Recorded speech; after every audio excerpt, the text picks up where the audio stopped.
Nice try, Realm of Rus, but Hibiki Ryuga beat you to it. Congratulations on second place.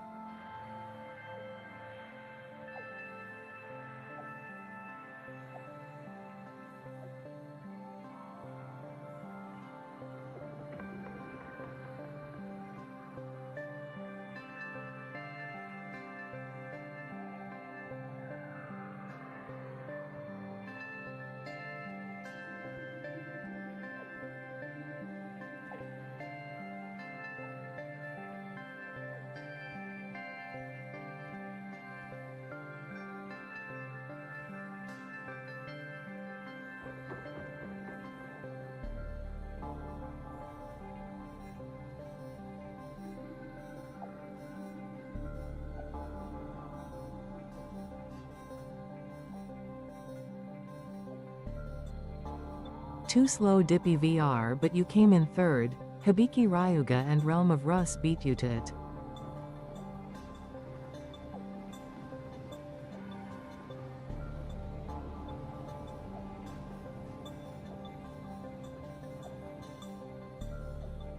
Congratulations, Hibiki Ryuga, on being the first. You're the best, or at least, the fastest.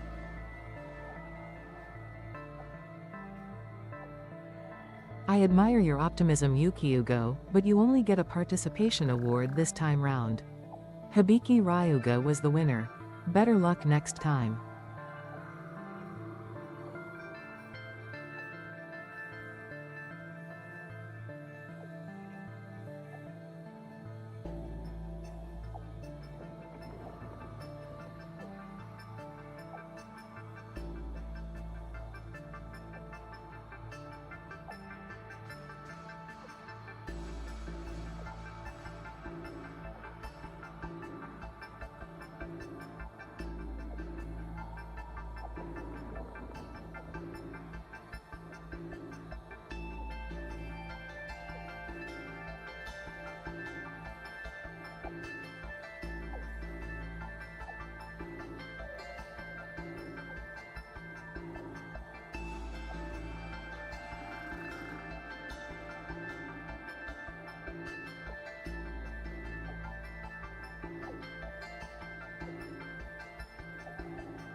I admire your optimism future-wise, but you only get a participation award this time round. Hibiki Ryuga was the winner. In fact, you were in position 7. Better luck next time.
Check 1 2 1 2.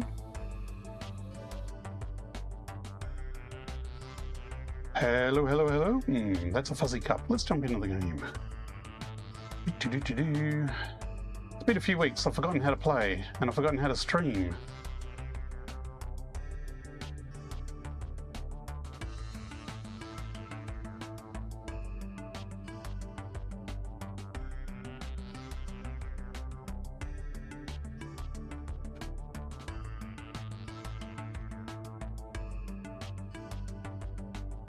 And we have hands, hooray, hooray, and that stream is showing a blank stream. Why is that showing a blank stream on my preview? Hello, hello everyone. Can you actually see the stream? Because my preview is saying it is not.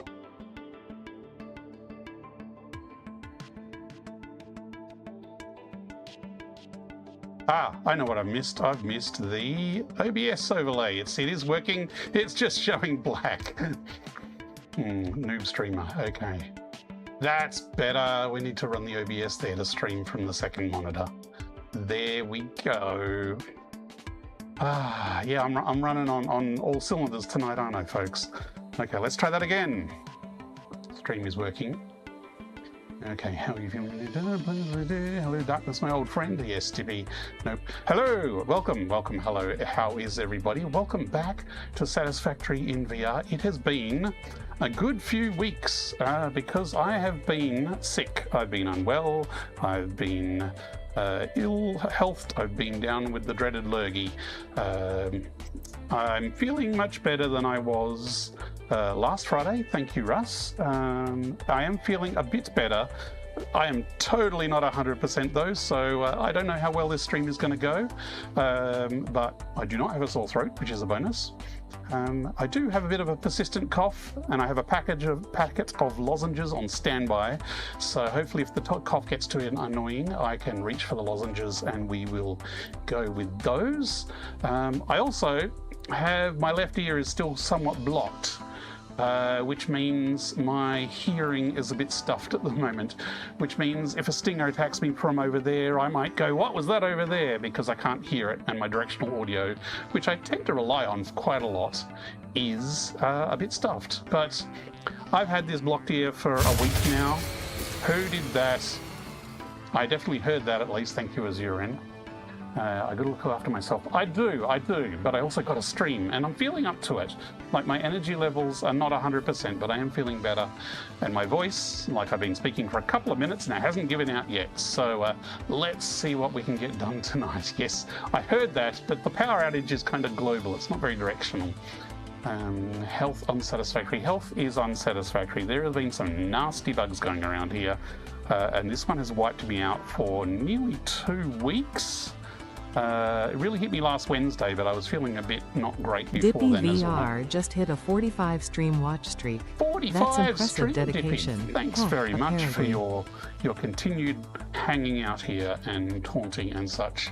And Dippy, I have Sopranot okay now. Thank you very much for confirming Sopranot over on the YouTube stream. Yeah, I suspect it's an RSV virus. It's definitely something chesty. I think I had a throat thing as well. So antibiotic cleaned up the throat. And now it's just I've got a viral ear / chest thing that I'm kind of resting and waiting out. But Russ, you'll be happy to know I spent most of this week sitting on a couch playing Baldur's Gate and giving Scratch lots of scritches. So we do actually have a Scratch down here. He's not exactly the Baldur's Gate Scratch. But let's see if the doggos have anything. Rods.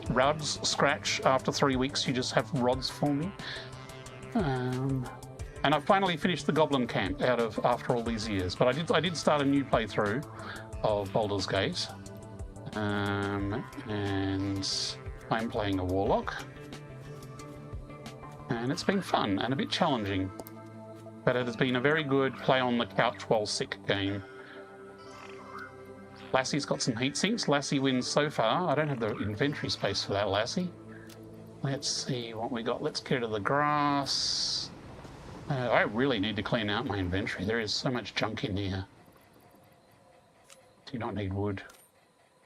Thank you for the heat sinks, because am I automating heat sinks yet? I can't remember. Anyway, The plan, what we are up to is we are up to, actually, I remember the last few streams we were dealing with mod updates for 1.2. So I was planning on releasing, for those who are interested in the VR mod, I was planning on releasing the stable version for 1.2, but I got sick.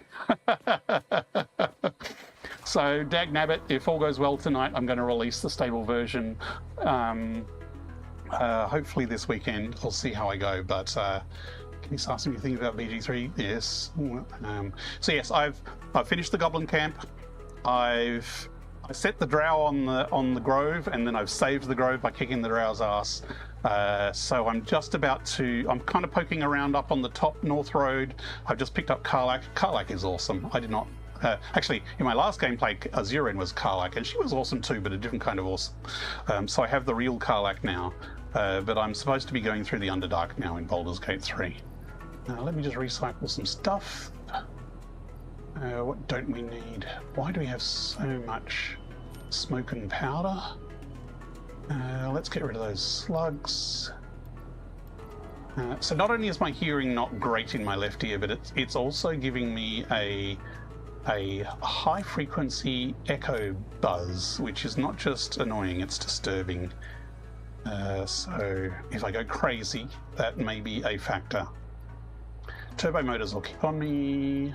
Heat sinks. That's cleaned it down a little bit. We do. Ooh, do we need? We're not making any drones tonight, so we do not need that. Nobelisks. We probably don't need 50. That many Nobelisks. Let's get rid of some of those. Karlach is love. Karlach is awesome. Correct statement. Seems to be bad for hay fever, but otherwise sickness free. Oh, good, good. So I'm going to keep the planet between you and me. Yeah, there's a lot of respiratory stuff going on here. Yeah, well, I'm going with edgy Shadowheart probably this playthrough, but next time I'll know to keep and wait for Karlach. But I'm playing a Warlock. I'm playing a basically a pew pew Eldritch Blast with the whole knockback and extra bonus damage stuff, which is basically I'm playing my Warlock based off a character I played in a tabletop D&D game. I've just noticed there's a gap under there. So I'm actually replaying a character that I had from another campaign, and I've tried to build her for Baldur's Gate, which has been challenging because the original character was actually an Eladrin, and there's no Eladrin in Baldur's Gate, so it is what it is, and it is a lot of fun. But we are here in Satisfactory, and tonight is going to be sort of episode 0 of my nuclear power build. I don't know if we're going to build much today. It's more about the planning and surveying, so we're going to be spending a lot of time probably in the swamp, just putting down surveying pegs and drawing distances and that kind of stuff.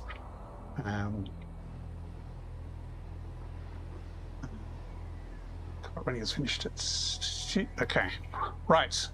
So we're going to the swamp, and I've said before I'm actually going to try and preserve all precious life in the swamp when I build my nuclear plant. This is not going to be a precious life playthrough tonight. We have...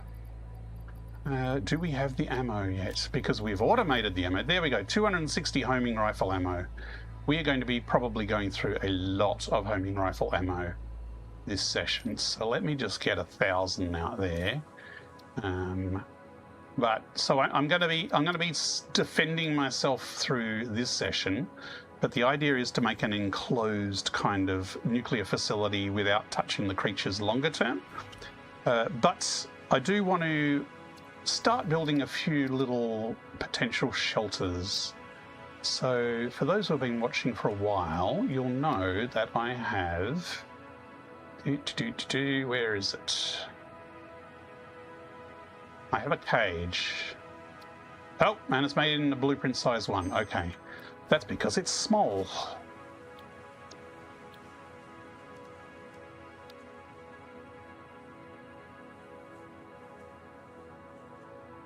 So this little cage here we've plonked down on top of creatures to kind of keep them out of our hair for a while, so we've actually got a few around this build where there's been isolated creatures kept in there.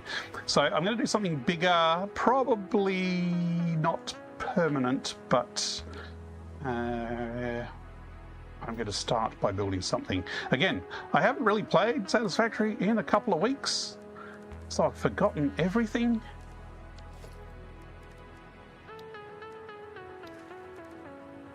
How do I even do this? Okay, let's start with... I'm going to go with... let's go with your good old honeycomb wall. I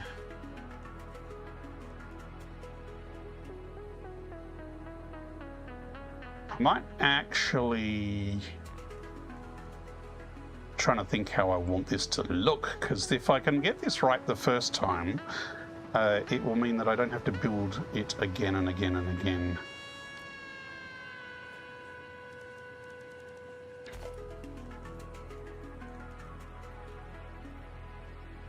Okay, it doesn't actually want to snap on generic points. It's going to be difficult, isn't it?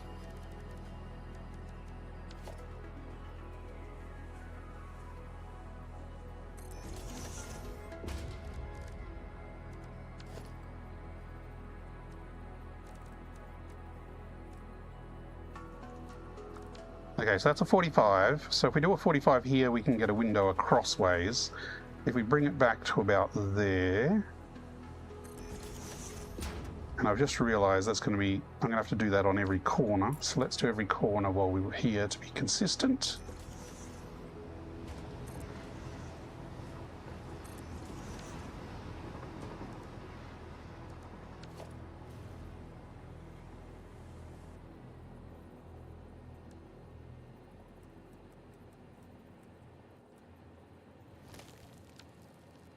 I did do it on the dot, didn't I? Yes, I did do it on the dot.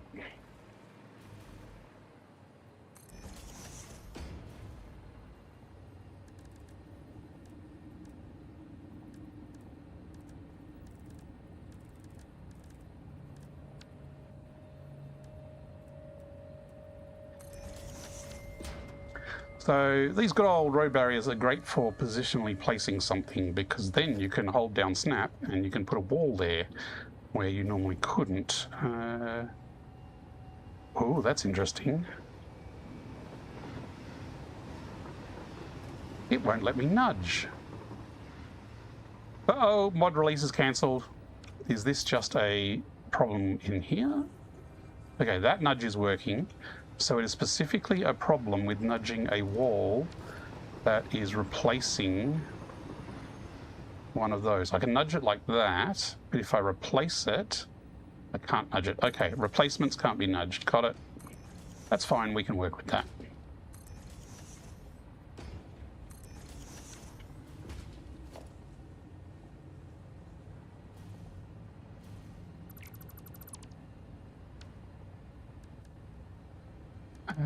So let's add a bit of concrete to this. So let's go concrete foundation.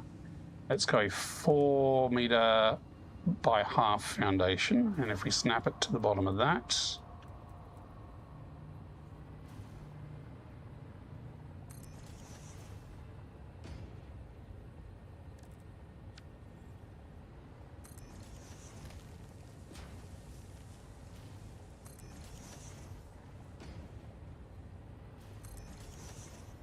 and now we can probably get rid of these walls.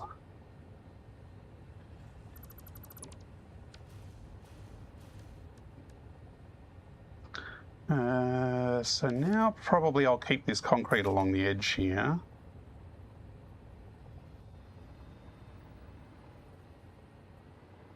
That's kind of almost perfect, and I reckon I can just cover it with a good old pillar there. So let's bring that across like that.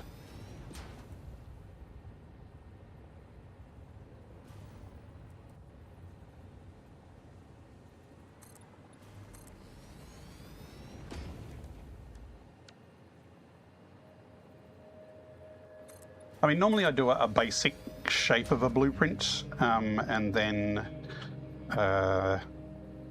later on I would then make a more fancy one and I just replace it. Because this is going to have critters inside it, replacing it might be a little dicey. Not impossible though, so I reckon we still go with this. But let's go foundations and let's have a ramp into the middle. I mean, most of this concrete I'm probably going to nudge it to be under the ground anyway.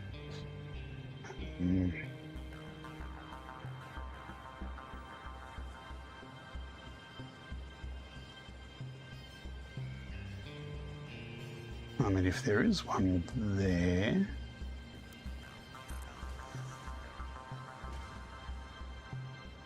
But even then, I'm probably over-engineering this. All this to put some lovely stingers in a cage so we can admire their beauty.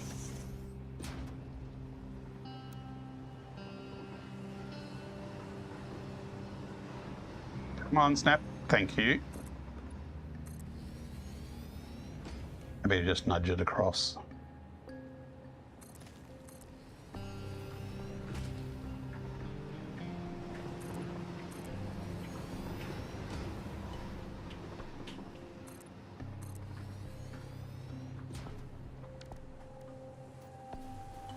Okay, then we will have a bit of a... Let's do a steel pillar.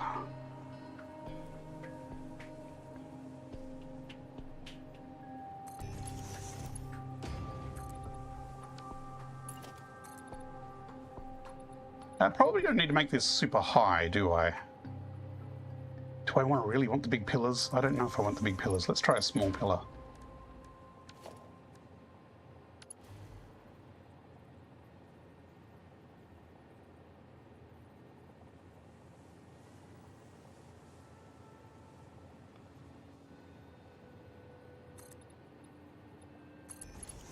What do you reckon? Chunk a big pillar or a little metal pillar? Let's stick some windows there and see how it looks with the windows.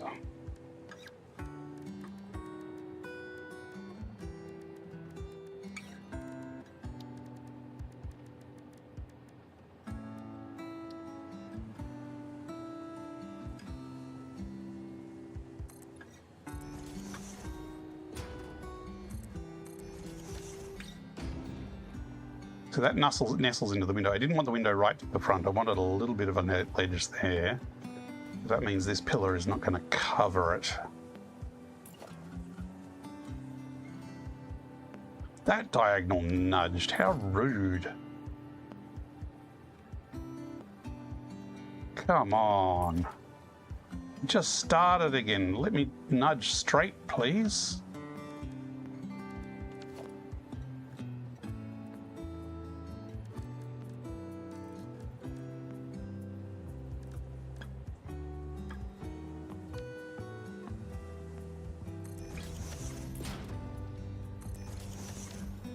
There was no let me nudge. I'll just use a road barrier for positioning and then replace the barrier.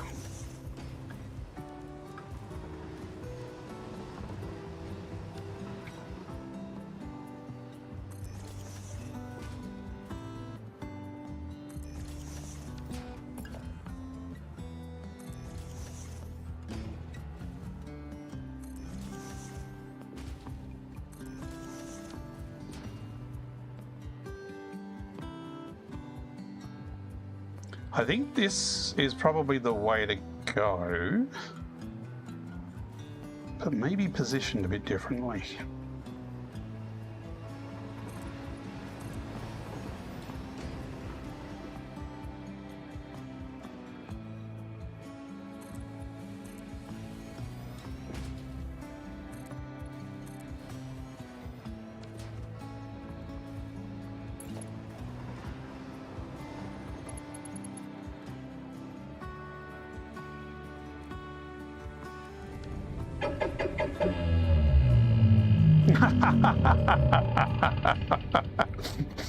Oh, I'm scared.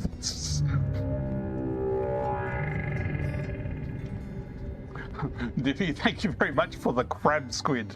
I would be a little surprised if there was a crab squid in this area.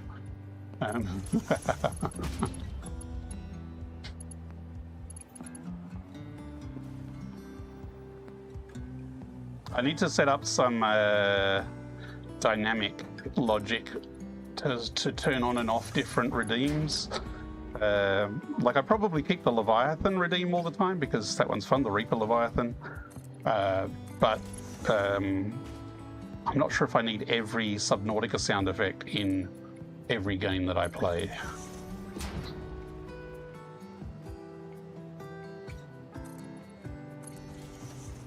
But I have been tweaking some of the redeems, so there's a few surprises in there now.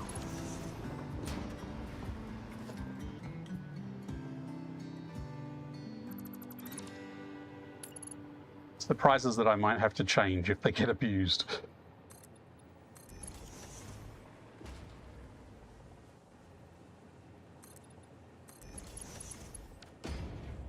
Gravity might have gas. Think I do, Russ? As in, I think I need to turn off some of them? Or you like having a variety in it?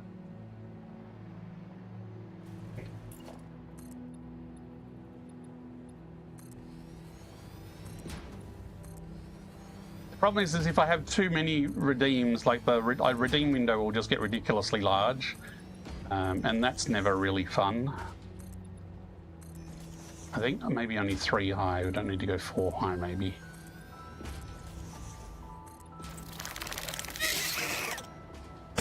Who did that? All mine. Welcome, welcome. Ah, all mine knows.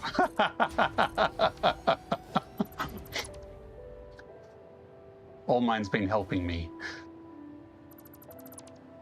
Yes, all mine it is set up, but that's only a random chance.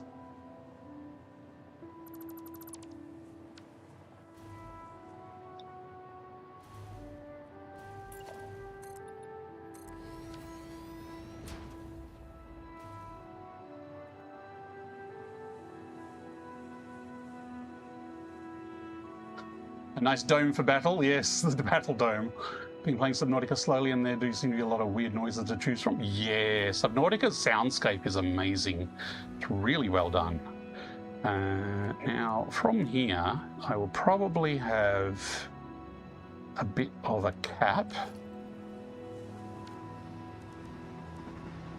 Maybe just a wall around it.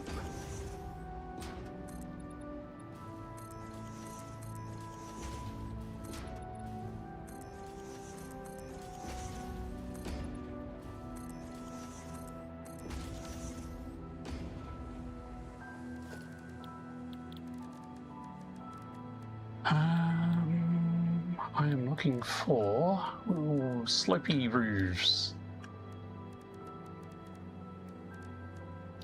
I saw someone posted on Reddit a beautiful dome building, glass dome, making concrete of all things, with this beautiful curved top to it made out of glass.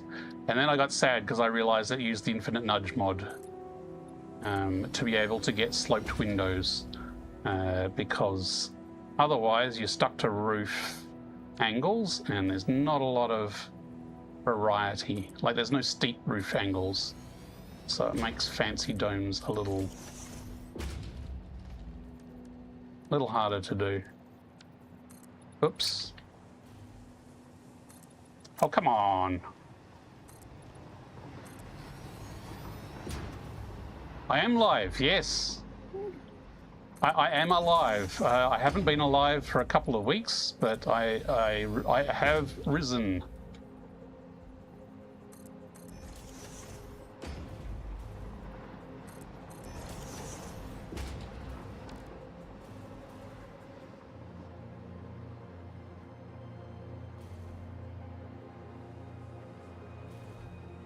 Okay.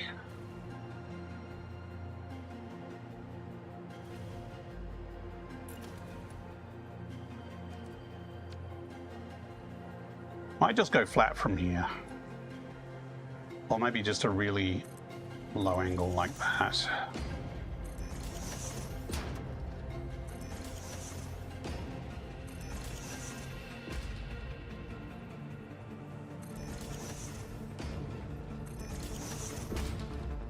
Although, if there is no air hole, does that mean the creatures won't spawn in here?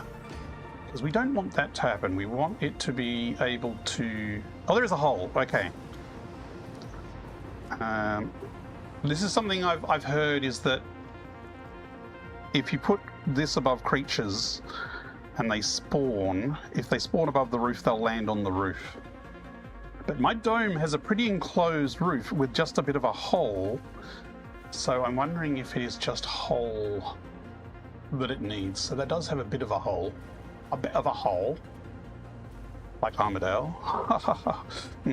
Local joke. Right, so I can put pretty signs and lights and stuff like that on this, but I think that'll do as an early prototype of a swamp containment facility. And then I might make these dark along the bottom. It's like, I'm not going to put too much design work into it. Let me just put some design work into it.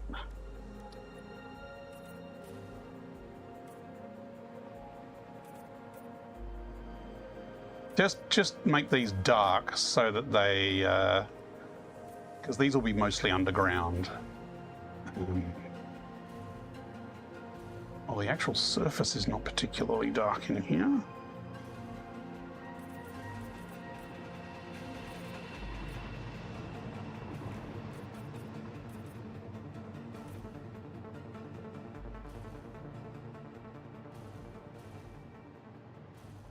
Yes, now we just need a Tina Turner song and some combatants, and I think we're good to go.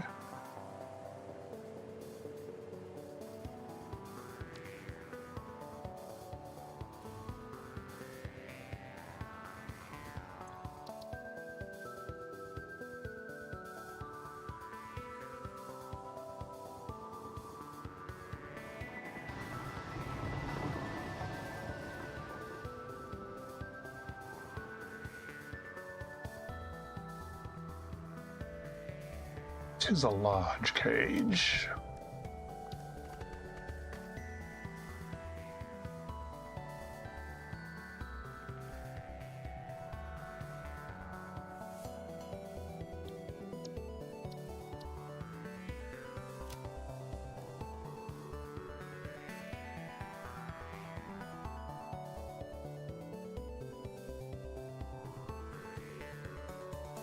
I mean, maybe I should have gone more industrial heavy duty, but I really... This is the playthrough of the honeycomb, aka the hexagon.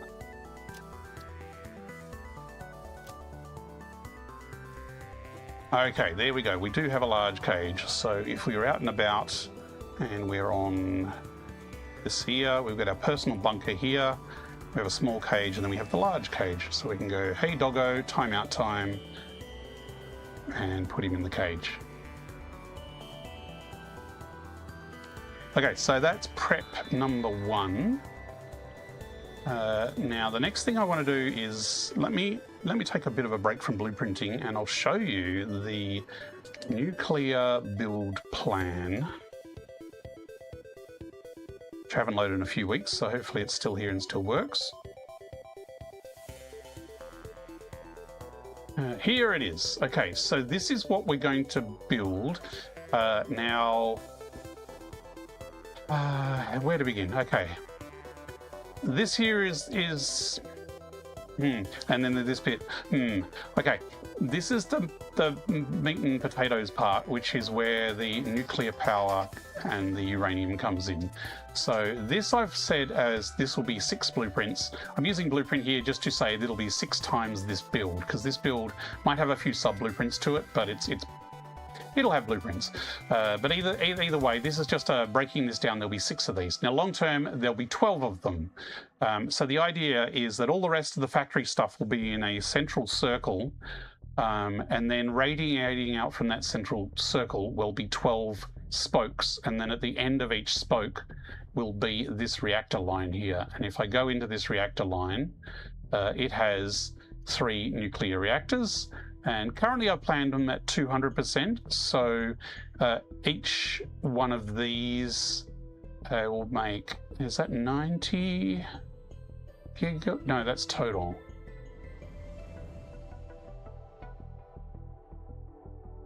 90 per one? That doesn't sound right. I think the top line was 90. I think this was 90, yeah. Making 6 of these is 90. If I bump it to 12, it'll be 180. And later on, I'm going to overclock these to the full 250%, in which case this will be like 230 gigawatts of power. Or is it? It's quite a lot of power. Should just as a reminder, we are on not much power at the moment. I'll show you the power graph at the moment and show you why power is the next focus. So basically the buildings in here will be out at the end of spokes. And these require a bunch of other materials which are broken down into other blueprints here. So this is just basic silica. We'll just have a bunch of constructors. So these, we've already got blueprints for stacks of constructors and assemblers. But this will be making a blueprint to make electromagnetic rods. My control is a little dodgy because I'm using the VR controls here.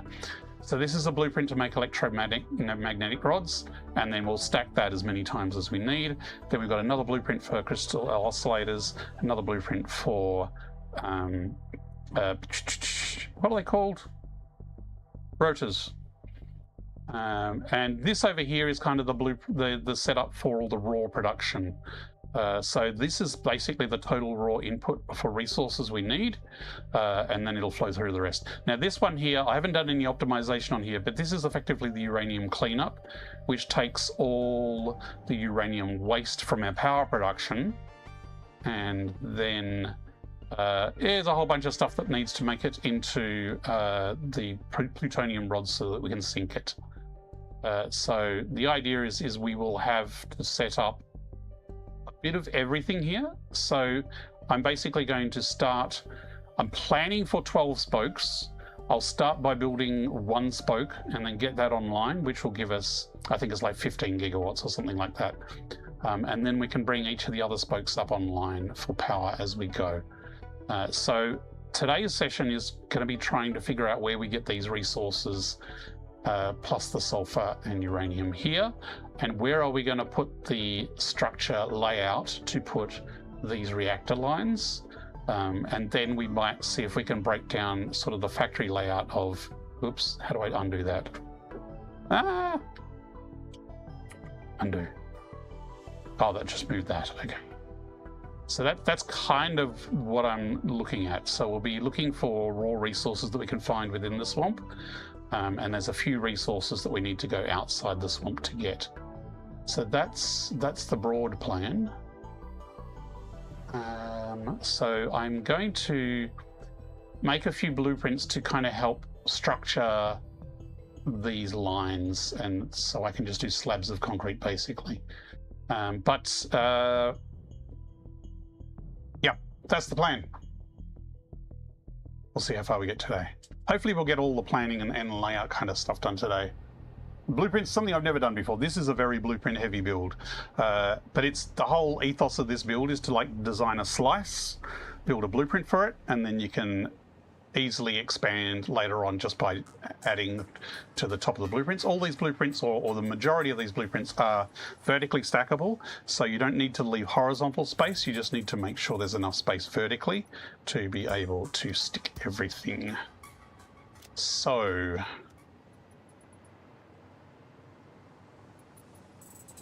I mean, I could just make a slab blueprint that is just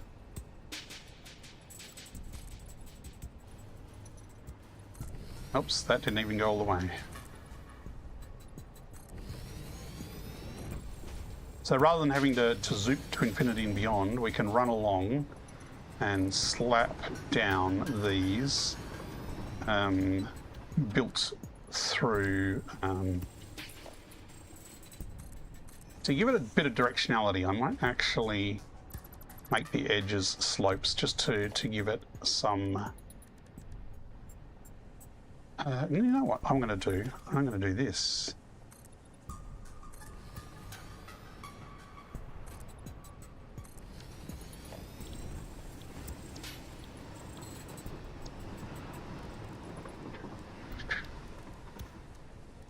Asphalt.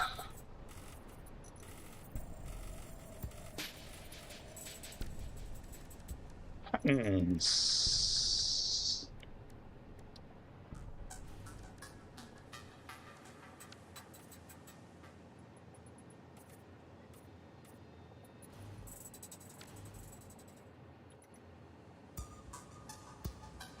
I mean, that's probably all I need, but I could do a...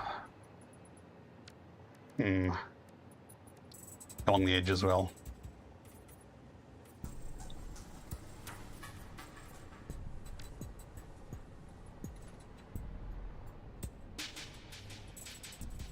That's the whole blueprint. And again, this is kind of just temporary layout stuff. The plan is I'll make a much more elaborate tunnel system, industry sort of building structure, which we might start tonight. I don't know. Slab.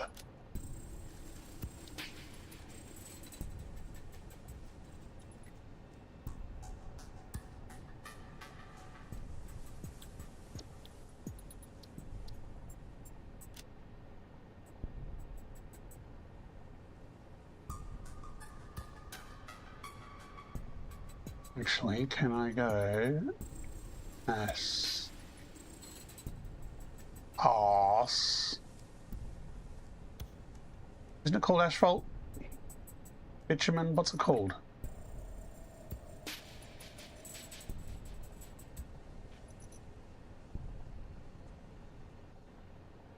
More to the point, what do they call them in game? Yeah. What's this stuff called? Foundation. Okay, how original.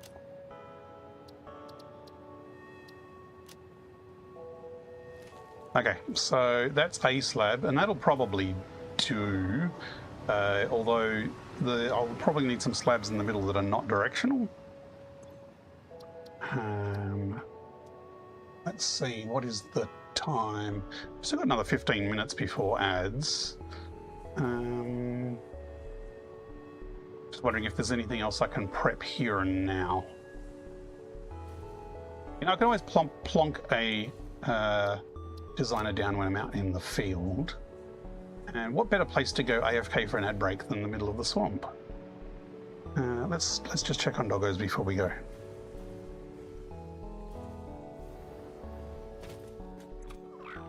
Wow, Timmy, that'll really help in my fight versus the stingers. Single rifle ammo. I'm going to use a lot more ammo than that. And I am not going to aim.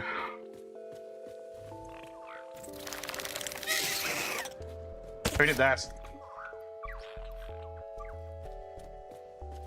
You trying to threaten my doggos? Raz.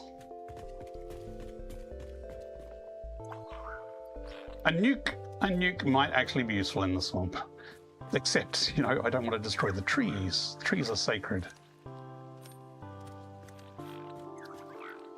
You're not trying to summon stingers on my doggo farm, are you?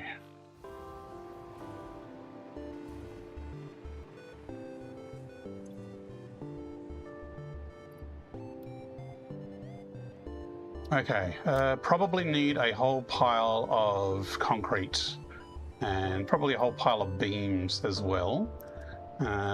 Let's go out to the local concrete farm, factory, which has recently been upgraded a little bit. Still think the Iridium should have a chance at spawning a stinger. Who says it doesn't, Russ?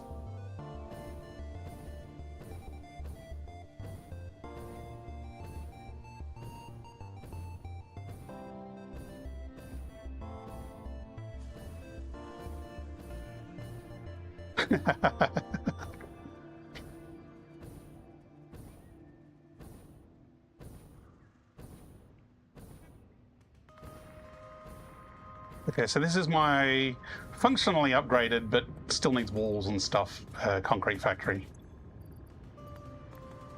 We're actually shoveling 4 dimensional depots worth of concrete. So it should hopefully be able to keep up a little bit with the amount of concrete we might be laying down.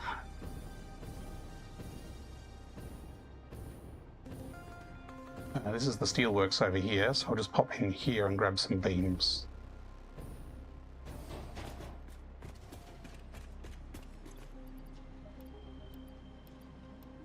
Thing is, I probably should keep some inventory space for animal parts because I'm probably going to be picking up some, although we've got some stacks already, so we can just build on top of those. Really don't need little bits and bobs of random bits and pieces, though. That is all in the depot now. Why do we have normal package fuel? Oh, that was from our drone building. Okay.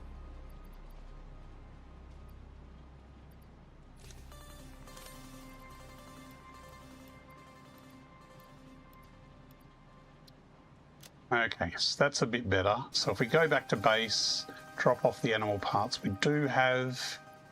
Why do we have aluminium scrap? Okay. Although, there's probably some hard drives to unlock there, so... Possibly should have checked what rare stuff I need to take to the swamp. But we'll find out.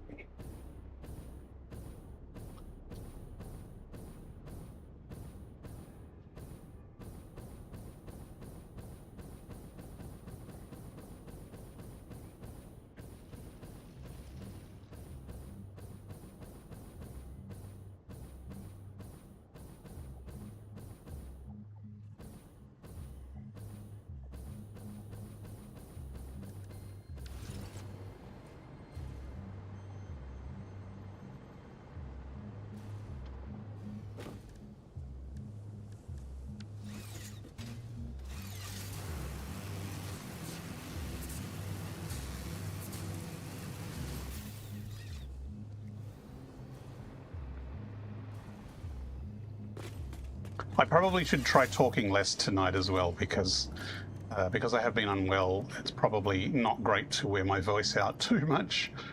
I'm already feeling a little hoarse. No. What are they?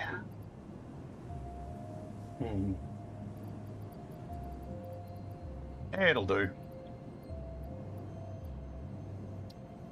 There should be plenty of inventory space. Gotta be gentle. Yeah. Well, I mean, I've managed. I can feel a cough coming on as well, so I do apologise in advance for when the hacking cough starts. I do have some lozenges I will reach for, and I will try and show some restraint in what I'm doing and talking about tonight. But I know you love hearing the dulcet tones of my voice to help you sleep better at night, or at least some of you. I might actually... I have a whole pile of nuts. I should make myself some inhalers, because where we're going to need them. Alien protein. Do we have a whole bunch of alien protein over here? Yes, we do. How handy.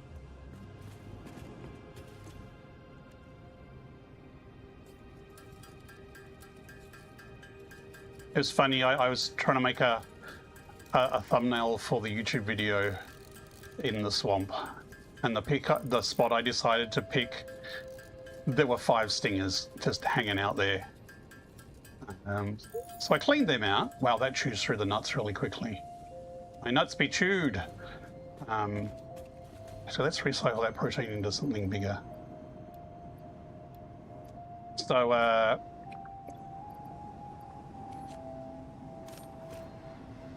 yes, I cleaned them out, took a screenshot, and then it's like, I don't like this time of day, I need it more light. So I used a mod to shift the light, and it's like, no, that's too much light. And I shifted it back, and all the stingers respawned right on top of me. So it's like, you got the screenshot you got. Don't push yourself, have a rest with nuts. You got a ball on tomorrow. Ooh, I assume you mean like Dancy social ball? Well, yes, being dead in a pile of stingers probably would have made an interesting screenshot too, but I just went with the first shot I got and touched up the colours a little. Right, okay. 9 minutes. A costume ball. Cool. Did you make a custom costume for us? Were you looking snazzy?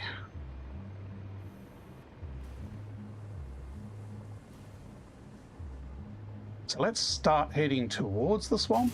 I mean, I think I've got everything. Got a spare change of underwear. I'm good to go.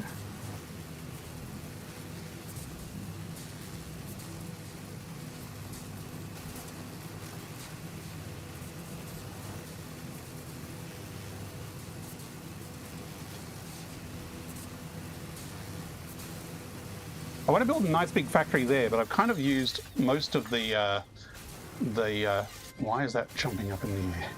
I've used most of the resource nodes in that area already, so unless there's something that just requires a whole bunch of iron, which you can do a lot with iron these days, I'm not sure what I would build there, but it would be nice to cover that coral with something.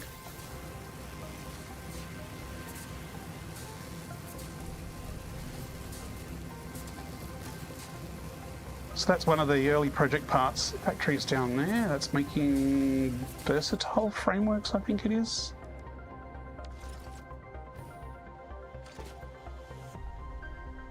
Modified the dress you wore last year and you just style my wig in the morning. Ooh, a wig. Is there a particular theme to the ball?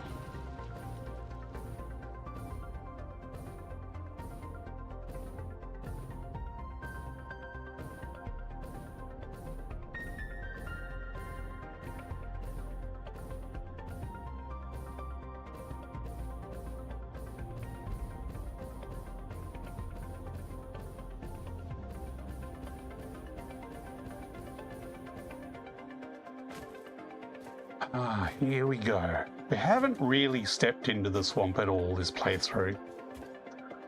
For those not so familiar with the full world, the swamp is not a very friendly or pretty place. You do not want to build a summer home here.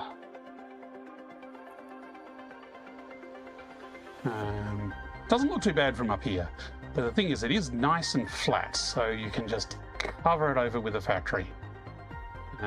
So I guess the scouting can start here, is that if I'm building a big factory with wings, there's a few raised parts of ground that I'll want to either take into consideration or avoid. Look at the little fireflies. So that bit over there looks like the highest part of land. These are probably pretty minor as far as getting in the way of any factory building. I don't like building factories as floating cities. I'd much prefer to build it in amongst the terrain or close to the terrain. So I don't want to necessarily just raise everything up. Well, that's easy mode. So I do want to try and kind of build in amongst the stuff. It doesn't look that big an area, really. There's a bit of a lumpy stuff over there. There is a very prominent lumpy bit here. And that's over there is where I took the screenshot. Now, let's ping for resources. See how far we can ping. It's supposed to be labyrinth. Ooh, more generic fantasy. So, no David Bowie cod pieces. Oh, there's iron over this side. I wonder what purity they are. Because I know there's a lot of iron over the other side, so we probably want to do these pings from the middle. We need copper. We basically did everything, I think.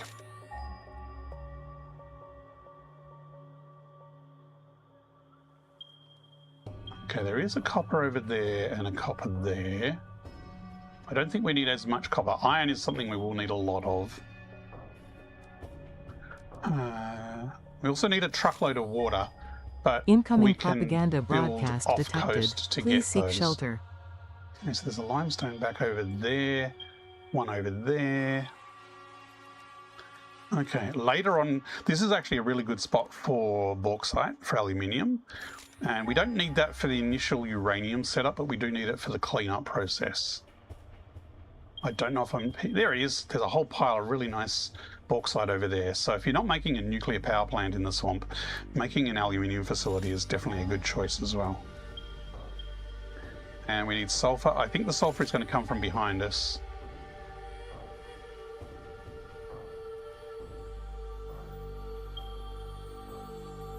Yeah, there's a pure, I think that's a pure node of sulfur over there. So we'll probably get a train bringing that sulfur in. That over there is, I wonder what purity that is, because that is technically looks like it's inside the swamp. Coal.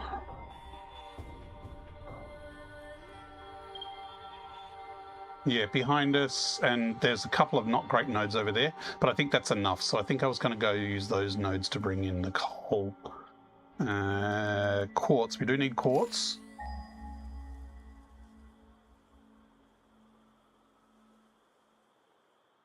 mean, there is quartz on the other side, but that's all used up by our computer factory. So quartz is actually, I think, one of the problem resources because we're using it all already.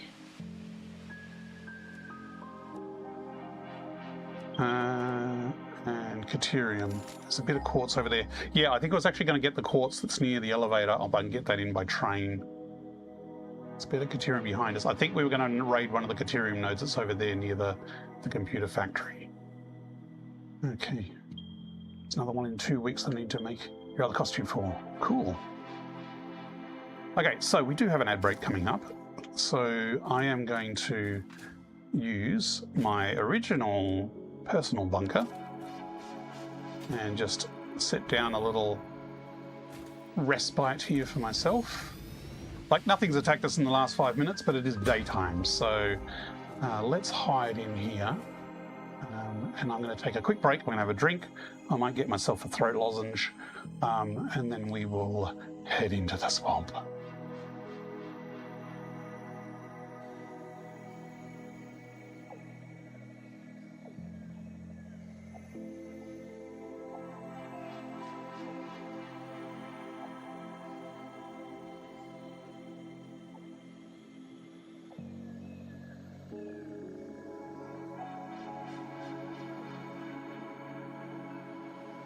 Look lively. It's time to do those stretches and hydrate.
Okay, I'm almost back, but my stupid headset has decided to reset my boundary, so give me a second.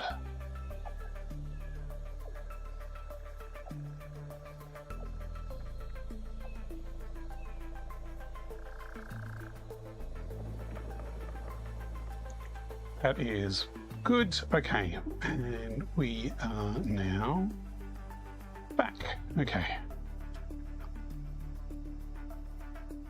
Now, I did notice that my auto stabilization toggle is not toggling. This means that stabilization is on all the time. So for those who don't know VR, the human head is not particularly stable. It tends to jitter and vibrate and move around a lot. So, and I have a cursor. Hang on, let me get rid of the cursor. So I've added a stabilization filter to smooth it out a bit so it's less vibration-y and jittery on the stream. But the problem is when you open a screen interface like this one, because it's using the shared image of the desktop, the stabilization gets a bit confused when the background is trying to be stabilized, but this UI on top is not. So there's probably going to be some extra warping and weird stuff going on some of the UI screens as it flips between what it's locked on to and not for the stabilization. I apologize for that. I upgraded my Node.js and apparently the script didn't like that. I'm also slurping a lozenge, so if there's weird slurpy noises, yeah, that's why. For those just tuning in, I've been sick for the last few weeks. I'm not 100% over it, but we are giving it a go. We are back. We have 1,000 rounds of homing ammo. This is the Fix-It rifle. Usually I'm a rebar kind of guy. Sorry, wrong menu. So this is the rebar. The rebar is more like a super chonker pistol. It's a single shot, fires like a bang, hits like a truck, but where we're going, this is not going to be sufficient, or at least it would take too long to kill stuff, and probably not as fun. So we have a rifle. The rifle has a number of different types of ammo. We've just got the plain ammo, just as a normal pew pew pew pew. The homing ammo has sort of an area where if a creature is in that scope, it will automatically track on it.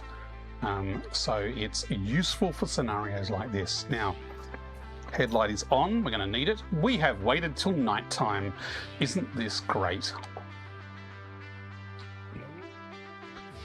Yes, apologize to those triggered by slurping sounds. Apologies to those triggered by eight-legged freaks, because we're gonna see some eight-legged freaks in this place.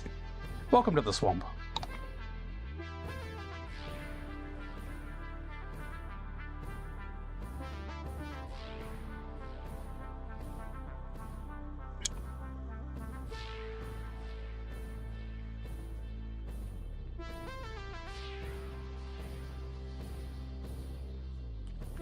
It's not just stingers either. There are lots of greeblies of all sorts in the swamp.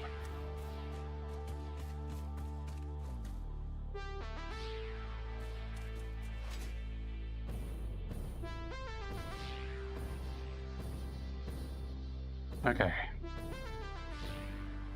Knowing where these nodes are will also be useful as well. Oh, look, there's an alpha. Bauxite. Okay. I probably don't... let's just use the homing on him. We're going to go through so much ammo. Oh, there's a stinger join the fun. We'll just let the stinger have a bit of a stab at him. Oh, no, there's another stinger. That's a big boy. Okay, things just got serious. Oh, really? You want to add more? You just added more. Why would you do such a thing? Ah!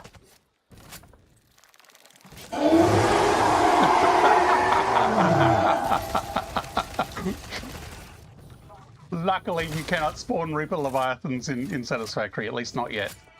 All mine get on that. He's stuck up a tree. Oh, are there any left? Okay, that was Azuran who summoned the stingers. Dippy did the Leviathan. This is what you warned me about. That was a real one, wasn't it? Yes, yes it was.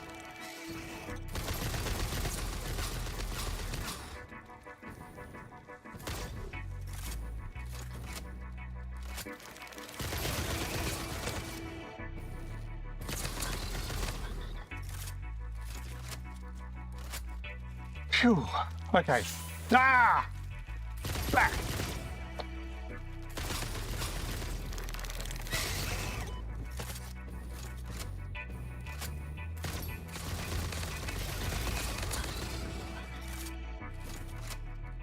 There's a dead spider midair. Okay.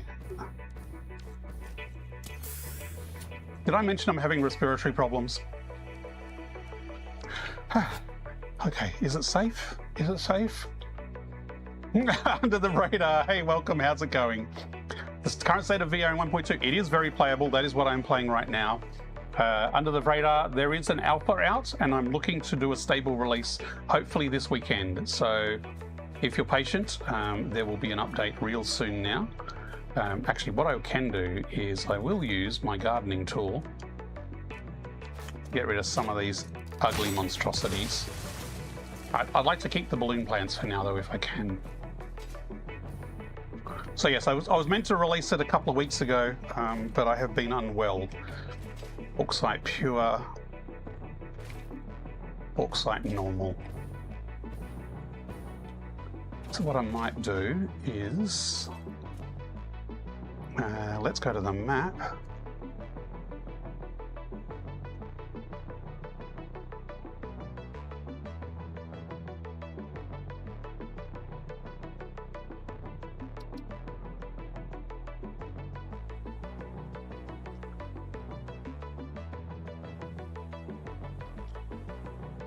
I wonder if I could automate keywords based on resources that you're nearby.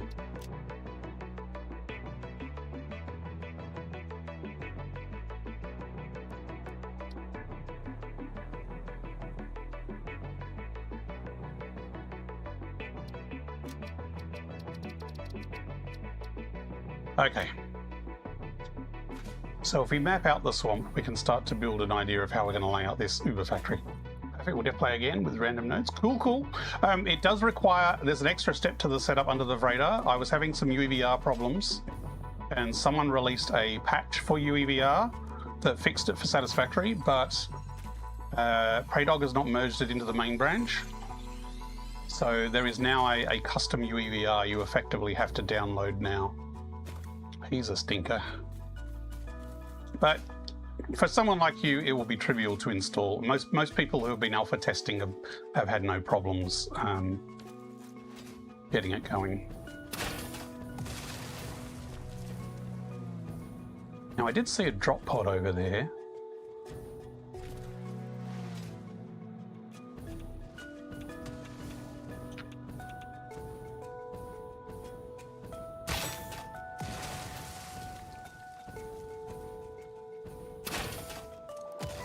Ow! Oh, it is that guy. I think he was a nuclear guy.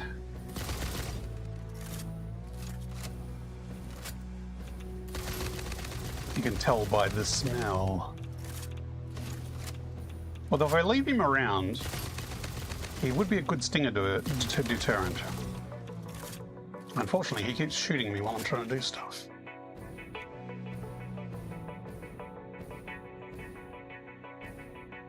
Now, I have no idea what I need to unlock any of these, so... Oh, turbo motors. Rough. We could handcraft a bunch, but yeah, that's going to take time. We can come back to that later. Okay.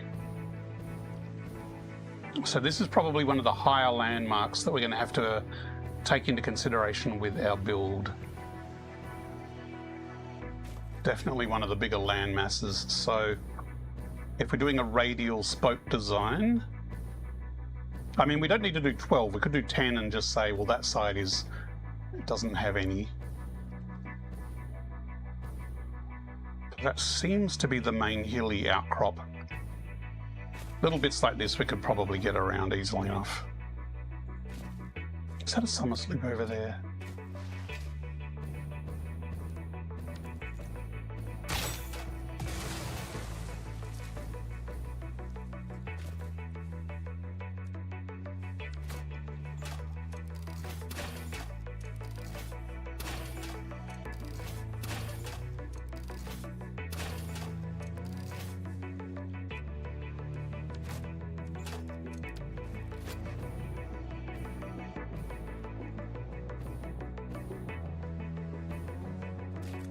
Don't mind me, just getting distracted.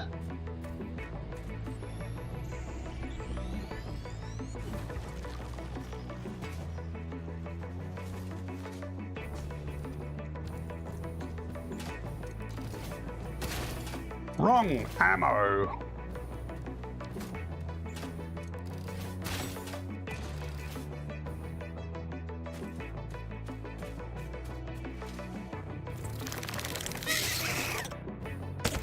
As you ran!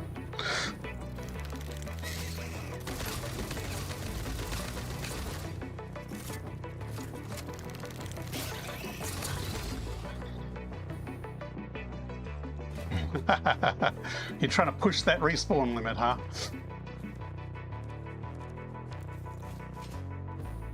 So yes, the stinger sound effect, confirmed, has a random chance of spawning stingers. Thanks to Allmine and his mod, I now have it set up. Dippy, if you're interested, it's just a simple, whoa, that's a real one. Streamerbot web server, web sockets set up. Easy to get going. You can spawn in 15 Johnnies if you want.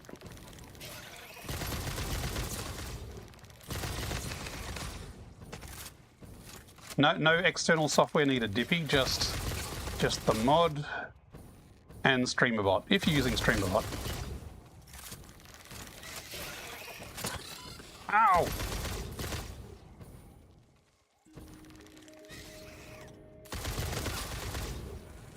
You know what? I'm going to have a lot of sound effects of stingers that I can draw from after this.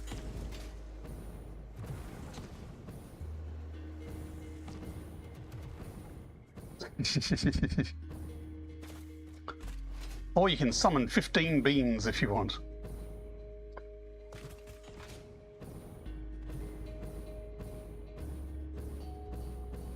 Okay, so this is a high landmass, but it's kind of on the outskirts, but it means that if we're having radiated sort of spokes, we don't want it to come out as far to hit this one.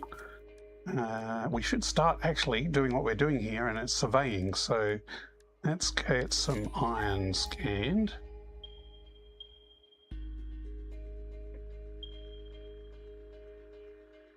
$140 meters that way.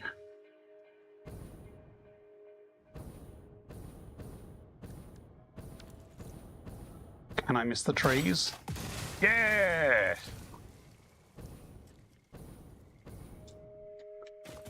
Okay, we're going to need a lot of iron.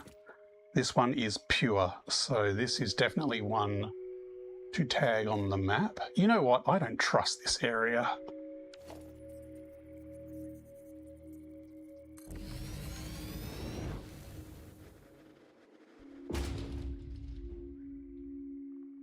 Oh, that's where we are. I got turned around. Okay, interesting. Oops.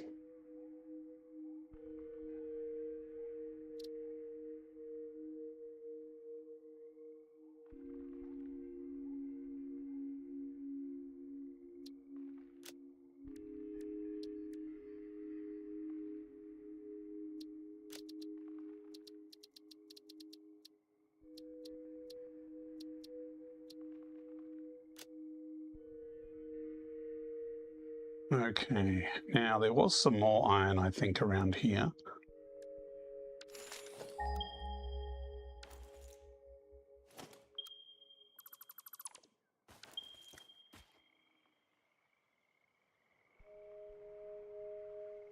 sort of spread out in this area, isn't it?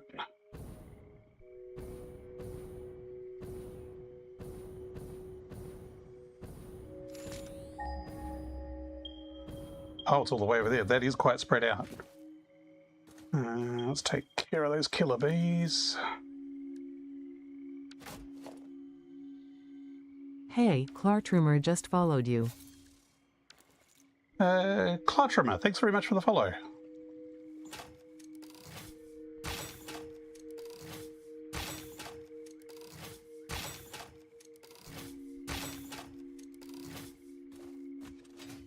So the trick with those is to crouch, and if you crouch, you can actually sneak up and whack it with the stick if you really want. Something's aggroed on me.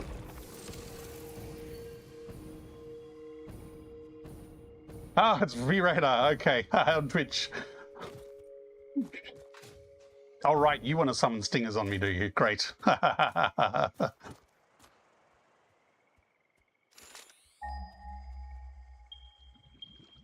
What I'd like to do is have it so that there's an increased chance of a stinger if I'm in the swamp, but no stingers if I'm at home on the Blueprint Maker.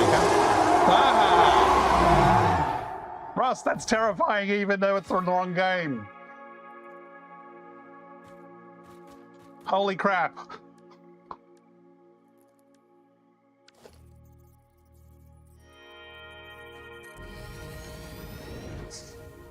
Just for that, I'm putting a bunker down while I put this map node down. Oops, wrong button. Phrasing.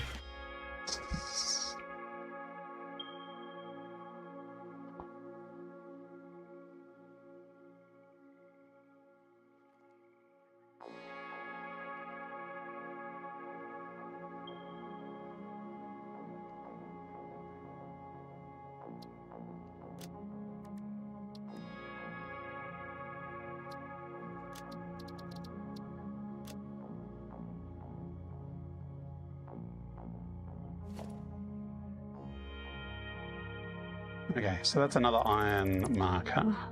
There was another iron.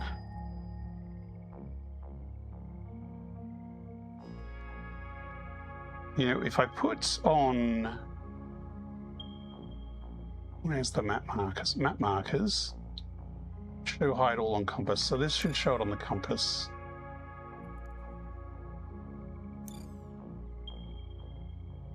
Not sulfur. Why am I scanning sulfur?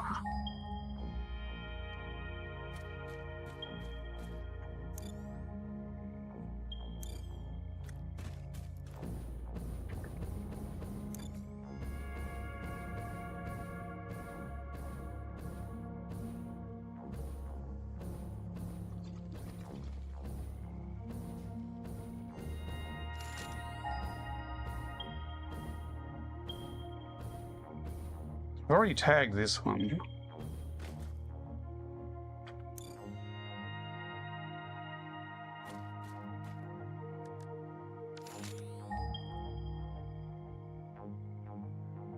Thought there was a third one, but maybe I was mistaken. Yeah, there is a third one over there.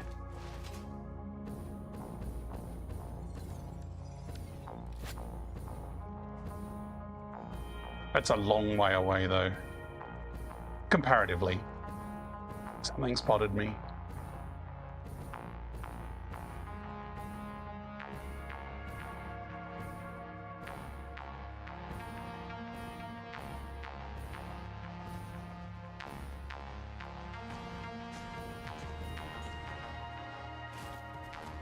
Wow, this is a third pure iron. So we got 3.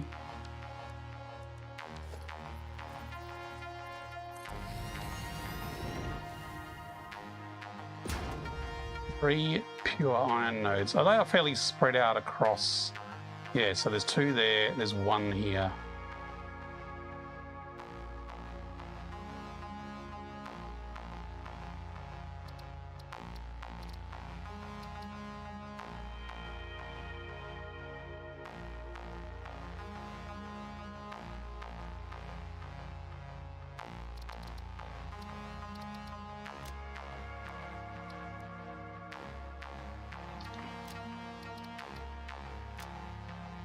And eventually we are probably going to need multiple iron nodes. So we only need like 1,300 to begin with, which is effectively 2 pure nodes, because 1,200 is the maximum even with Mark 6 belts.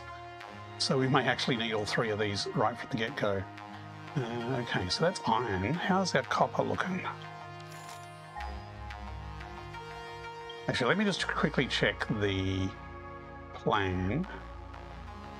Again, these numbers are phase 1, which is just 6 at 200%.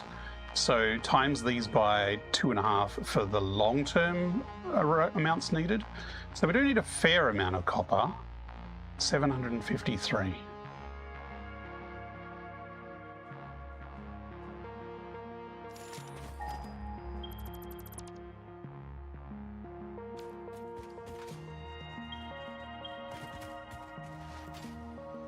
Come on, slide, thank you.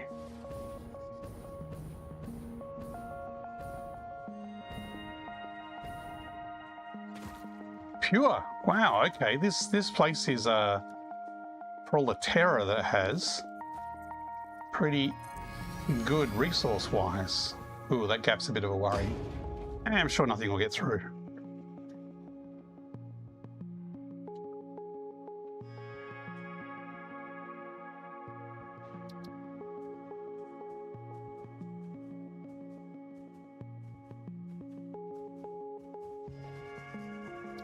I'm not exactly sure how I'm going to visualize all this to try and figure out where my center point is. Well, speaking of someone knocking on the door. Golf next weekend. That is a very good question, because I'm not sure when roleplay is next. Next copper is that way.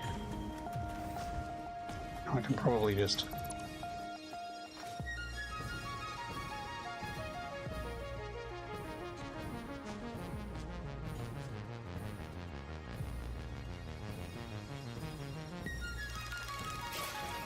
That was a real one.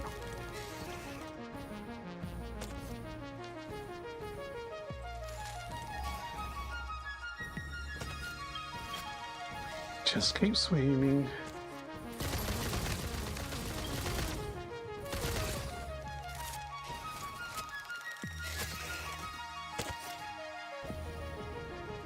It doesn't help that my hearing is partially blocked in my left ear. It's really stuffing with my directionality. Oxygen, 10%.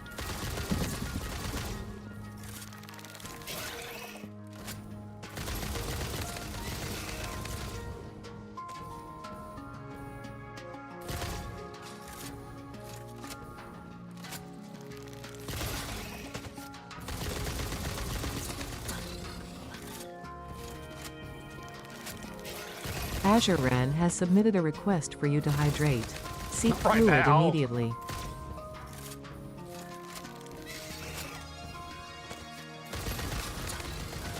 I have other concerns at the moment. These little blighters. Ah, where's that copper? Where's my copper? I don't think I have anything on either day, so I might just leave it up to a vote. Lol, imagine him stopping to just take a drink in the middle of that. yeah, just, I mean, technically you can pause the game. Okay, there's copper in 2 directions. But, you know, it would be a bit cheesy to just go, pause, drink with a stinger right there. Actually, that might be amusing.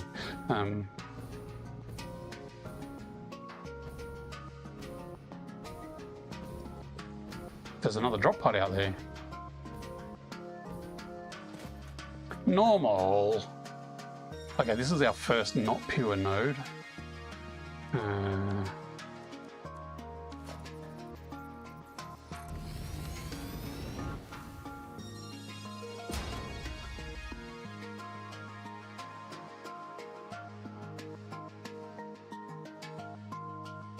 That missed. Oh. I mean, it's close enough, I guess. I think my hand's shaking a bit.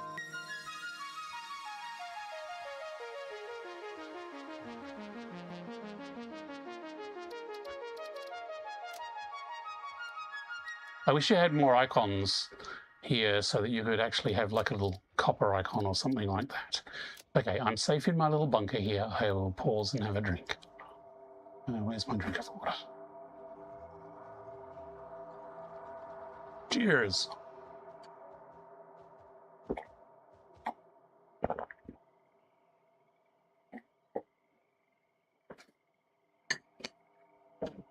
Does anyone know if the Steam frame has a handy little gap around the nose that you can look at your desk through?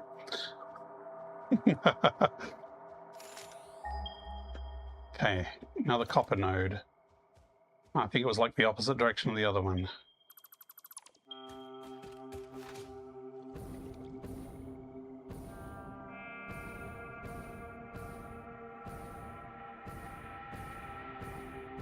Doesn't help crisscrossing the swamp like this. We're really going to stir up trouble.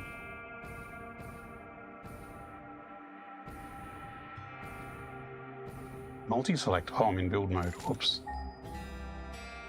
I can see it.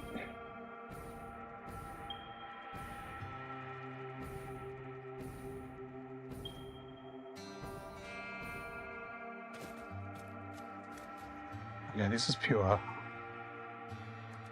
Is this a different one to the other one?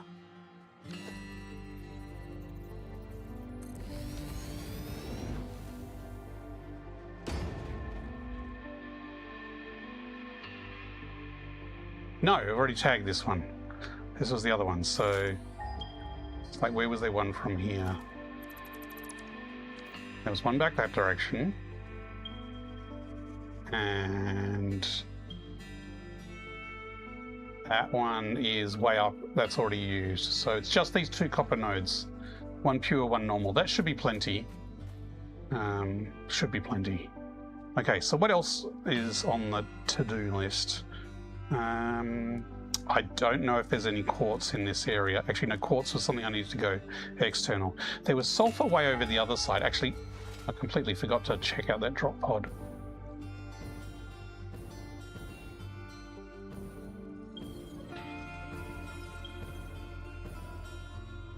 That sulfur is the pure node that's sort of just outside the swamp. That's the drop pod that needs turbo motors. Were there any turbo motors on the ground? Sometimes they're nice and they just give you what you need in the area. Doesn't look like... Hang on. Oh, what was that? Nope, that's a flower. Turbo motor coloured flower.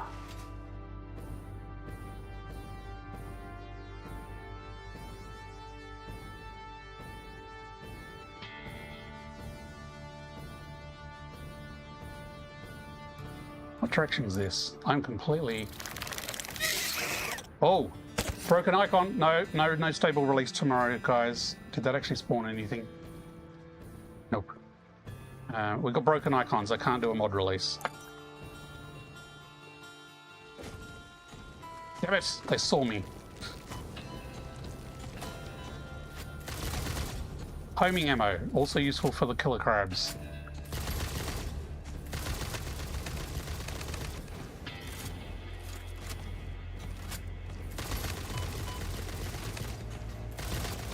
Oh, he's got a friend.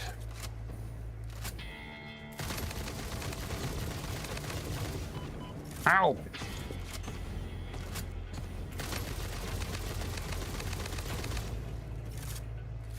You know what? I just remembered at the start I made that cage with the intent of finding spawn points and putting it where they spawn from. I have no idea where some of these are spawning from. I mean, these are easy enough. Oh!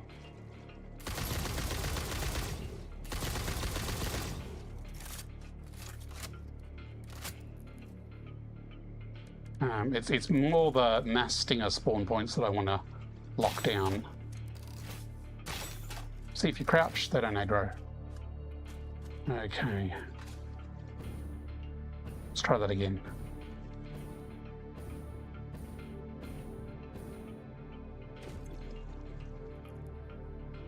Heavy modular frames.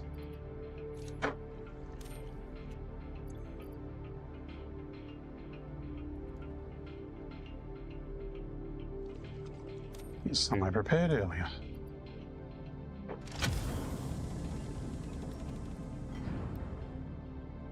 Easy.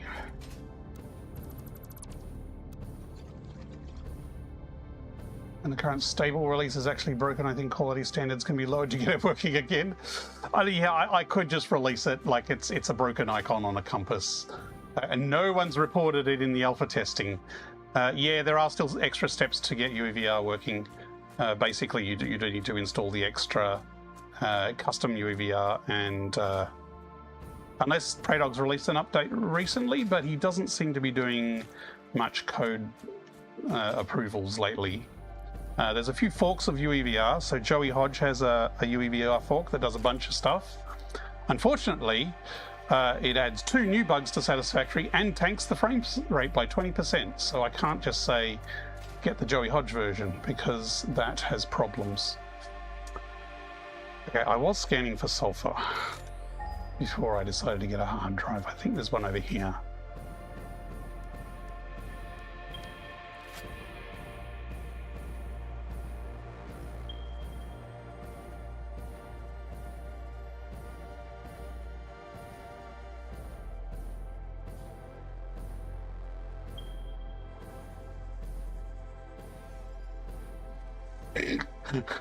Shot flies overhead.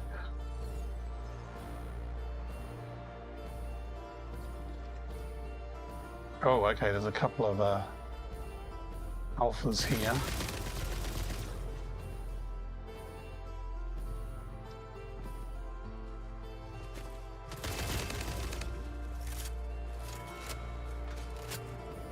These are just normal alphas, so I don't think they're speedy ones. Oh, they are speedy ones. Okay. Oh, of course, they're sulfur hobs near the sulfur deposit. That makes sense. Oh, how did he get up there? Damn evil friends.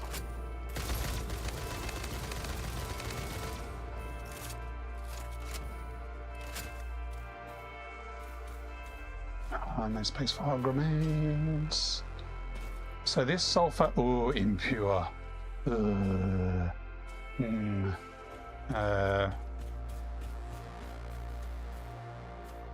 I mean, it is closer to the swamp than the other one was. Sulfur, we need 108, 300. We need 408 per minute, and that's before doubling expansion. So I don't think an impure is going to cut it.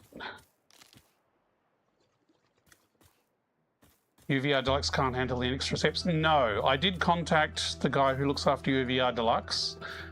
He has added support to allow Joey Hodges or the normal UVR, but I asked him about having a custom UVR, and it doesn't currently support it.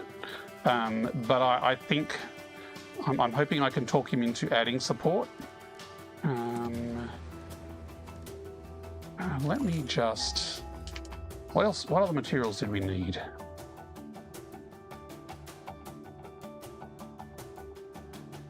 Caterium, coal. We do need a little bit of limestone. Not too worried about that. Caterium and coal. Oops.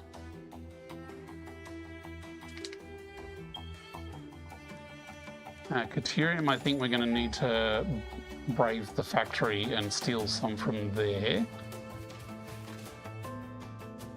Although it'd be nice if there was more Caterium here. Let's go check out that one. Opposite side of the swamp, of course it is.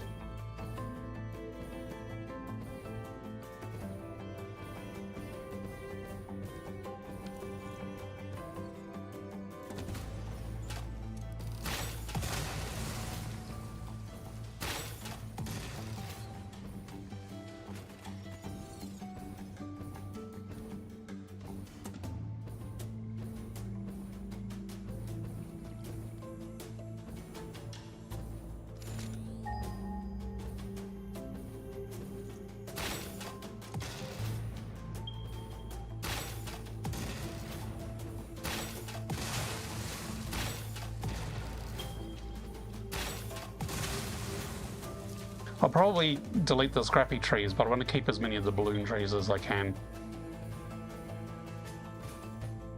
Oh, I'm running out of gas.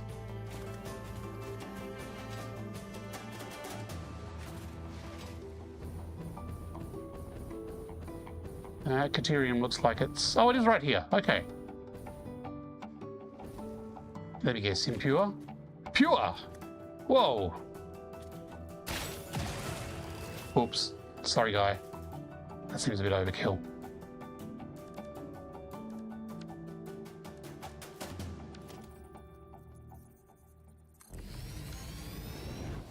I didn't know about this Caterium node, or at least I'd forgotten. Map. Nope, that's not the map. This is the map.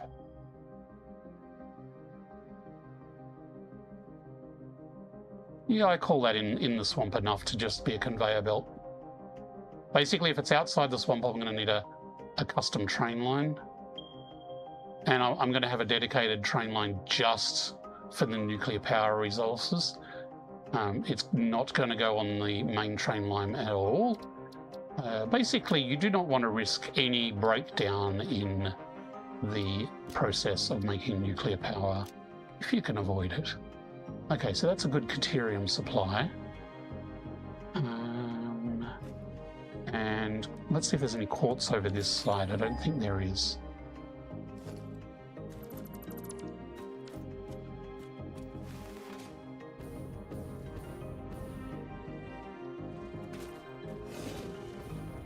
That looks like oil. It is oil.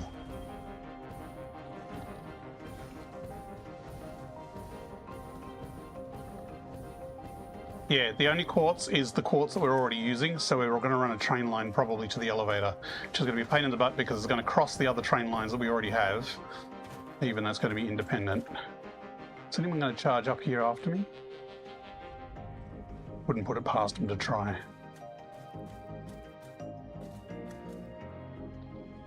Okay, okay.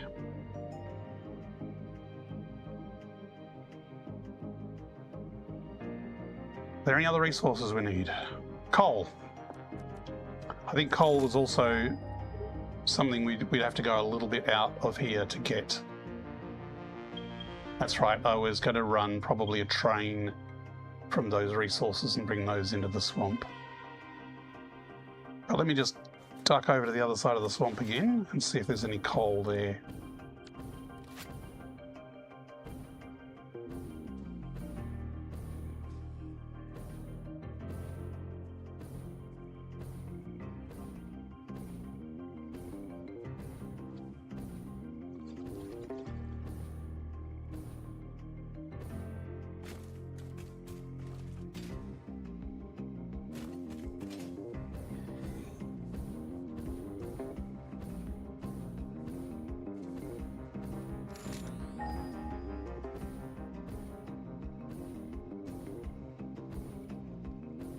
That's a big nutter. Actually, I remember there's no coal here because the guy on YouTube who did the Swamptopia series powered his entire factory on biofuel and bio coal because there was no coal node accessible from in the swamp. It's a feature.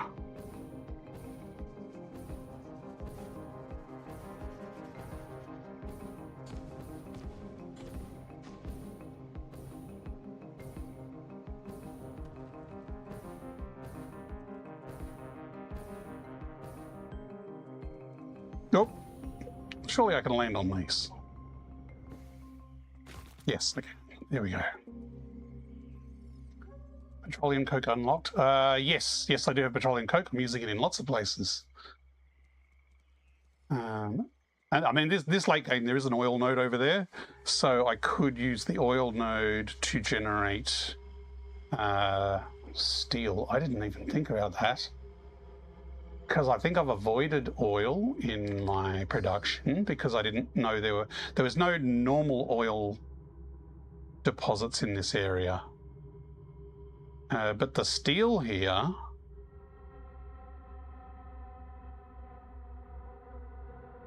I need it for, oh no, because aluminium you can make with oil as well. And I already have a blueprint for that.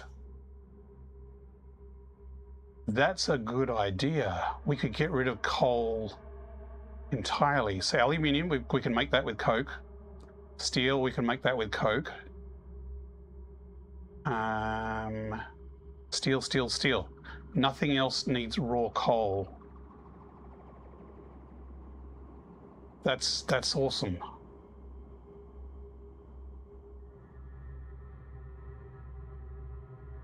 So let me scan for oil. Because like those two coal nodes, they're not very big, and it's going to be annoying to run a train line. So if I can just tap the oil, that'll be a huge save.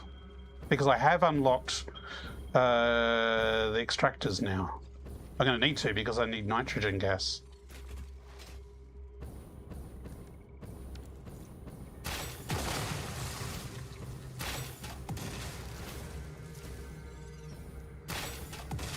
I have managed to miss every nice tree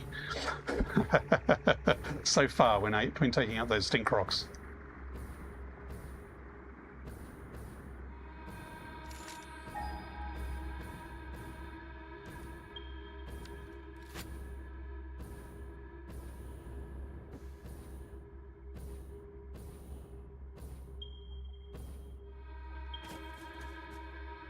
Okay, yeah, no, those not those ones. Long way away.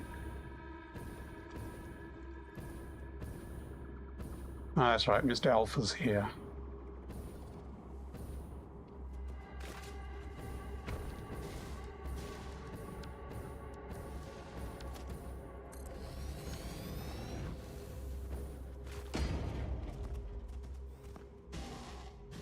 Door is closed. The door is open.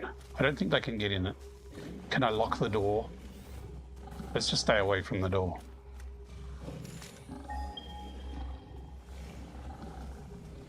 Just ignore the screams coming out of it. Impure. It's all impure. That seems wrong. But it's probably good enough.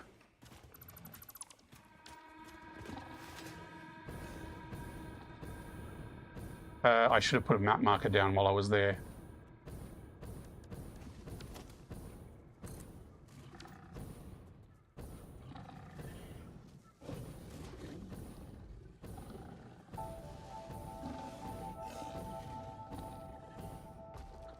Black gold.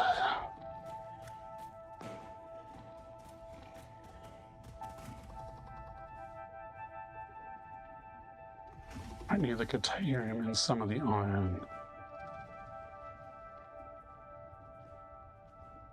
Because being impure won't matter, because you can make a ridiculous amount of coke on not much oil.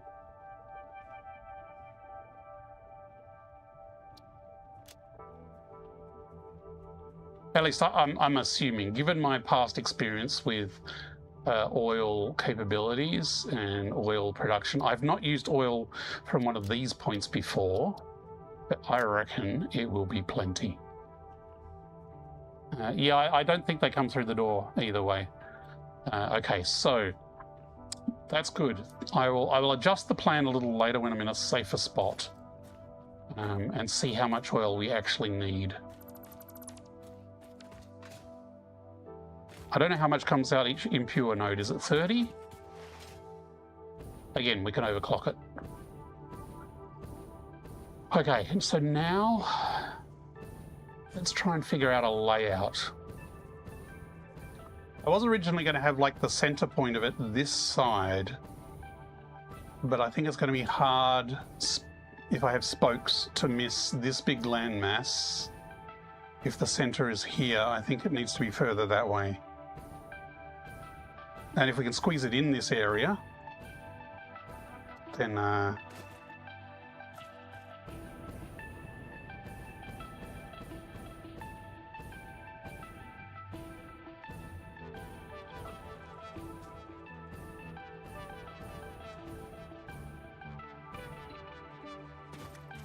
okay. I'm perfectly safe up here, right? So this is actually pretty center to the resources as well. It's not too bad. There's plenty of distance that way. If we radiate out, there is a landmass there and there. And there. So it really depends on how big, how much we can cram in this area. And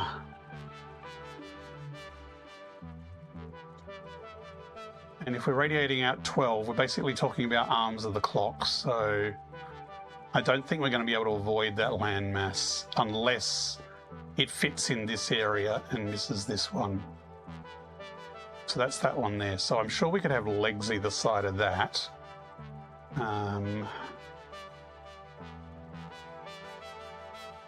Just eyeballing it. Actually, if I ping there, that's 200 meters. 187. 236. 300. 230. Okay, so we are pretty... The closest mass is that mass there at 185. So if we say 200 radiating out in every direction, we can go another 20 this direction. I mean, it's probably going to run into there, 239. Okay, that's not too bad.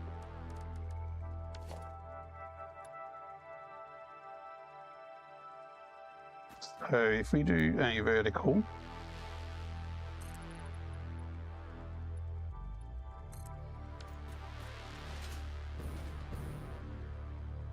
so we stand here, that is, oops, wrong button, not 197, 203, 198, 223.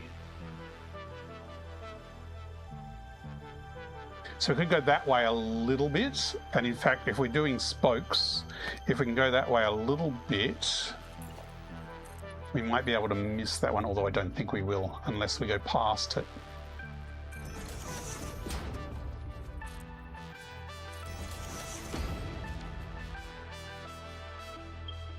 $200, 200, 200, 200. Any other lumps I've missed? I think that's the main one. So I think this is actually a pretty good spot.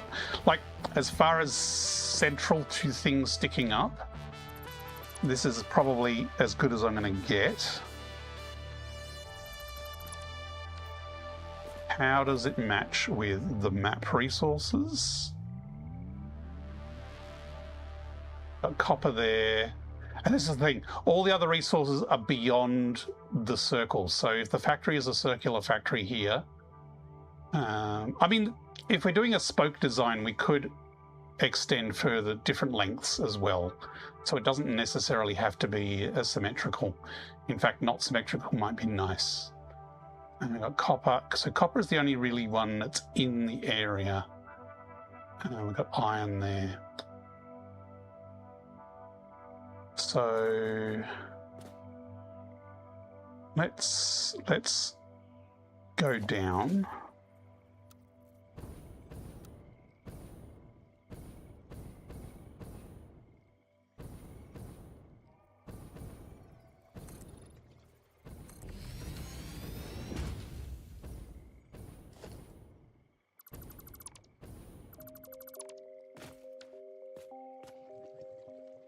Okay, so obviously there's going to be some deforestation here.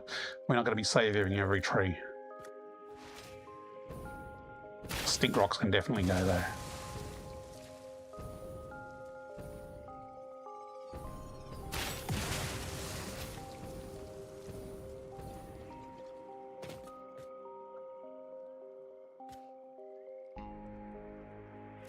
Okay, now we're going to use our trusty circle blueprint.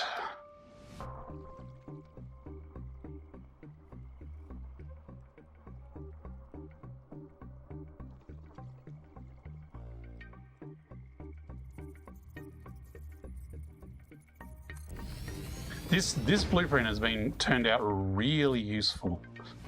Now, if we are going to go start with hexagons, what are the 6 clean ways forwards? Okay, so Hexagon is... Oh, math. 360 divided by 5 is 72. Divided by 6 is 12.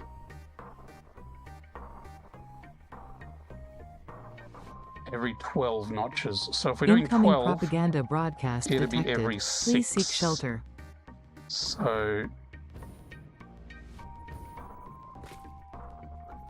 1, 2, 3. So we do it on basically every third black one, and then that would be your 12.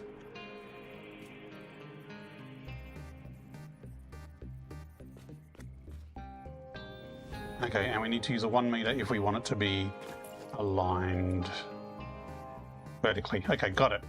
So 1 meter. And we want to extend out from every third black line. Okay. I might actually save the game here.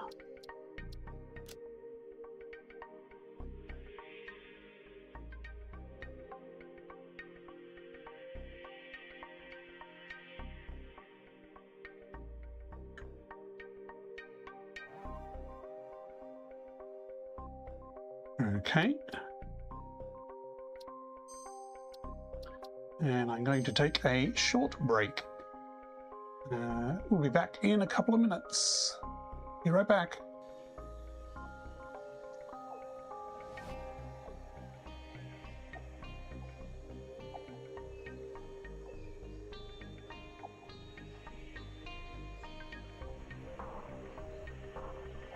Look lively. It's time to do those stretches and hydrate.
Okay, we are back. I'm having another lozenge to help keep my cough at bay. I have been unwell of the last few weeks. I am still getting over a bit of a chest infection, so seeing how my voice holds out tonight and whether I have a coughing fit or not. So apologies if I do make any slurping noises. We are in the swamp. We are scouting for locations for setting up our nuclear power facility. It's going to be pretty large, and I've never done nuclear before, so it's just like let's just use all the swamp. So here we are, and we are trying to figure out a center point for making a somewhat circular radial layout, which may or may not have enough room in it. I don't know. This may actually end up being quite a tall building, or maybe I'll have bits of the factory kind of out about. Who knows? So yes, arachnophobia warning, there are stingers around.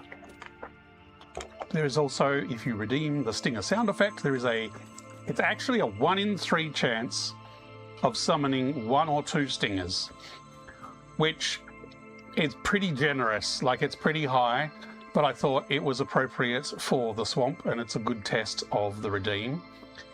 Probably in future sessions, I might tone it down to be a lower chance, but it is a 1 in 3 chance at the moment. Because stingers in the swamp kind of go together. So, reset my floor level if it's inaccurate. Looks pretty good, Oculus, thanks for the warning. Now, I'm trying to figure out which direction to stick 12 spokes in. We have our circle blueprint down here, which allows us to basically, in 5-degree increments, determine which angle to shoot out different things. So if we went out and I probably do want to zoop it.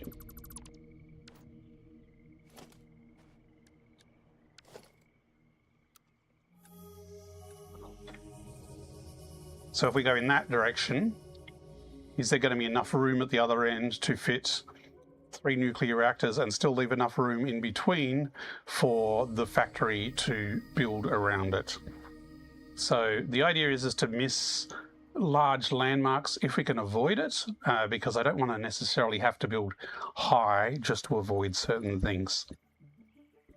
So for 12 spokes, we'd have to do every 3rd black marker. So that's 1, 1, 2, 3. So the 3rd one would be out in that direction. I think that landmass is going to cause problems no matter what. But basically, we've positioned ourselves to be within 200 meters of any bit of landmass that's sticking out. But if we can kind of weave either side of them, then yeah, that's going to be a pain. I want to be able to sample that.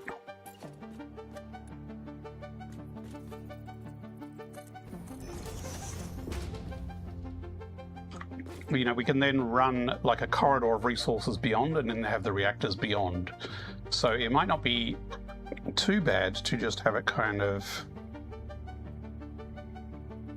I can't see my pointer in amongst the leaves.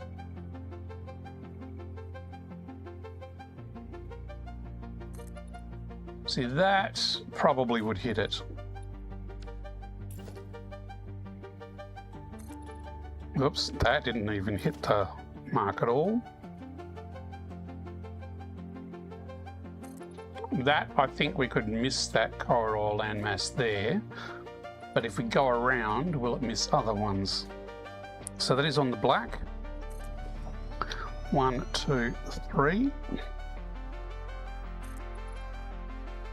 That will not miss, but it's a case of maybe we have some, you know, maybe this isn't so symmetrical after all.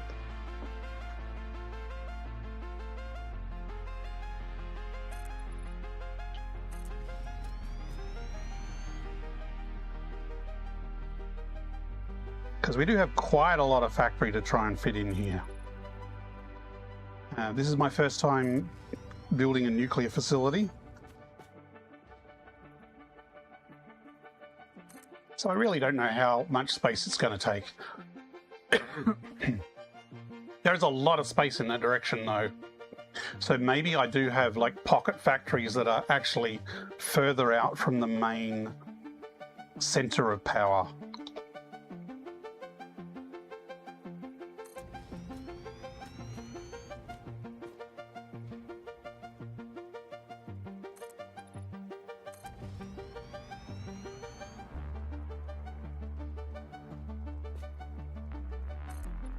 And this is one of the things I like about Satisfactory is you can go in with a plan and a concept, and it can screw it right over, and you have to come up with something else. So it's being able to have a plan to begin with, but then also being able to adapt and shift based on what resources you've got and what positioning you've got.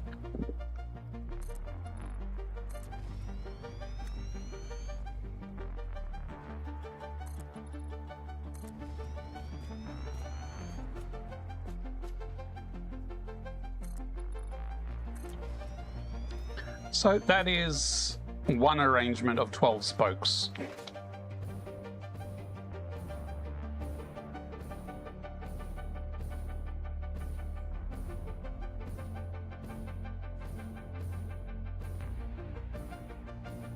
This one's probably the most problematic, hitting that landmass there.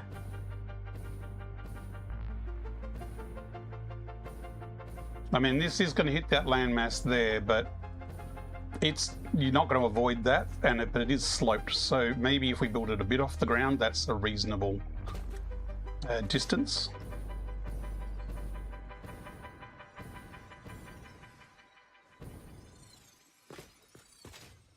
Everything else is pretty clear though.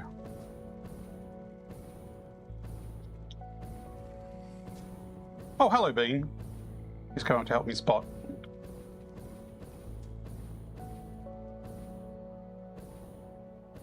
So if we want to try and avoid that, to basically have a corridor of resources that goes beyond that, if we rotate everything around another notch or two, would any of the others conflict with anything?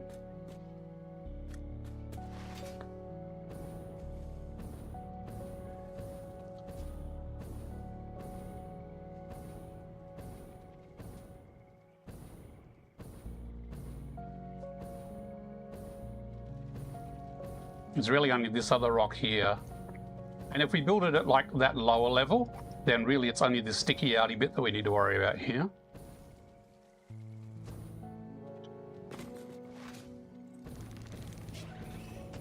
I heard that, and it didn't sound like a redeem.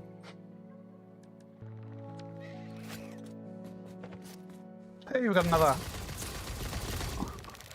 Someone else wants to come scout and build with us.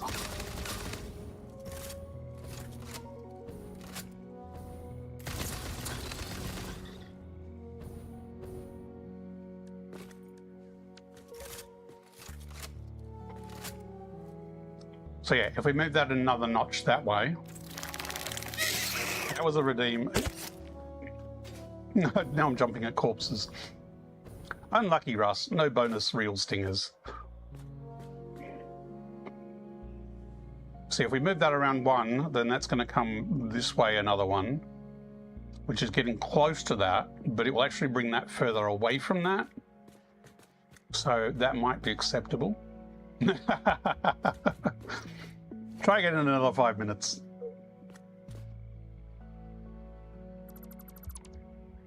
So that was off the black. So if we just do it 5 degrees across, it will go out that way.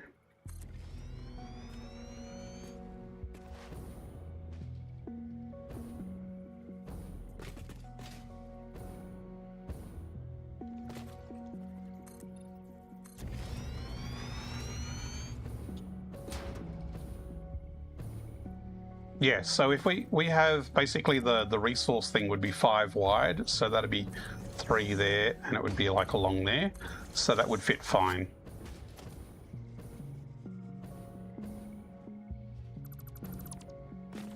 So let's try moving that other one 5 degrees. and see if that still fits that side. That Stinger main is going to jump scare me every time I turn around. Yes, I've got inventory space.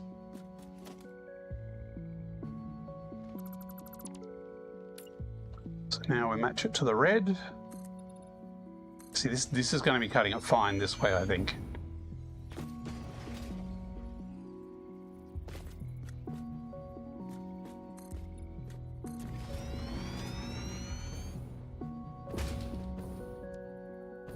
Oops, wrong one. There we go.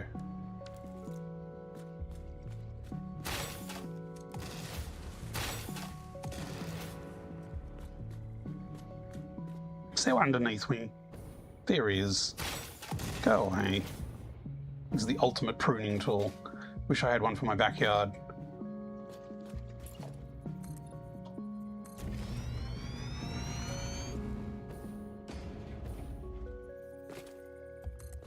Yeah, so if we have it raised this high up, it will clear it. And even if it's lower down, it will clip a bit into it, but I don't think it's going to really impact it as far as stopping resource flow. So I think this is a pretty good angle from here. Like, this is probably the closest one now. There's a bit of a rise there, but I think moving this another 5 degrees around will actually help clear that. So which two have we changed? Because we now need to change the rest. Okay. Bean. Okay, he's still stable.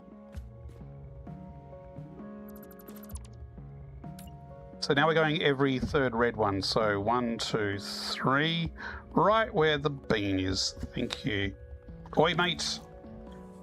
Would you mind moving, please?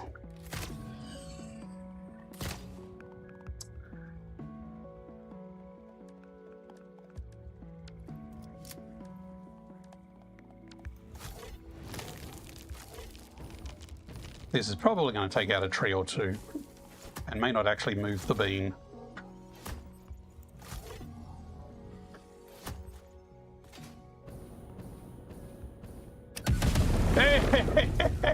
Okay, it moved the bean.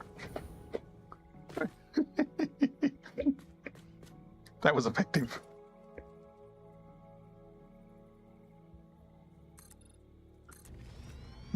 A new pastime, bean eating. Flying beans, yeah. That was only 3 pulse grenades, so that was pretty good hang time.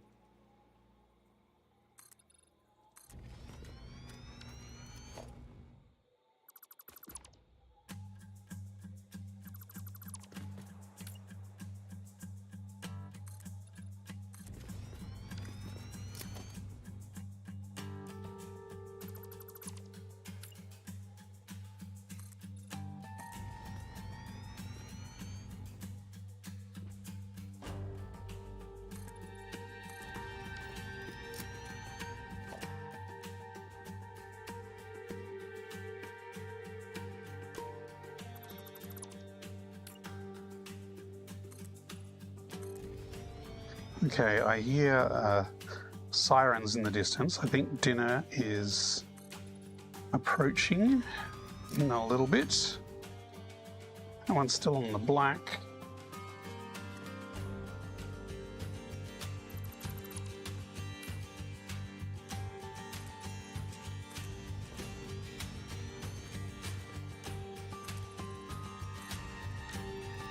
And that is on the red. So that is the full circle now updated for our... Azure Wren says, dinner is about 10 to 15 minutes away. 10 to 15 Pasta minutes? is getting put on.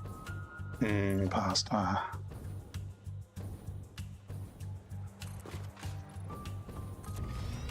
Yeah, it's going to be cutting it fine over this side as well, actually. But again, I think even if the rock crops into it... Okay, where was that? Okay, that was a summon. No! Did someone have a 5-minute timer up?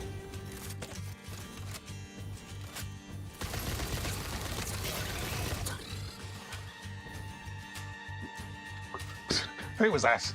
That's Zurin, right. How come Zurin gets all the lucky ones? I hear cackling from the other side of the house.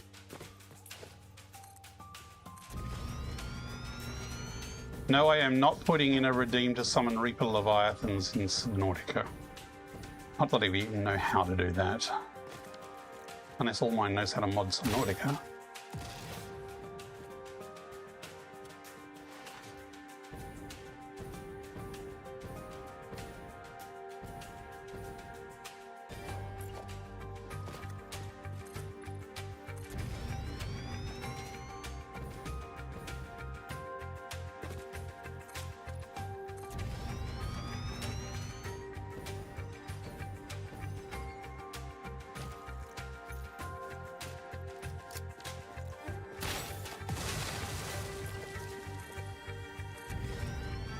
Like, I have gas masks. Like, the gas, it does nothing.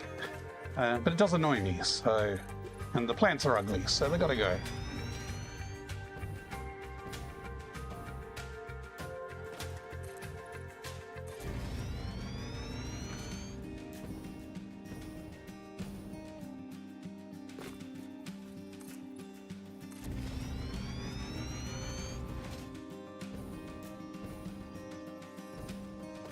Oh, okay, this is actually going directly over some rocks, so I guess this is our height limit for transport.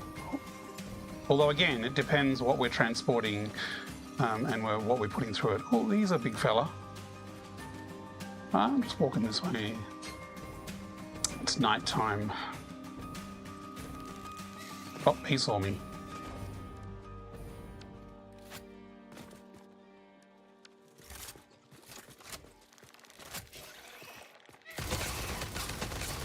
They're ganging up on me.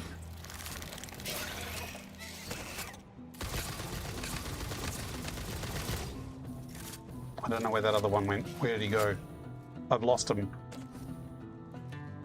Did I mention that one of my ears is blocked and I have no directional tracking from audio? Whoa. Right. Phew. I think it was just the two.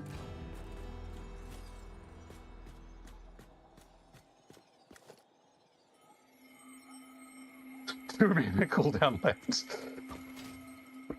Yeah, well, you gotta save them for when they're best used.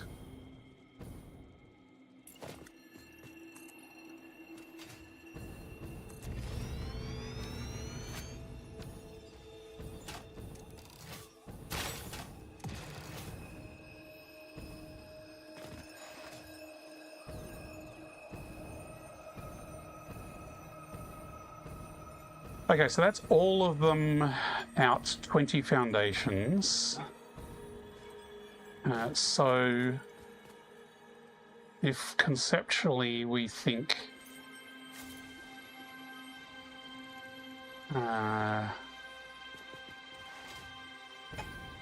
where's our slab?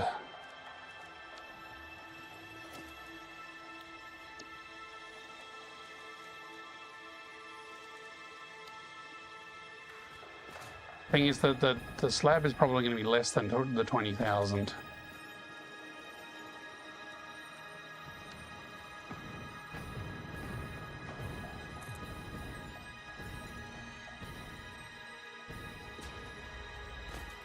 So the blueprint in the end with the nuclear reactors is basically one.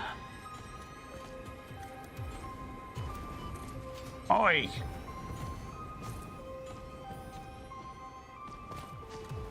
Oh, he's up there. How rude.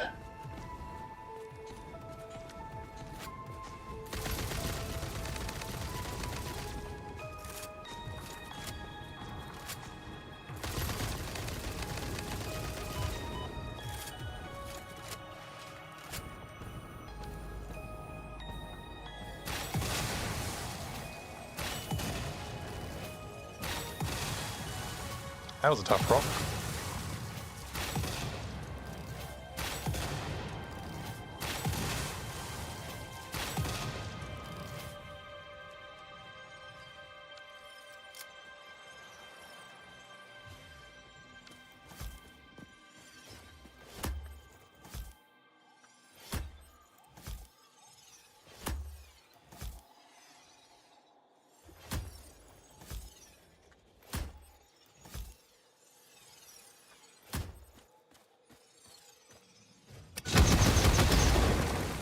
That got rid of the rock.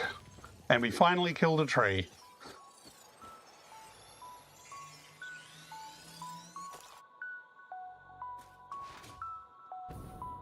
Okay, so this is the problem, is if this is our general layout for having our nuclear reactors laid out, then we're not going to fit 12 around. Oops. If the next one along is here, because that is going to overlap with that one. Which means if we want our spoke idea, we actually have to go out further than what we have.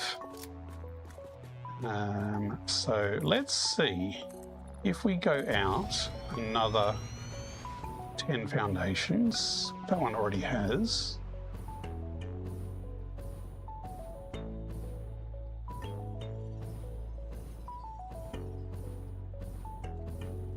That's going to hit a wall.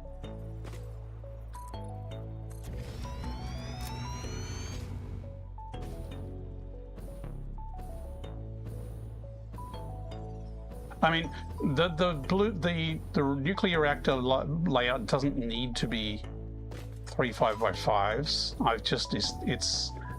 That would give us the most space in the blueprint in order to be able to build a nice blueprint with some connectors that makes decent use of the space. So how big is a nuclear reactor?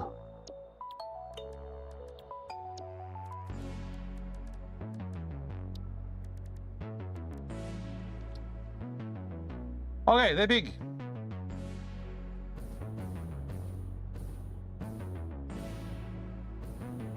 Wow, okay.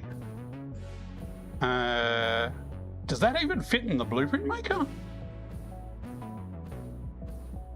As I said, I've never built this stuff before. This is my first time. So, that's a big boy. Okay.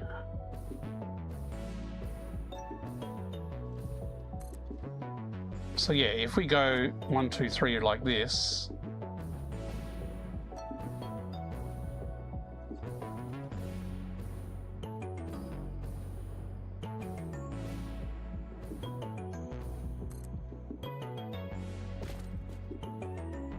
and that is going to have cropping issues.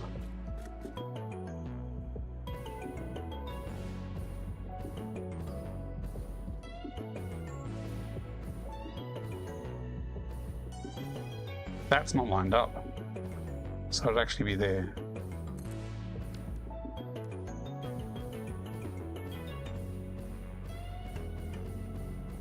Well, there goes my idea of making a nice blueprint with nuclear reactors in it. I mean, I can still kind of do an outer shell of most of it, but I'd have to do it without the nuclear reactor actually in it.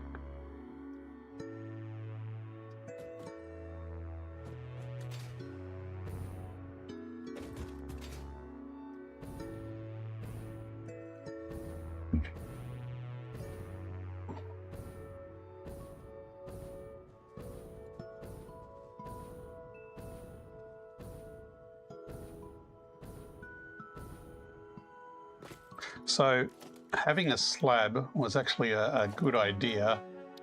It was just a little bit... Again, my plan was to have a 5x5 blueprint with 3 nuclear reactors at the end of a logistics run like that.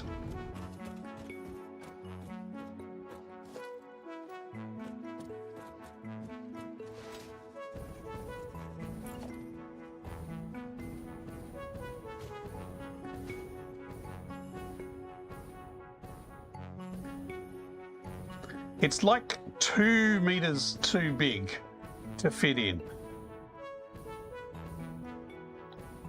And there is a bigger blueprint maker, and it's unlocked at the end of the game when it's not really needed anymore. I reckon vertically that's okay, but yeah, he's a big boy.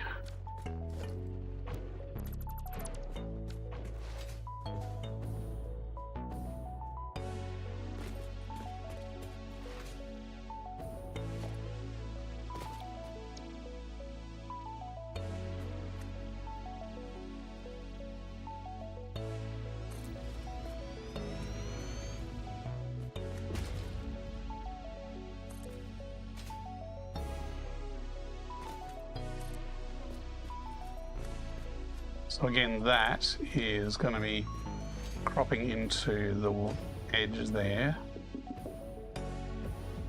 I mean, that may not be terrible.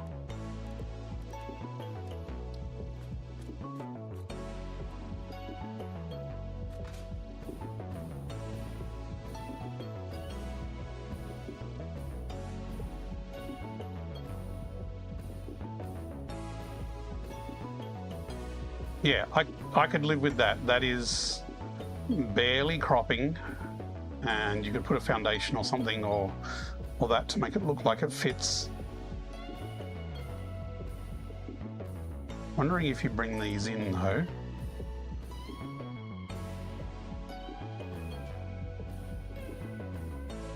I run out of materials. What have I run out of? Oh, cable of all things. Great.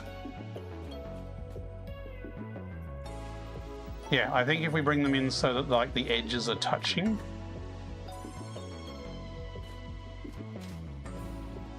Then that'll be okay. So that one could kind of fit. This one, no way in hell is that fitting. But the other thing we could do is we could have every second one further out than the inner ones. So like alternating.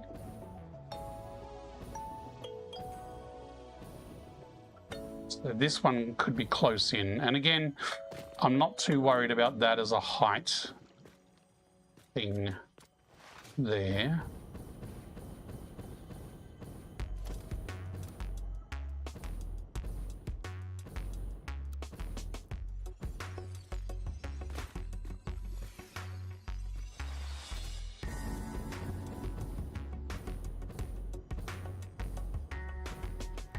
Okay, that's 28. Trying to figure out where the 20 mark is. Okay, that's 20 there.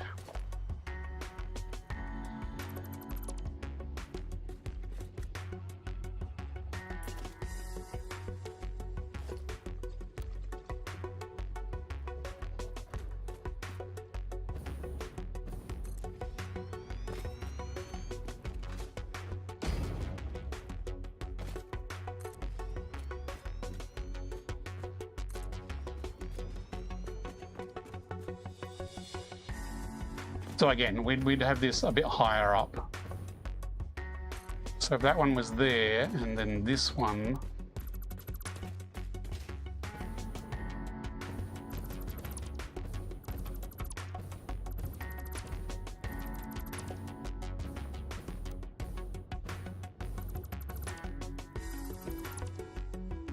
I mean, it doesn't even need to be another whole 10 foundations. It could just be 5 foundations forward. And then I think it would miss. We could try it, see how it works, how it looks. So basically we stagger the different arms lengths in order to fit these suckers in around the inner circle. Yeah, that's barely clipping there. This is going to be a problem there though. So this one we will probably want to bring out. But if we put nuclear reactors over here, I really should let you jump. What the heck is that? Oh, right. That was a Reaper Leviathan. Sounded like an aeroplane or jet fighter going overhead. That one was a bit less impressive than the other one.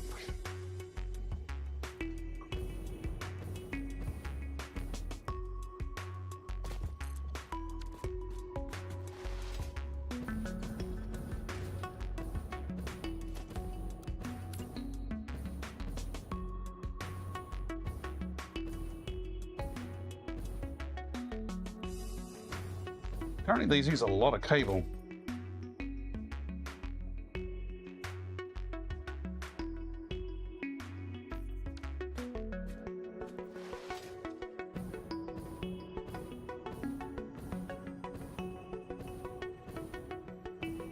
Unless, have I got a trash box somewhere? There's a dismantle crate over there. I wonder if that's full of cable, because I'm probably full of... Oh, not full of junk. Okay. Could have sworn I'd be full of junk after all that.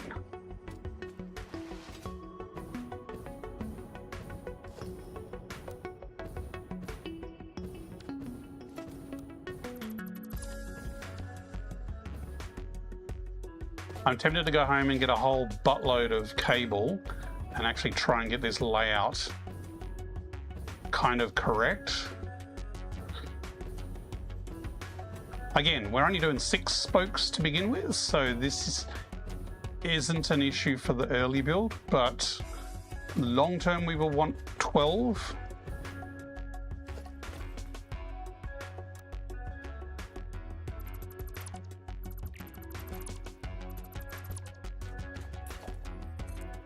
One, two, three, 4, 5.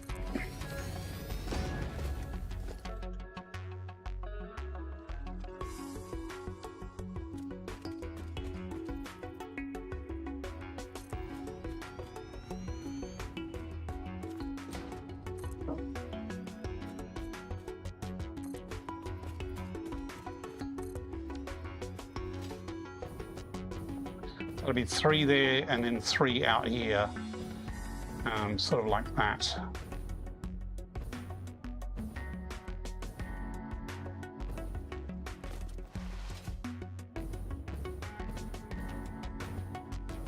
What's it take to build one? Supercomputers, which I'm automated. Everything that I've automated. Okay, so they should be pretty easy to make. Because this is the thing, this is the layout that we need to nail now, because I don't want to have to come back and say, oh, we need to move it half a meter to the left later on. So Azure Wren says, dinner is being served. Dinner is being served. That is awesome. Okay, let me just... This swamp looks tiny when you start putting those things down. Jeez. This is going to be a large project. I just trashed that, didn't I? Whoops. No, I needed that cable. Okay. I think I'm going to head home now because I'm going to pause for dinner for 15 minutes. I'm going to head home and I'm going to pick up a whole pile more cable so I can try and actually place these nuclear reactors where I want them all the way around, all 36 of them. All 36 of them. And then I'll see if the remaining space, where I'm going to be able to put factory parts around that to produce what needs to be produced. Okay, so we're going to say farewell to the swamp for now. It's been fun. I'm going to head home and get myself some cable.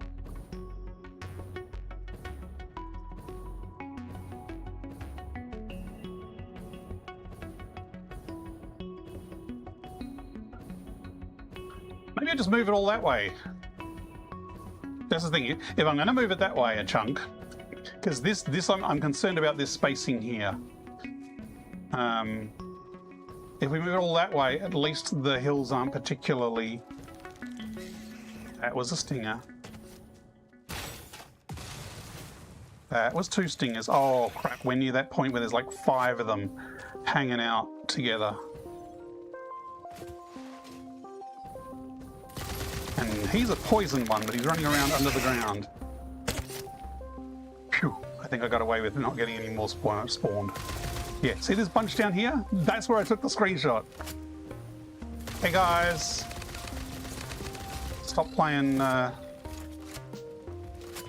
Okay, they're not playing anymore.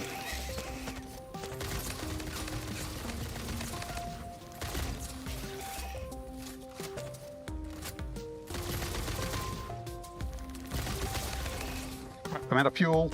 Out of fuel! Ow!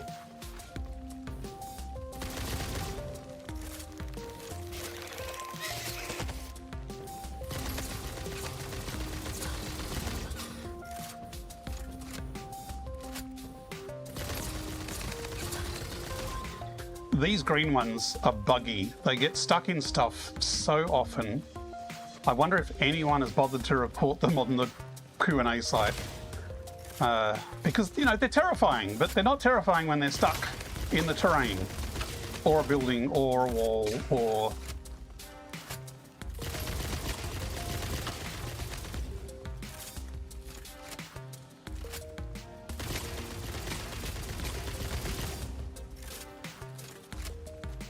Yeah, a group of 5 of the medium ones is a lot scarier than one of these dudes who gets stuck in the terrain. Oh, we have gone through 1,000 ammo.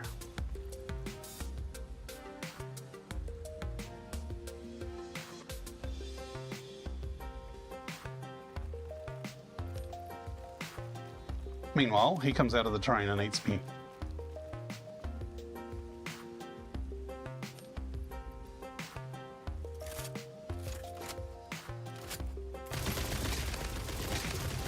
Whee! Okay, right, claim.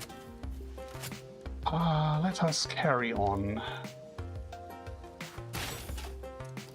Actually, there's a dude hanging out there just waiting. What's he waiting for? Something amazing?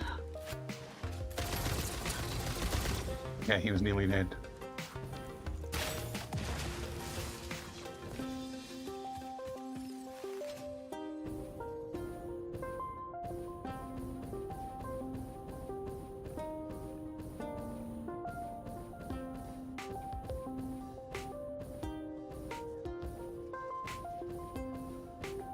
There's nitrogen there, so when I get to needing nitrogen, that might be a spot I take it from. Don't know yet. Ooh, autosave booster.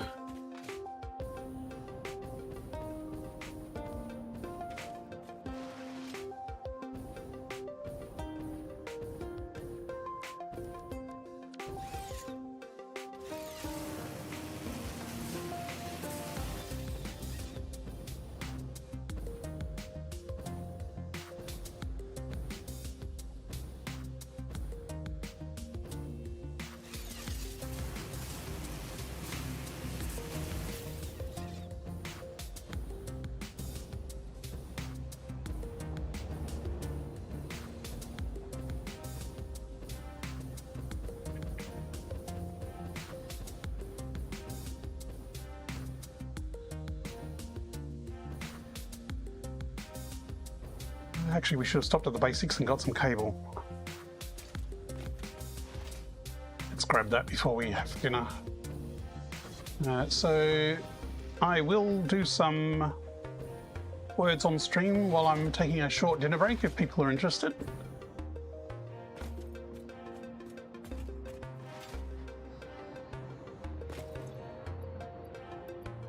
So it's basically 200 cable per generator, which means a full stack per nuclear reactor. So I'm guessing we don't need all those beams as much anymore.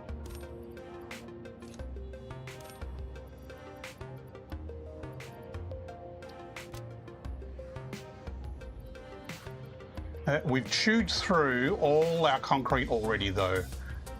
So hopefully the buffer we have is going to generate concrete enough for us, although we can probably recycle what we've got at the moment. 1, 2, 3, 4, 5, 6, 7, 8. We're going to make 36 of these buggers. I'm going to need a lot of cable.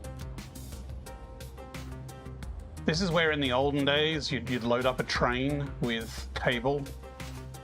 Maybe I should do that, and I'll drive it out to where the project factory is. Because I'm just going to need more cable than that. It's nowhere near enough.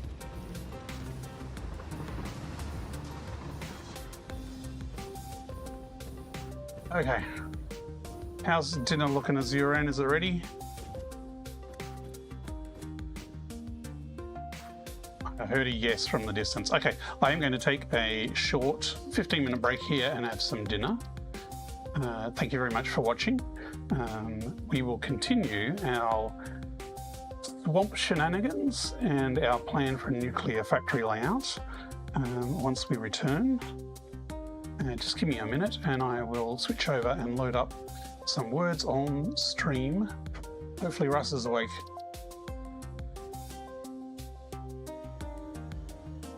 Okay, let me just take off my headset. thank you very much for watching so far. I will be back after I have some dinner. So Words on Stream is an anagram hunting thing. Just type your answers in the chat if you are on Twitch.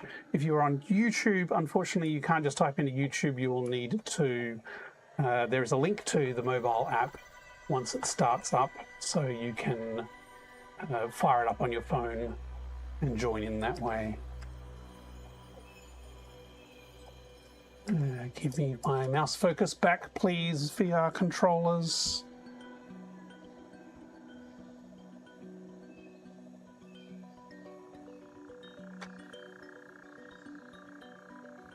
One virtual desktop, stop it. Give me my mouse back.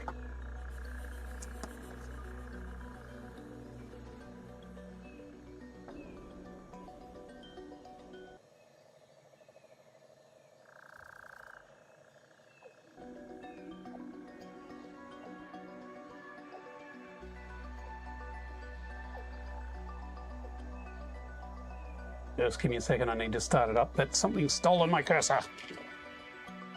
Give me a second.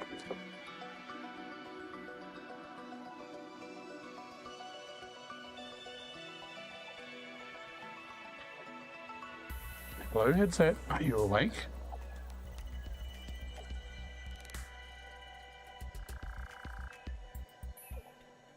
Oh, come on. I don't need technical problems right now, thank you.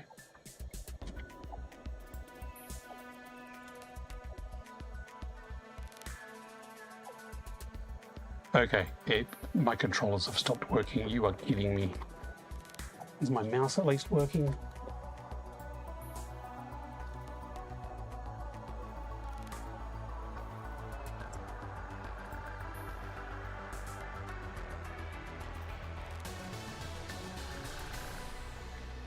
Anyone remember how long ago I saved it?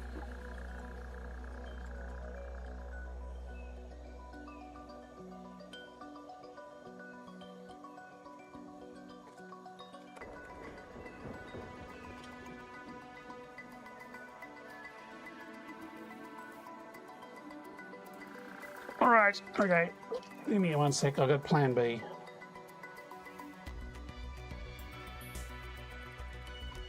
Right, here we go.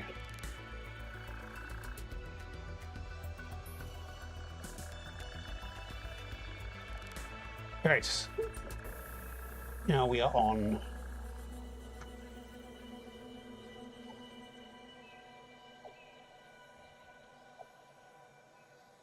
Go. Guess those words. I'm going to go eat. Back soon. Bye.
Incoming propaganda broadcast detected. Please seek shelter.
Incoming propaganda. Seek shelter immediately.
Look lively. It's time to do those stretches and hydrate.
Incoming Pioneer reinforcements. Smirkin 5000 is leading a force of 16 viewers.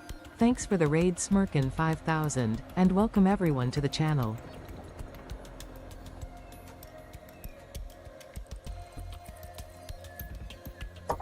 Welcome readers, we're just on a short dinner break at the moment, almost finished. I'll just wait until this end of words on stream is wrapped up and then I'll return.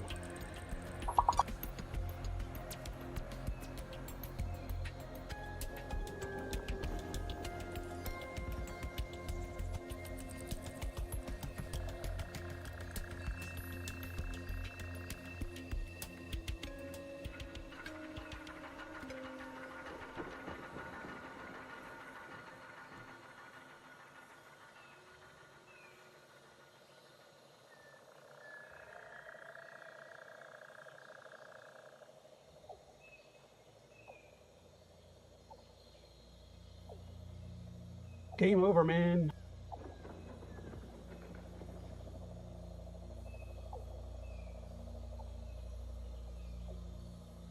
Okay, let me just set everything back up. I just need to put my headset on.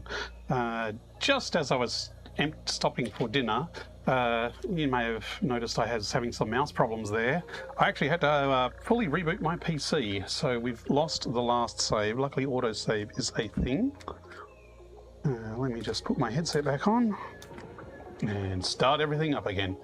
If my headset is working, because it was also having controller issues before. Yay, it's working. Yay, the joys of streaming in VR. Okay.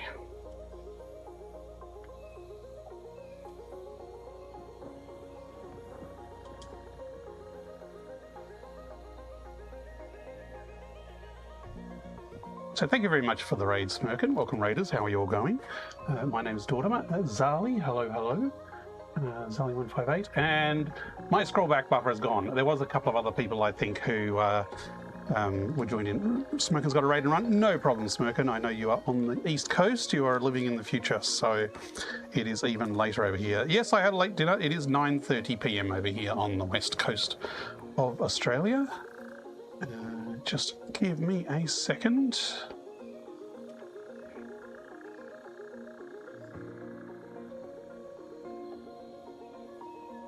Oh yes, I should run OBS on my gaming PC. That would help. Otherwise, you're all going to have a fabulously boring black screen. There we go.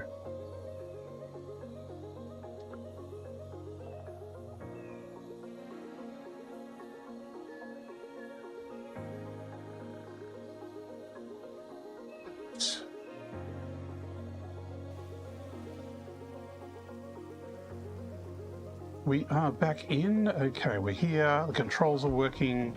Mouse is working. We have controls. We don't quite have the chat stream overlay, so I have can it on see what record people that are saying. Smirkin 5000 is an exemplary pioneer, and recommend that you check out their channel. Definitely check out Smirkin. He's a fellow Aussie. Not playing in VR, but playing a lot of cool Satisfactory. 2-hour time warp between the two coasts on that little island. Yes, and when daylight savings is here, there are 3 hours difference between east and west. And it is not a small country. Like, what was it? Texas fits 3 times within the state of Western Australia, and that's only 1/3 of Australia. For some indication of size. Okay, so we're going to load into our autosave. Oh, I meant to show you the llama. There's a massive llama hiding behind you in the menu if you didn't know. If you're on Satisfactory 1.2. He's just sitting there watching as you pick your menu options.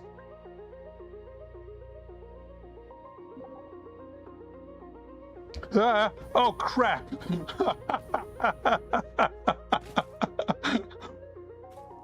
The autosave saved me as I was jetpacking over the void. That could have been messy. Okay, here we are in. Just let my heart catch up a little bit there. Yes, we are here in the lovely Massage 2 ABB planet, which apparently has void gaps, known to trigger saving autosaves and then crashing your mouse. So when you load back in, you have a heart attack. Yes. Well, I don't think they put the llama there for VR players specifically. I think it's just an Easter egg that the devs wanted to have a bit of a laugh at. But yes, if you are in VR, you can look behind you in the menu and you will see a massive llama. Right, so for those who have just raided in or who have joined just recently, welcome to Satisfactory in VR. We are doing a nuclear power planning session today. So we have spent a lot of the time in the swamp. We've spent a lot of time killing stingers. We have chewed through over 1,000 ammo for our rifle, our homing ammo. So it has been a busy time indeed. Tinstyle 2 really whips the llama's ass. Yes, I do get that reference since I may or may not be an old folk. Okay, so while we're not actually building nuclear reactors as such, I decided to plonk down nuclear reactors to get an idea of layout. And because I've not done nuclear before... I have it on record that Askinber is an exemplary pioneer and Asinba's recommend in the that you chat. check I did out see their you channel. say hello, Asinba, earlier. I was AFK, but I did see you wave, so welcome. Yes, everyone check out Asinba as well. Another excellent Satisfactory player, albeit on a US time zone.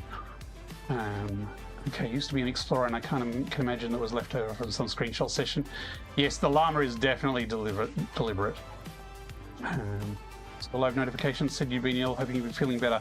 I am on the mend. I am certainly not 100%, and if my voice sounds a little croaky, that is part of the reason why.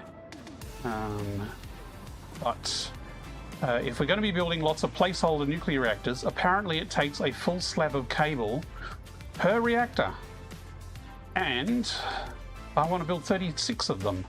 Now, I don't long-term want to build 36, but because I'm figuring out placement and sizing, I basically need to build placeholders for all 36 now, so I can kind of get an idea of the layout. Now, I can probably build a bunch and then delete a bunch and move them around, but it would be nice for planning purposes to be able to build all of them.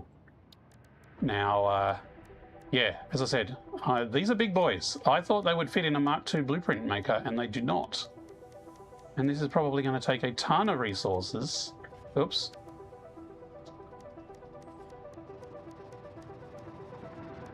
$36.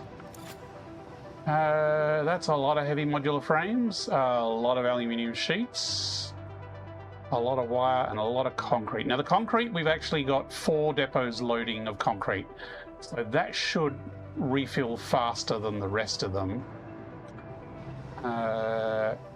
Yeah, cable I think is the one I'm most worried about.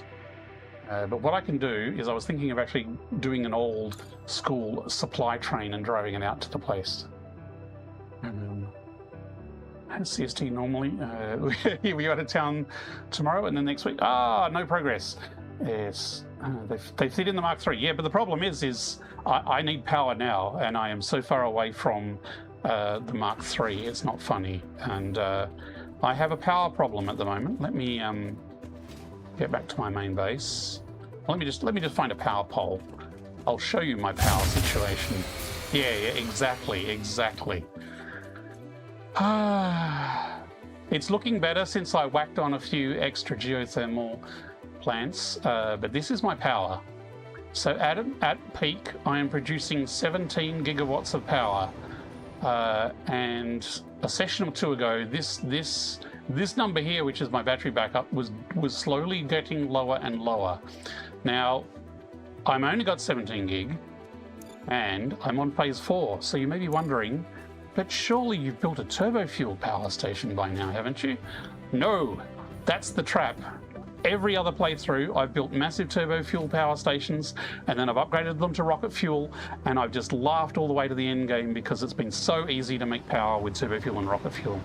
So in this playthrough, I have not actually unlocked fuel power at all. So if I come in here and I look at, where is it, 5? Petroleum power, no fuel power generators, not even unlocking it. It's basically forcing me to do nuclear. I'm going nuclear. That's the plan. Spin up a... Nope. No fuel power at all. And so the plan, as I'll show you the plan, It's probably a good time to show the plan. This is the plan, or at least this is part of the plan. Now this, I've broken things down into sort of blueprints and scalable parts. So this here is the reactor line, which is sort of the last kilometre, as they say, to building the nuclear power. So for each of this set of buildings, I'm going to do 3 reactors at 200% each, which I think is 15 gigawatts. So just one of this will almost double my power. Now the first implementation, I'm going to build 6 of these. But long term, I'm going to build 12 of these, and then I'm going to increase that to 250%.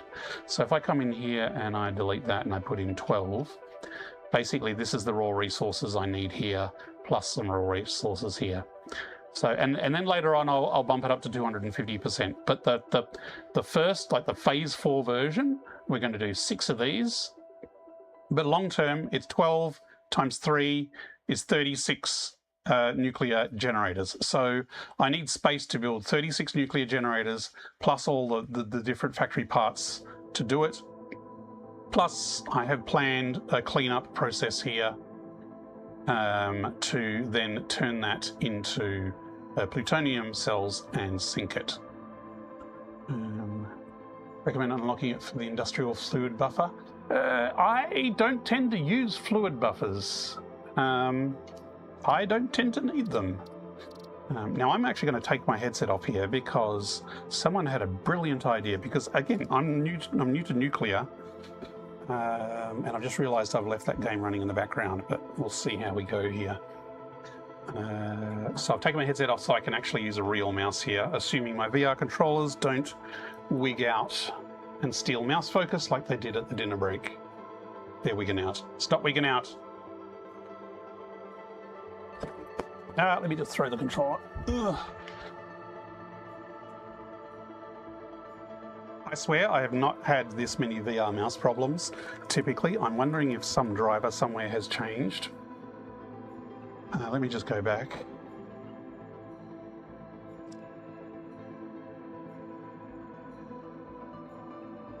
Okay, what I'm going to do is I'm actually going to quit Virtual Desktop. Oh, excuse me. Which will free up the mouse. Yay, we've kind of got a mouse. Is Satisfactory actually stealing focus? Damn it!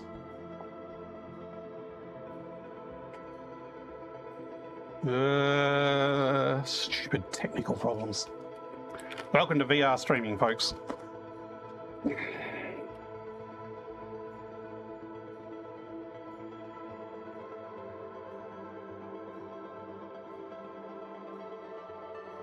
Let me now reconnect the headset. Actually, you're not going to kick the headset on, and if I point the controllers backwards, I should now be able to use a mouse. Why can I not use the mouse? I'm just going to quit Virtual Desktop streaming. Give me a sec. Oh, that might crash the game. Ah.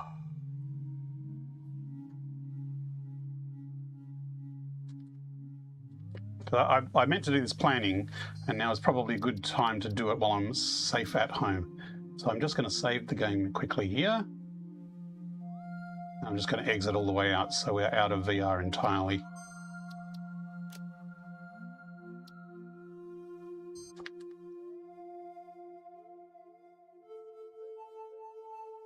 Right, now I will definitely have mouse control. Someone else pointed out that why am I using coal here? Because in my exploration of the swamp, there is an oil node. It's not a traditional oil node. It's the squirty out type ones, the geysers, extraction nodes. So this coal is actually only used to make steel and aluminium. Now this aluminium blueprint I'll need to change. I actually have another aluminium blueprint that already uses oil. So I can go in here, and it is in my alumina works.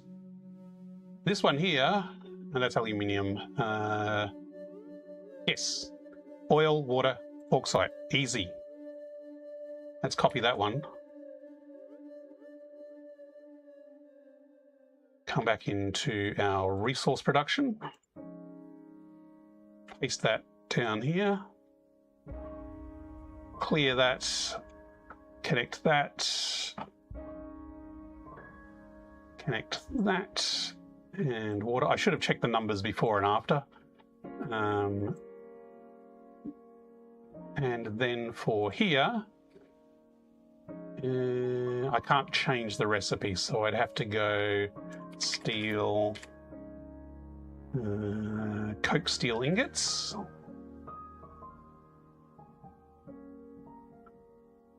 And that will provide steel.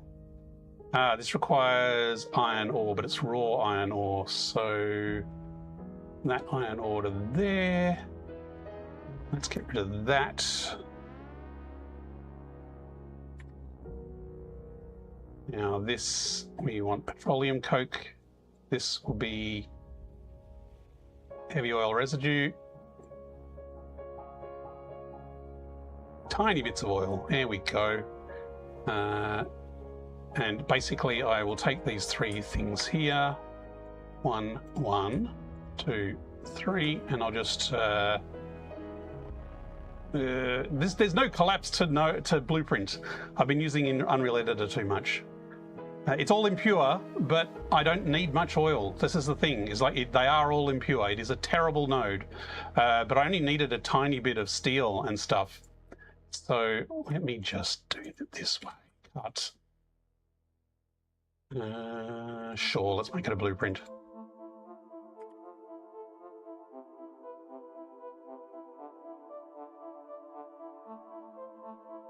Steel out. And I probably got a blueprint that already has this as well, and let's send that to an awesome sink. That should be it. Steel out, oil in, and that was iron, which we're going to get from there. And for some reason, these don't have numbers. Let's clear these. There we go. We don't need copper anymore? That's interesting. Have I stuffed something up? The blue leftover I just sunk. It's a perfect use in the swamp nuke plant because of that. Yeah, exactly. And you just need some petroleum coke and some rubber plastic depending on needs. Well, I don't even need rubber and plastic at the moment, which is why I've just completely ignored oil. But here we go. Are all these numbers? These numbers are all having numbers of numberness. A whole 50 crude oil is needed to make what was, I think, 90 gigawatts of power takes 50 oil. That is. I'm sure my planner is nice and clean. I try and make things to break them down into blueprints that are like repeatable, and even if they're not blueprints, I try and make it a bit tidier. And like this uranium cleanup here, it's kind of like I'm treating it as a separate factory, so I've just made it like that. So yeah, even if I came in here, let's go here, and I made these 250%, and we'd made 12 of them. So this is the long-term plan.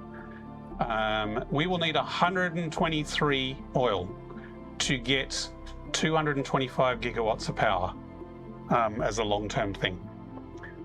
So that is no problem at all. So crystal oscillators, I decided to just use this recipe here, which is the base recipe.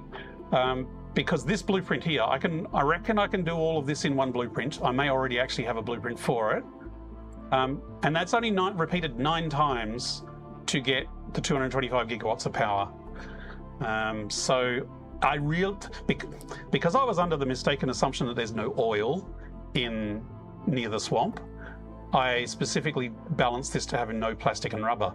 But because there is oil, I might actually come back through and tweak a few of those things. Maybe it would be better value to use the other crystal oscillator recipe and make some rubber locally, because the amount of rubber needed may not be particularly high. But I think the copper then would ramp up. And we're already using 1,836 of copper, which is a lot of copper. And I am not using pure recipes. I don't like the pure recipes. They are more efficient, but they also suck a lot more power. So I'm a big fan of the alloys. So I use the iron alloy and the copper alloy, and they give reasonable efficiency and super low power. So let me just change this back to initial target state.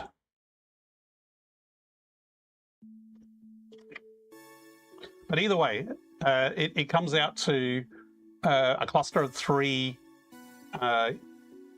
nuclear power generators for each spoke of this factory. So there'll be 6 spokes initially and 12 later on. So we're trying to get 12 spokes with enough room to fit 3 reactors around each spoke, which is massive if they're going to be equidistant apart. So that's what we were kind of trying to spec out. Excuse me. So that's the plan, but as you see, the best laid plans only are good enough until they survive the enemy. Is it something like that? And the enemy is actually our friend here in the form that oil. I'll have to dig out my old numbers and see how much coal it was. Actually, well, I think it was about 200 coal per minute it was going to take. But I am curious how switching to oil affected how much other resources I need. I need a whole 27 water. Ooh, just ignore this 8,640 water over there. Trust me, we're going to need a lot of water. But the water is pretty much in this section here rather than the raw resources. Only pure user for quartz, copper, and some deuterium, yeah. Sulfuric acid version. Ooh, I haven't done that one before, I don't think. Okay, let me just put my headset back on. And because I restarted the game, I can show you that llama.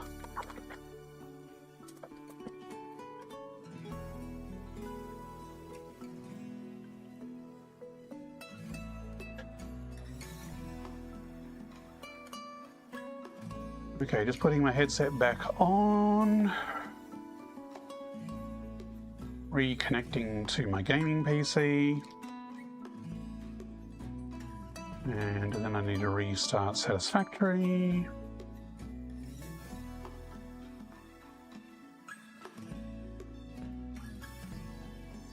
Pure copper was your water sink. Oh, okay. I use recycled water for aluminium. I have never had a problem. Well, okay, my first playthrough I had a problem with water and aluminium, but I kind of settled on a particular way of doing aluminium where the water feedback loop has been flawless in pretty much every other playthrough I've done it in. Okay, so you should be seeing the game on screen. Yes, okay, now I just kick into VR mode. Okay, let me just check my play space. Chat is there. You can kind of see the llama peeking out behind there. Okay, where's my cursor? My cursor is here. So this is the normal, let me just get rid of that. This is the normal Satisfactory menu. So if you're playing on flat screen, you pretty much get this view. But if you look behind you, you get hit by a truck. There is also a massive llama staring at you, watching you, judging you.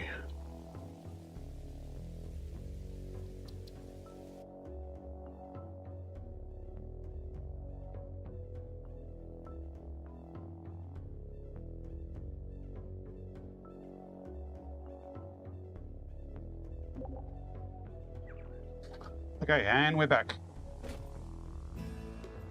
We built another one to that scale. Had to cold start it 3 times. Ooh, yeah. I'm trying to limit how much trains I use in the nuclear build, and it's only going to be standalone, separate lines that are only used for the nuclear process and do not join the main line at all. I'm basically making my nuclear power plant off-grid effectively. Let me just recycle a bunch of junk. Okay, so do I still have those requirements for the nuclear power station? I do. I'm going to make a supply train and load it up with useful stuff. I wonder if any other trains come through here. Basically, as soon as I build a train here, it's going to probably block my entire system eventually. Because there's not a lot of give on my train line system. It is pretty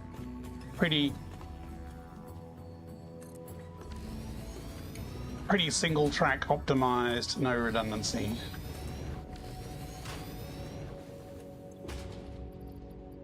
I'm just going to load one of them full of cable, I think.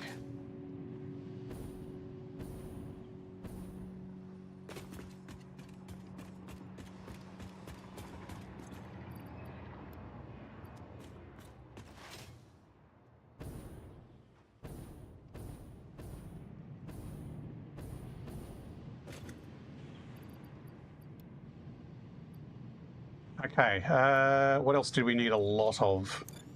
Alclad sheets, what I'll do, they are on the other side of the world at the moment, and there's actually no train line that goes all the way there. So I will take those out of my inventory here and just periodically steal them from there. And I might just put them in a train here.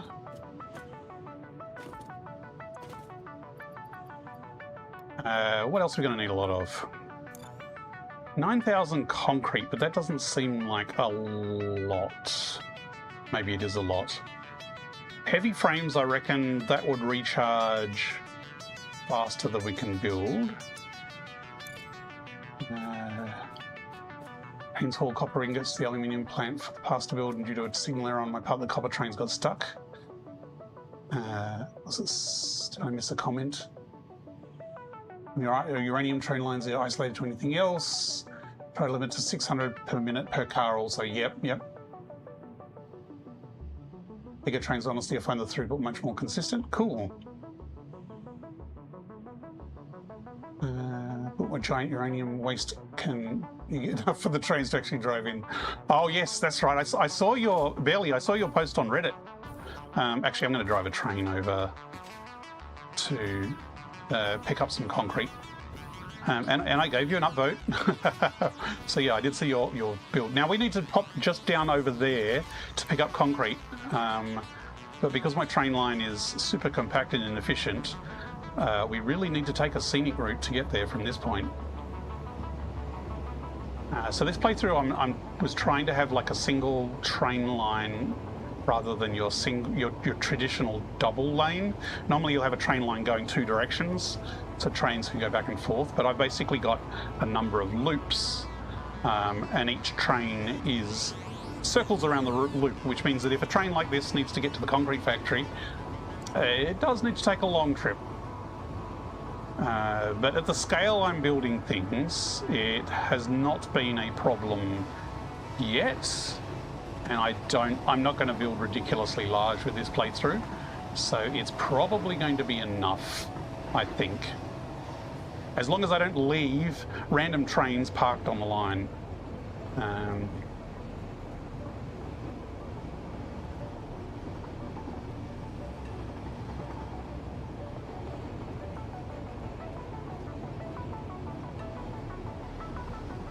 Hey, green signals all the way, that's nice. You may also notice that these train lines are not straight. I'm specifically attempting to follow the contours of the land to make it a bit more organic.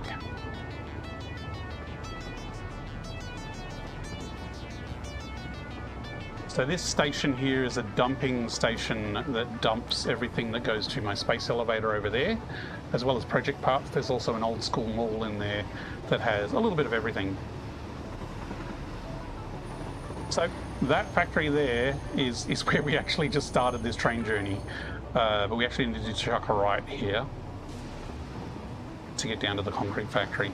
And in fact, the concrete factory doesn't have a train line to it exactly because it is solely for loading the depot. So it's just down there actually, but there is a train line that goes near it on the other side. And I reckon I could park there without gumming up my entire train system for a little bit.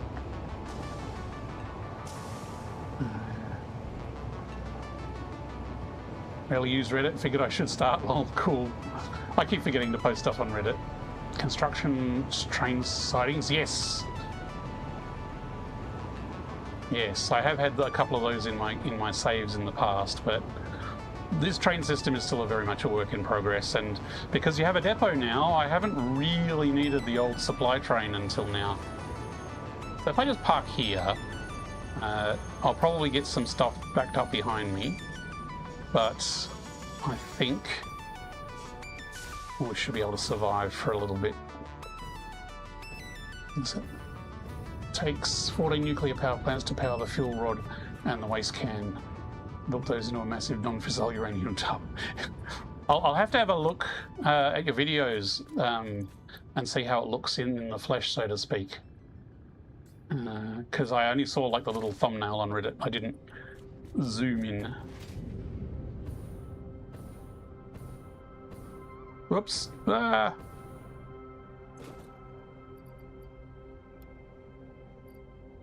That's probably enough. I might as well fill up with the rest while I'm here. Now the problem is there's no actual train line going to the swamp because that's going to be too much. This is the first time I've been to the swamp in this playthrough, is right now, and I've just been jetpacking around. So either I park the train nearby, or I just chuck a temporary line down into the swamp.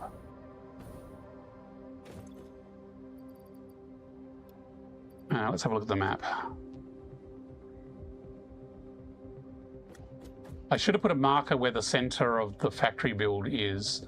So I do have a train point to here that is for project parts. So there's not much room to get through there though. So it might be easier to take the train line off here. I think it runs along here, and park it up the top of the waterfall.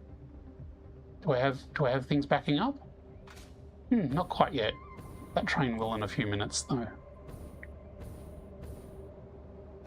Okay, let's go.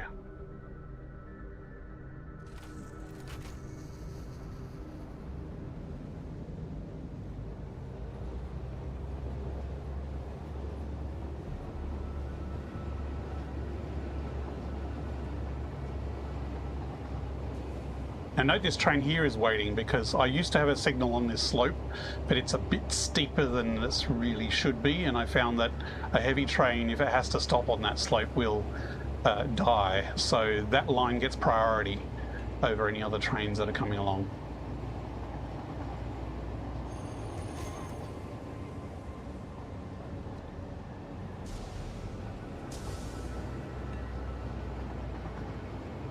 So that line down there is the one that's close to the swamp, but it's really a hole down there. It's hard to get out of. Although being at the top of the waterfall, this other spot isn't particularly useful either.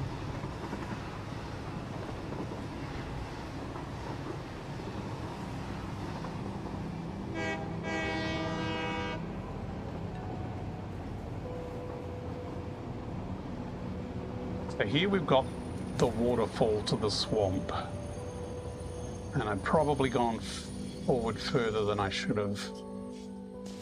Is there anything behind me? No.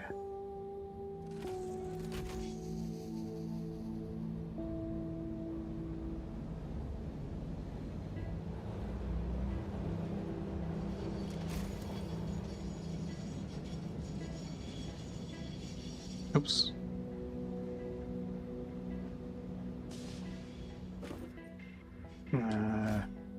Let me just recenter my view.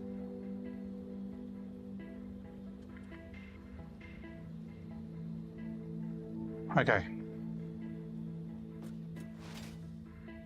This is not going to be a pretty train extension. This is going to be very slapdash with the emphasis on slap. I don't even know if I'm going to get down. See, this is where we're kind of building down here.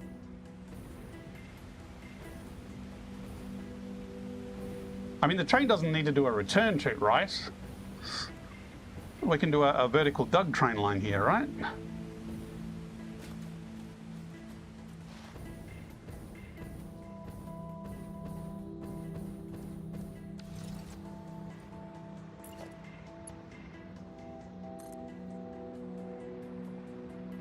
not long enough.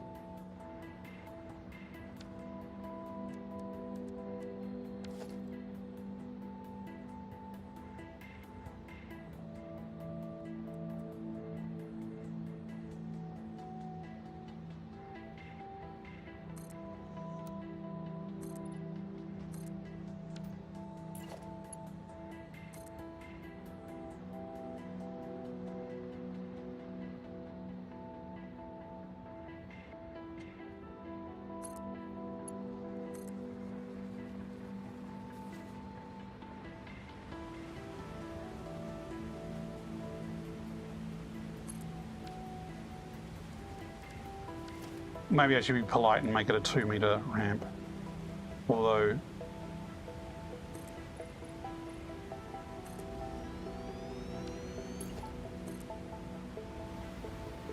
that's not making the height difference much. Stuff it, let's go 4 meters.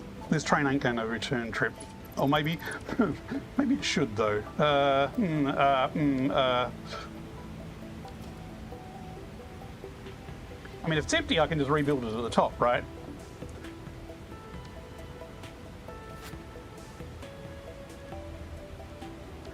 I'll go 2 meters. I will not risk it. It'd be nice if it could reverse out of there.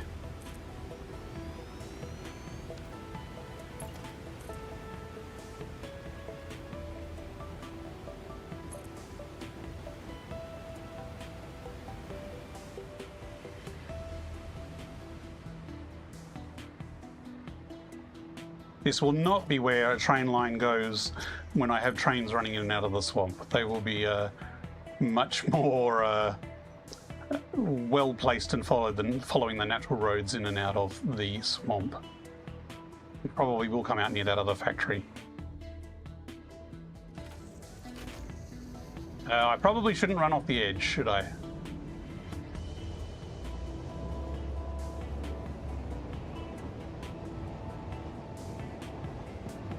How good's its park brake?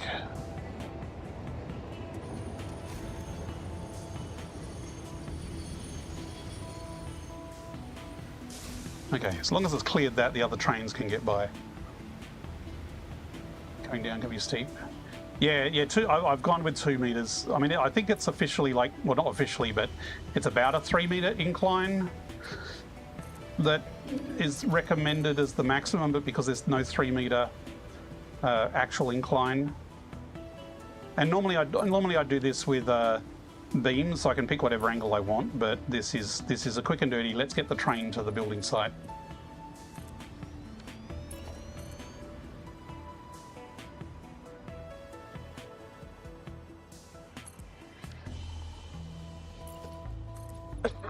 Excuse me.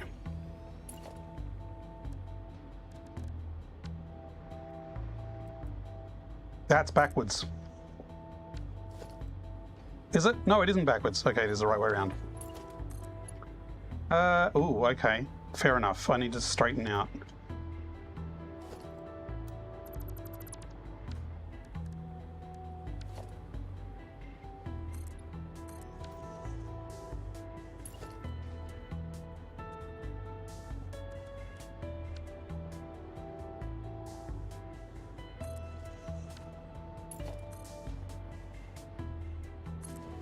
Oh, come on.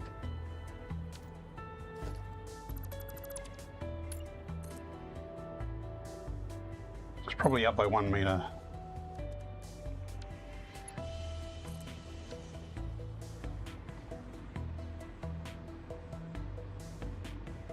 Ha! What happened there?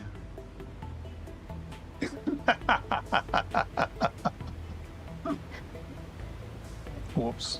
Oops, no, which way's forward? Reset view. Oh. There we go, reset view.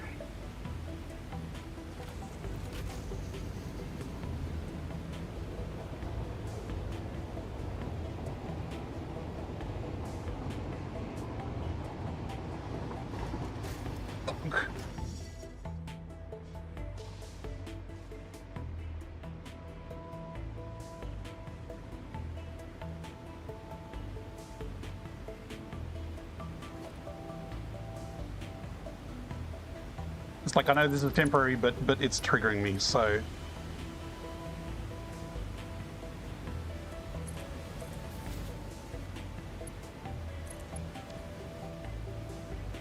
Okay, there we go.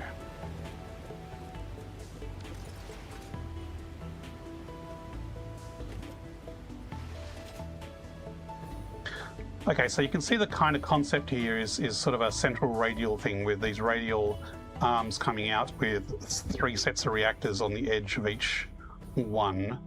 I'm trying not to go too high. It is just too easy to just go, I'll just build above everything.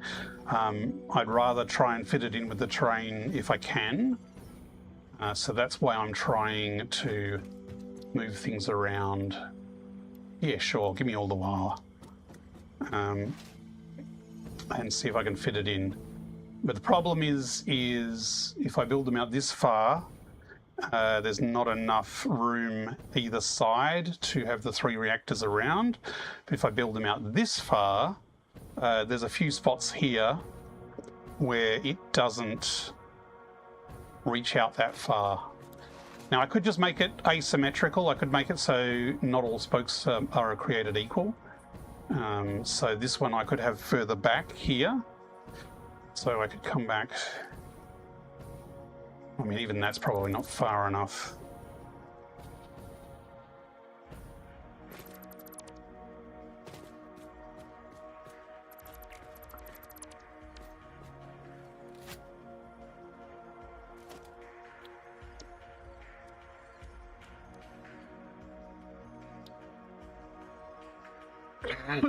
Excuse me.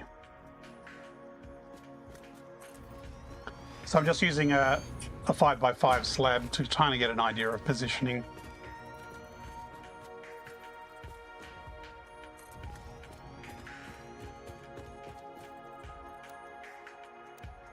I just realised that wasn't blueprint snapping, so it's probably completely the wrong spot. Yes, it was.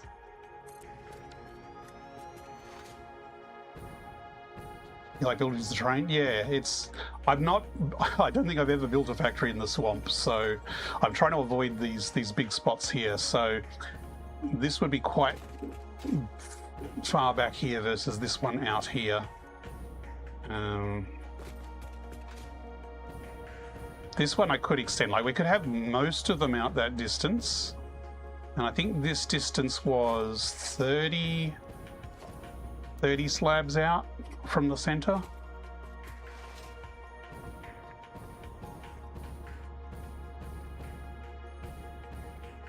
Yeah, 30 out. So this I think is 20 at the moment.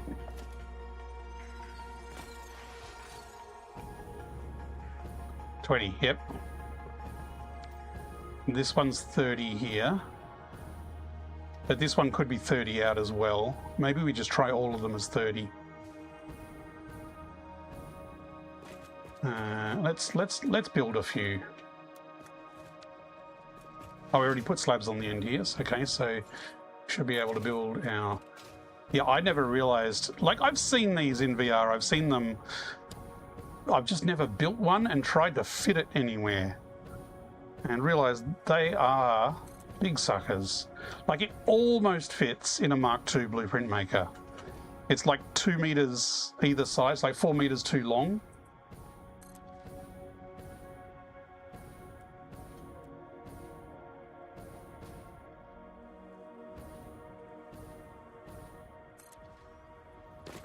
Find the right spots, you could put your water extractors under them. Oh, okay. I was just going to have a big fat pipe of pipes all from the coastline, but yeah, I could pull some of the water from around here, couldn't I?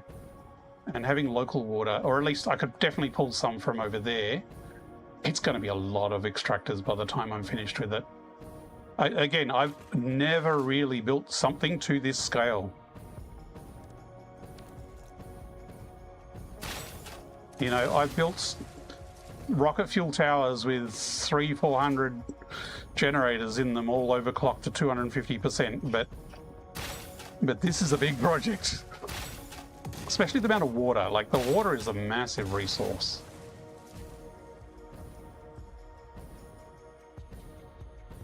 As long as there's enough water laying around, could be interesting to do that. Yeah.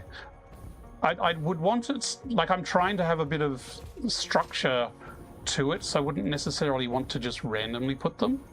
But if they could be integrated into, because the idea is each of these branches will be like a corridor of resources, and the last few machines would be kind of leading up to each set as it goes. That's the concept. As I was saying, I start with a plan and then it all goes pear-shaped and I have to figure it out from there. So we're definitely at the figuring it out part of it, because some of the concepts I had are definitely not going to be as easy as I hoped, but I also knew this was going to be challenging. Like, I haven't even tried to figure out if the factories, how they're going to fit in here, but I'm pretty confident. Like, I'm good at building factories vertically, so if I need a massive tower in the middle of factory, sort of like a twin tower sort of thing, then so be it. That's what I'll do. I'm pretty confident I can fit all the different factory parts in the middle. But again, that's what we're here to try now. I might be in for some rude surprises. And I have no power here, which is why I'm jetpacking around.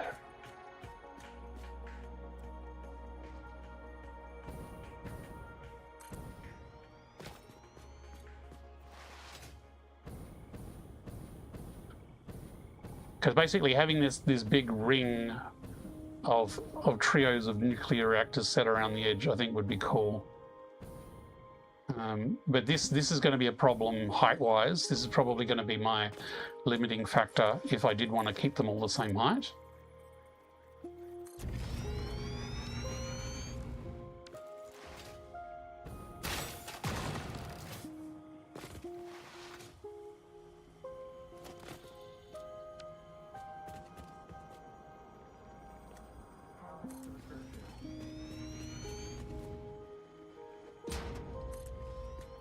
But I'm also not against having the actual reactors elevated.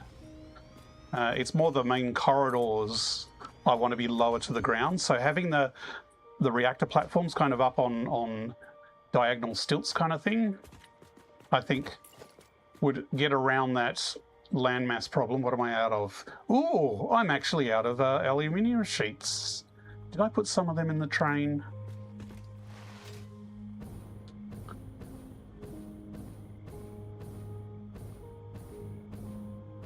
Nuclear fuel factory was not huge when you built it for 8 reactors. Pour it 200%, yeah. That's the thing is, I don't usually do massive builds, but I do often do massive, or not massive, but large power installations. So I thought this would be a really good challenge to kind of stretch the scale I can build things at.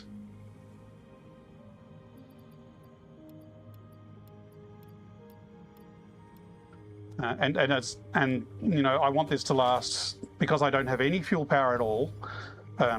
As a play challenge, what I build here has to be sufficient up until the end game. And you know, 36, 12, 24, 36, 36 nuclear generators at 250% each, fully scaled, should be enough, I think.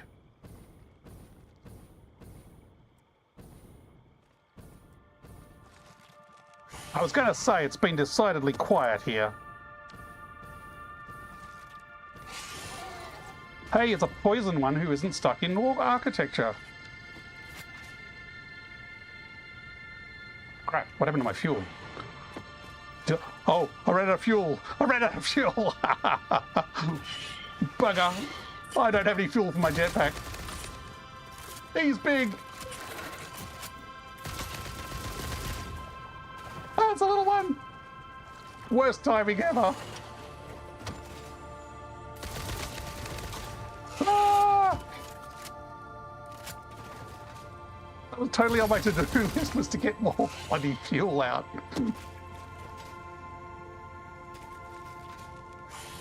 Oh! Yeah. Okay, well played. Well played. He is huge.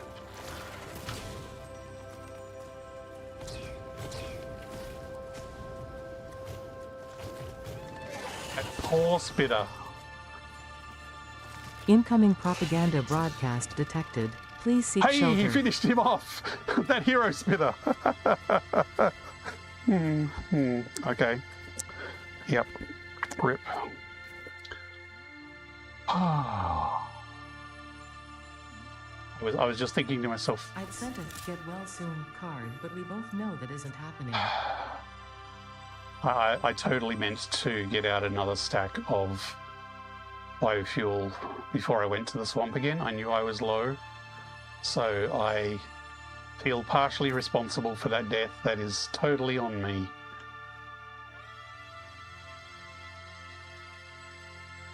I might need some ammo to get back there. Give me another stack of ammo.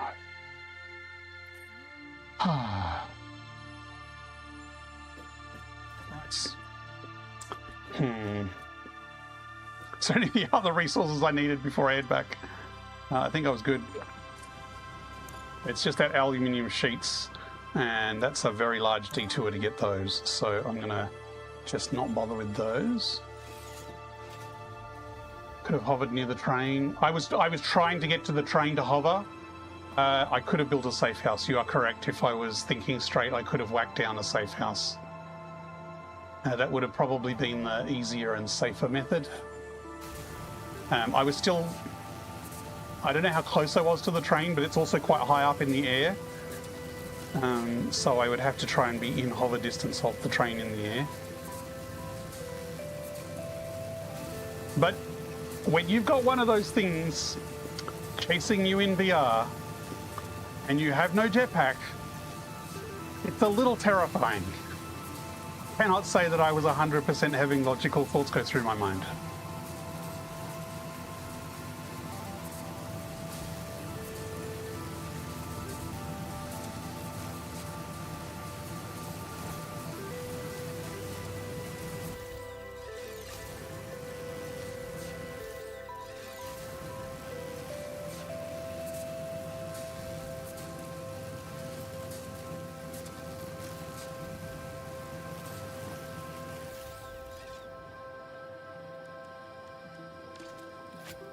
Oh, I don't have my jetpack on me because it's on my corpse. I only have the hover pack. Well, oops.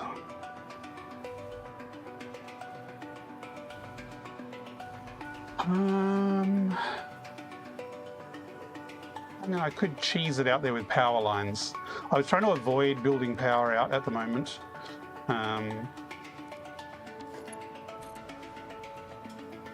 But I could definitely... Something is trying to attack me from down there as well.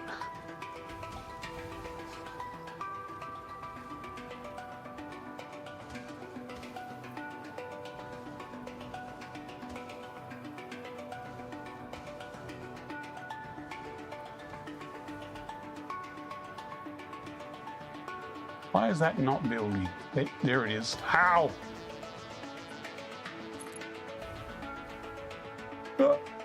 Phew. The aggression turned off from the start. That's beside the point.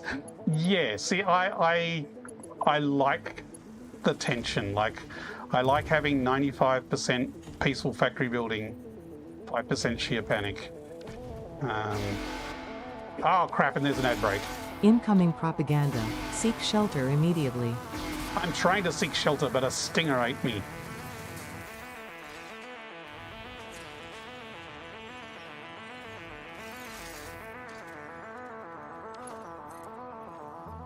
You know, I think I might just keep going through the ad break. Or I'll get attacked by a stinger.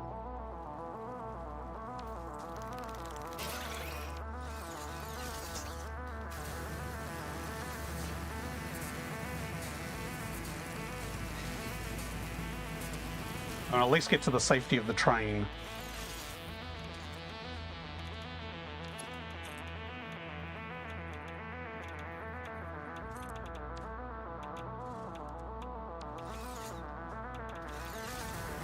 I just realised I'm out of filters because I don't have my... Yes, I'm going to die of radiation poisoning. Great.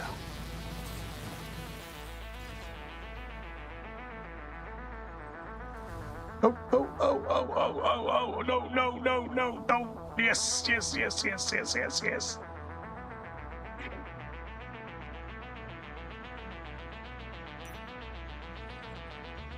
Look lively. It's time to do those stretches and hydrate. I'm going to take a break in a sec. I'm just going to build myself a safe little place to count my chickens and get my pulse to lower down. I'm not standing in poison, am I? No, okay. I'm going to take a short break, folks. Back soon.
Okay.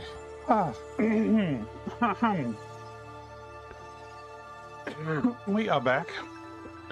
That was nerve-wracking. We just encountered a large poison stinger in the swamp, just as our fuel ran out in our jetpack. So we are now trying to find our corpse. Now, if you'll excuse me, I'm just going to use an IRL inhaler.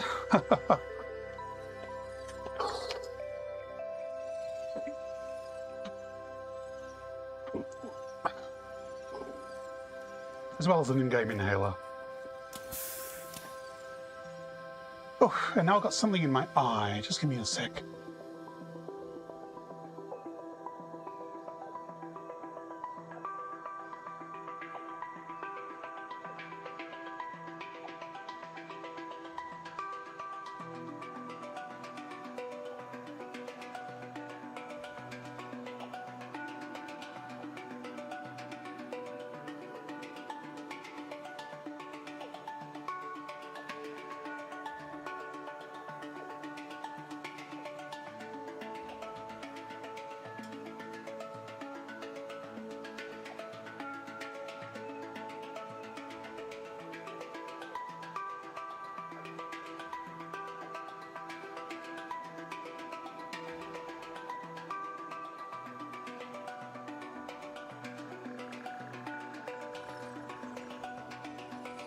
Okay.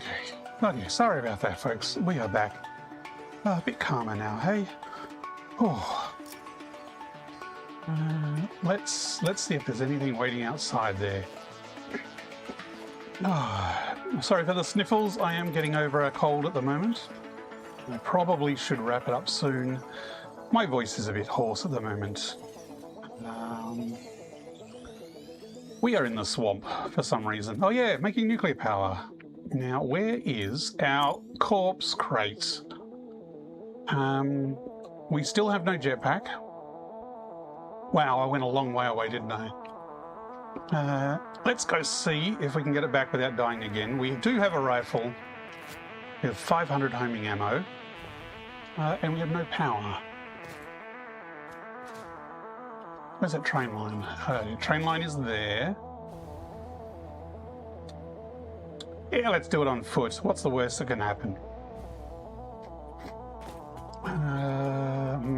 Okay, we're going to do ground level apparently. Maybe we should wait till day. That would probably be wise.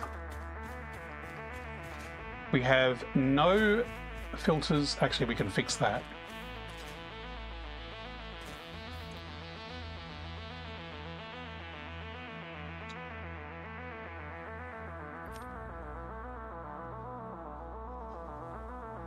Now we have filters.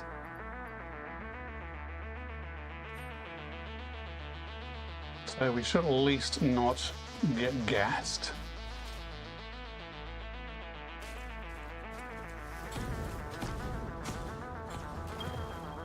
Keep running, keep running. Where on earth did we get to with that corpse? That explains why we didn't make it to the train. Hang on, that's a dismantle crate. Where's my death crate? Death crate, okay, over there. Just looking in the completely wrong direction, folks. It's that time of night.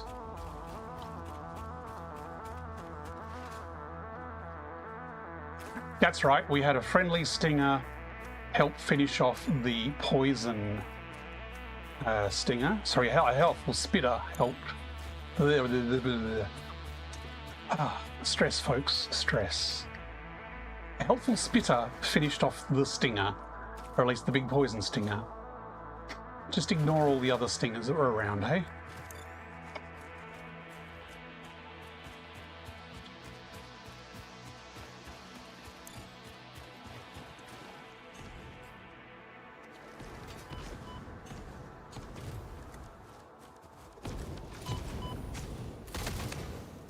Ah, he's firing big explosives.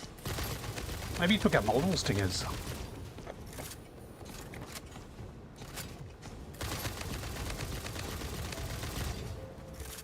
Thank you for your service, sir.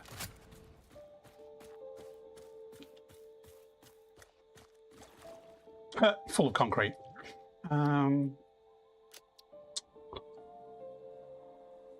That can probably stay there for now, although we can get rid of some of this ammo.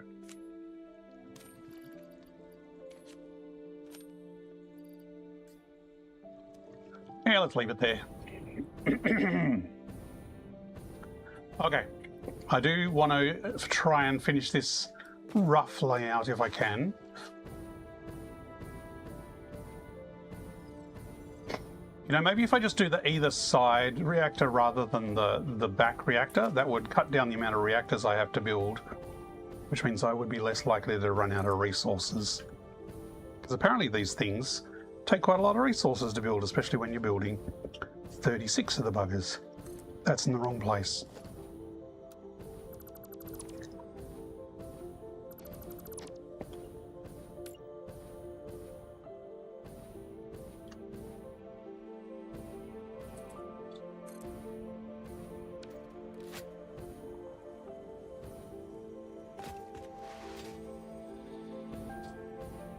Oh, excuse me with the sniffles. My nose has decided it wants to run.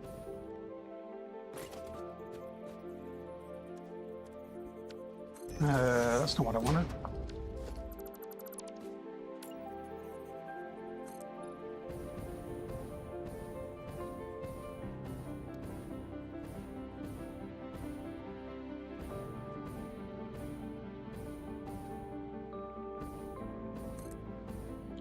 So this is the problematic one, since we're not avoiding this bit of land here at all.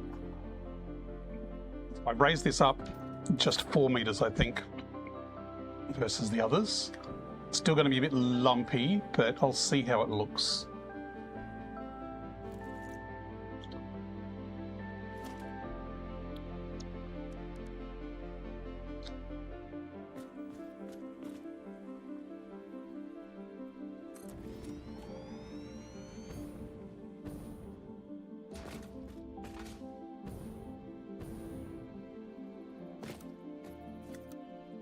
What have I run out of? Oh, there's probably resource node over there. Get our pruning tool.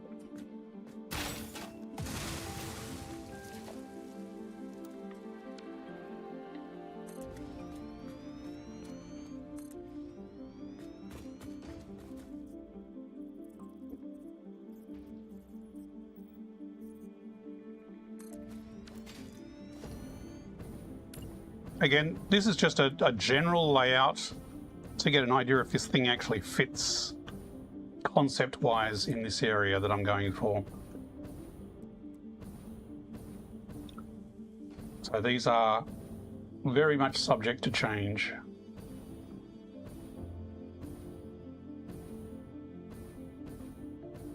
I'm going to put all 3 of these because it is such a tight spot. I want to see where it encroaches over the land.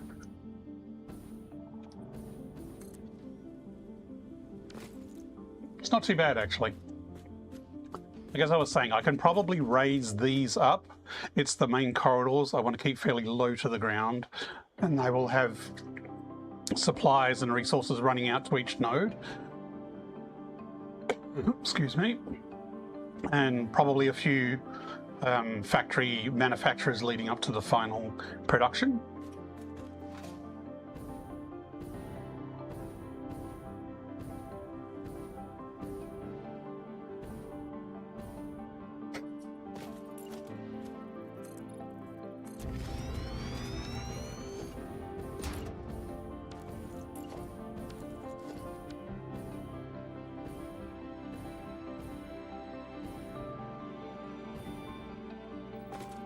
If I say I'm surprised I haven't run out of concrete, I'm going to run out of concrete, aren't I? I wonder if that one was actually lined up now, because that one wasn't.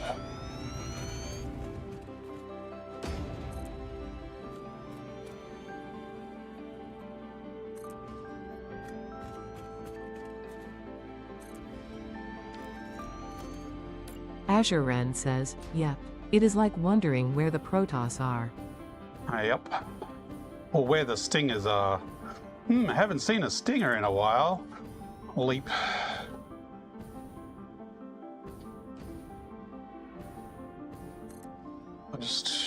I mean, how many resources do I have? Oi! Damn it, it was a real one.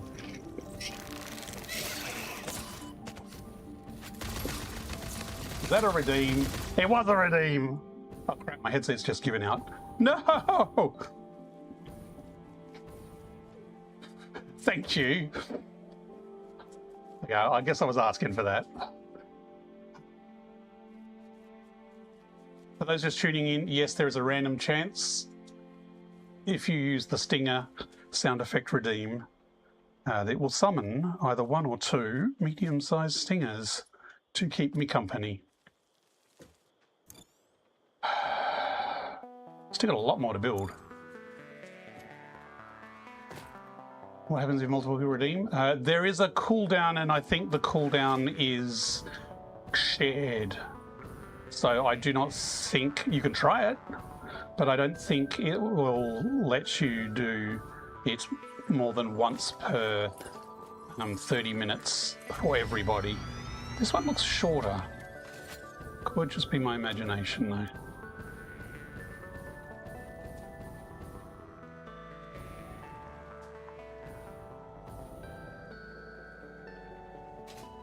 I mean, I would have preferred to have it as a cooldown per user.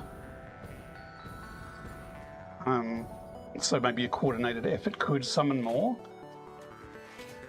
But there didn't seem to be a setting.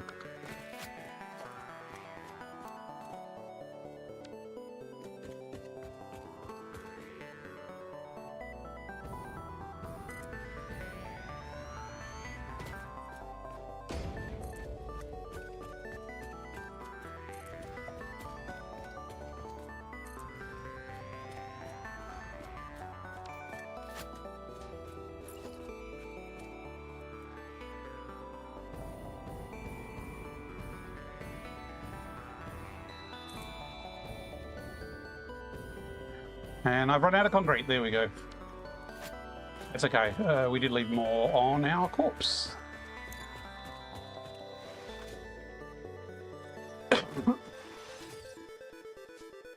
And this is just the basic layout scaffolding of concrete. We're going to need a lot more concrete by the time we're done.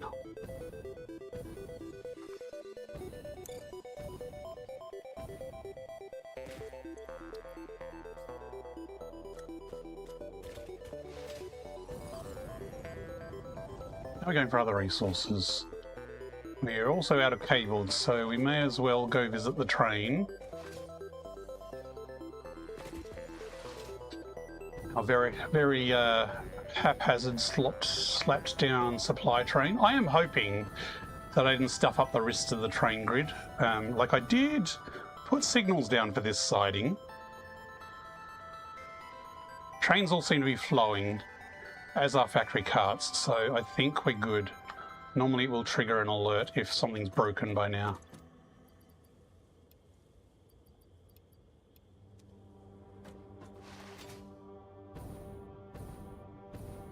I think this plan could work. That's going to be a tricky spot over there. But as I said, the aim is to do 12 spokes, but we don't necessarily need to do all 12. So we could do like an arc of 10 and leave that area there, for example.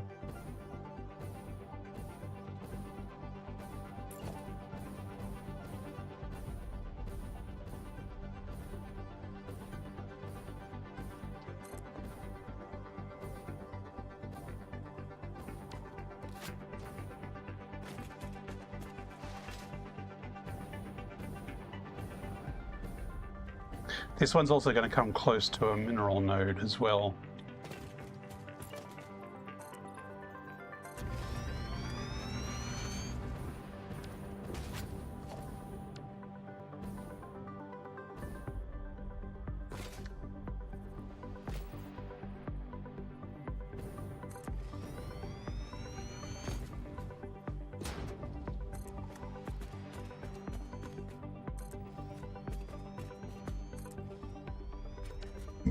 Pardon me.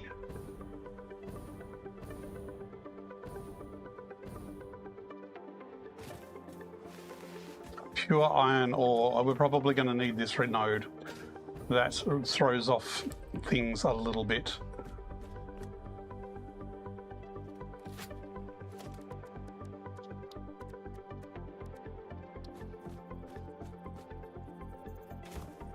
Ha! That's snapping to the top foundation. Cute.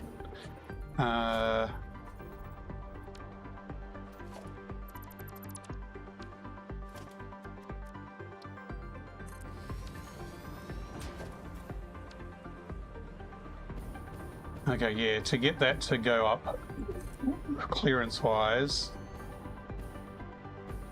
there would need to be at least 12, maybe 13 in height.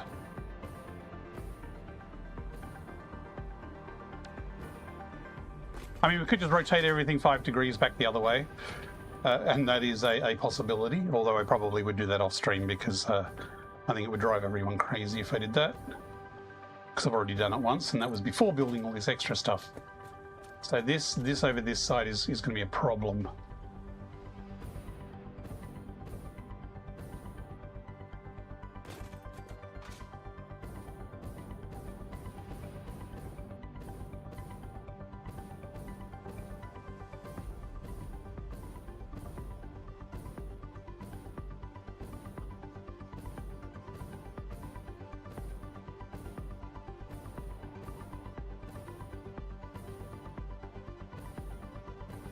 I mean, it could go a little further if we rotate that a bit more, but I'm just going to whack it down there and see. Because it is possible that we bring these in closer together in general, but we can't bring all 3 in together because basically the outer one will overlap.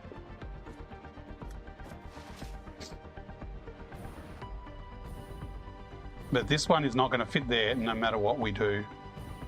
Oh, it's next to your pod. I heard that.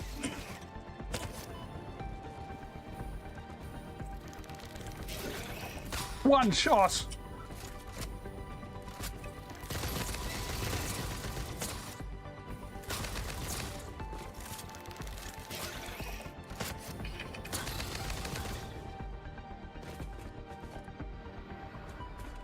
Oh, this isn't even going to fit at this range. So this spoke is effectively dead as far as fitting a whole bunch of those in.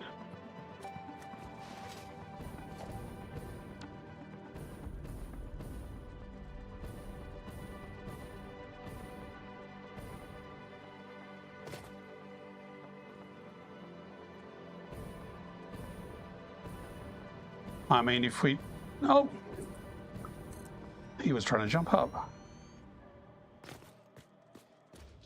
To do that, we'd effectively have to have those... Oh crap, they found their way up. Hey, you little guys!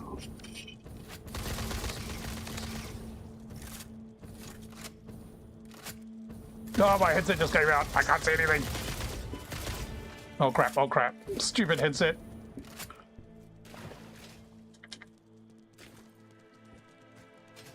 I think the there's a little sensor in there that detects whether it's on your head or not. I think it was like, nope, I don't detect your head there. Your head is gone.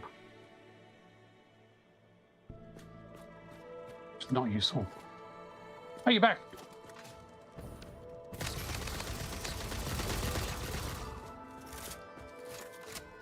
Like the homing ammo does help a lot and is a lot of fun.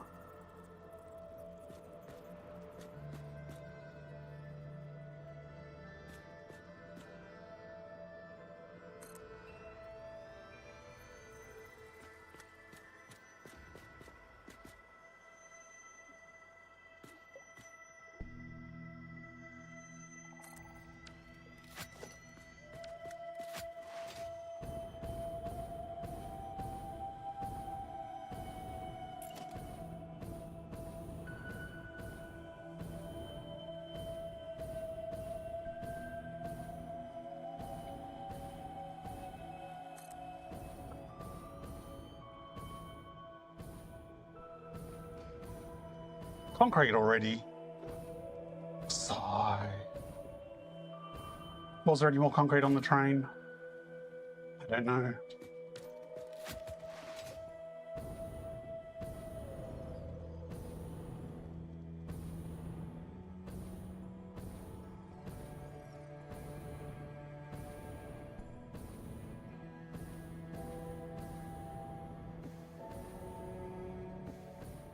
Yes. There was lots.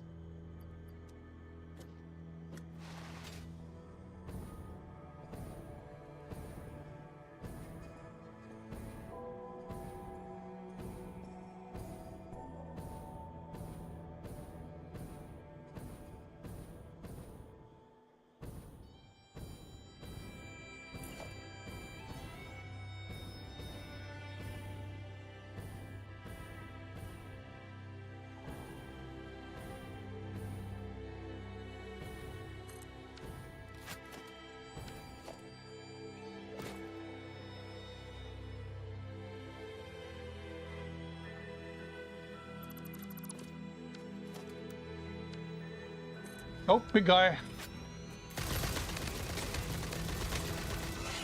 Aha! 2 of them! Ah, I have jetpack fuel this time. Ow! And my headset just gave out. Ah! Stupid tech problems.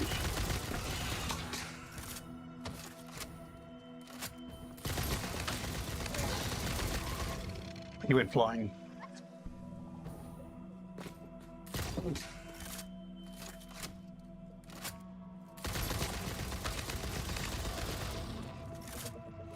Love those ragdolls.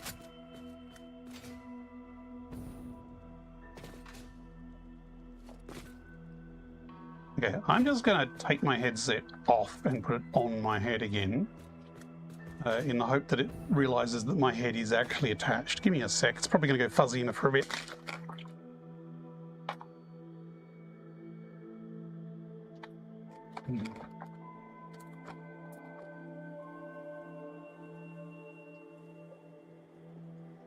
Okay. Let's reset center. Put chat windows behind again. Right, okay.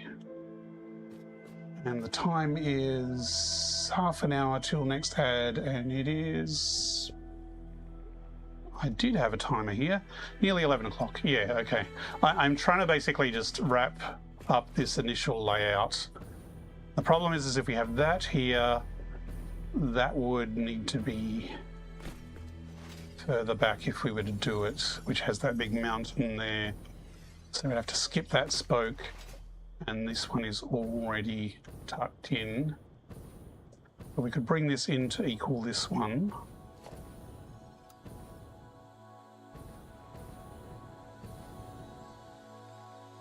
Okay, that is only 15 from the center. That is pretty close.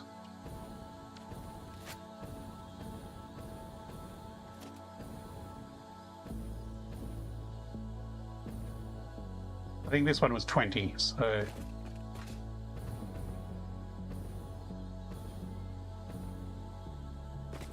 Okay, so we just need to bring this forward 5.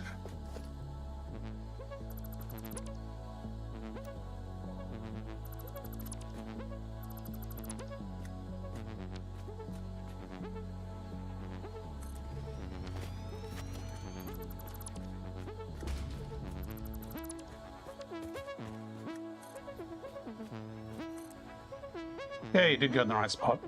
Let's be worried there.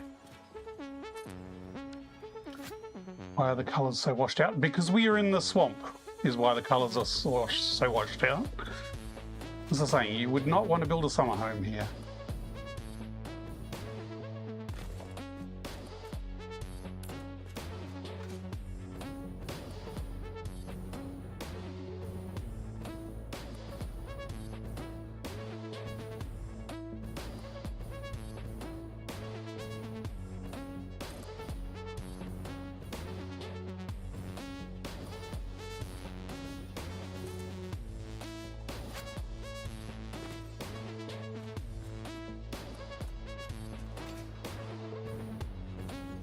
The swamp is not known for its beauty.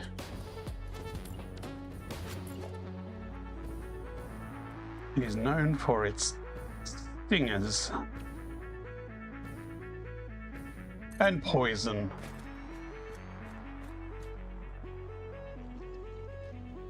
Hence a great place to build a nuclear power station.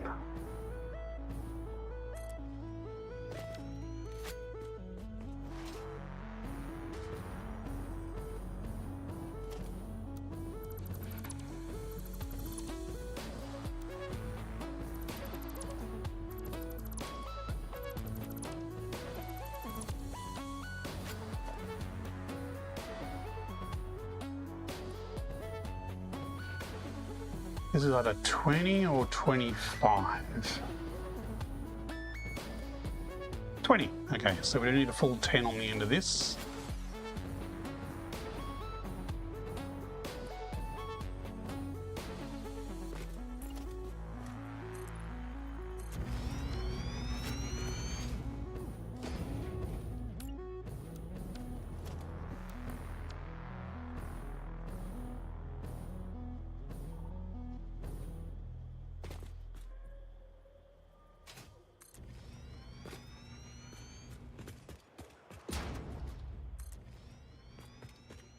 I realize I put those lines on the slab in order to get some directionality, and I've just completely ignored them. Because originally I was thinking I'd do the slabs from the center out as well, but I haven't really bothered.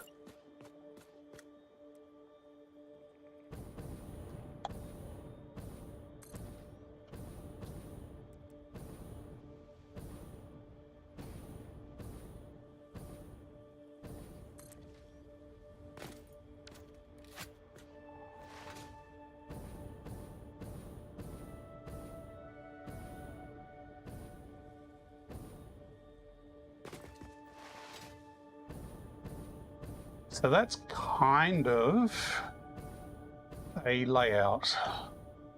I haven't done all 3, I've just done 2 in most of the spots. But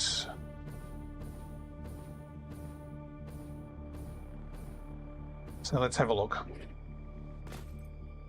So as far as we've got 30 foundations out, which is 8 meters, so 3/8, 240 meters out.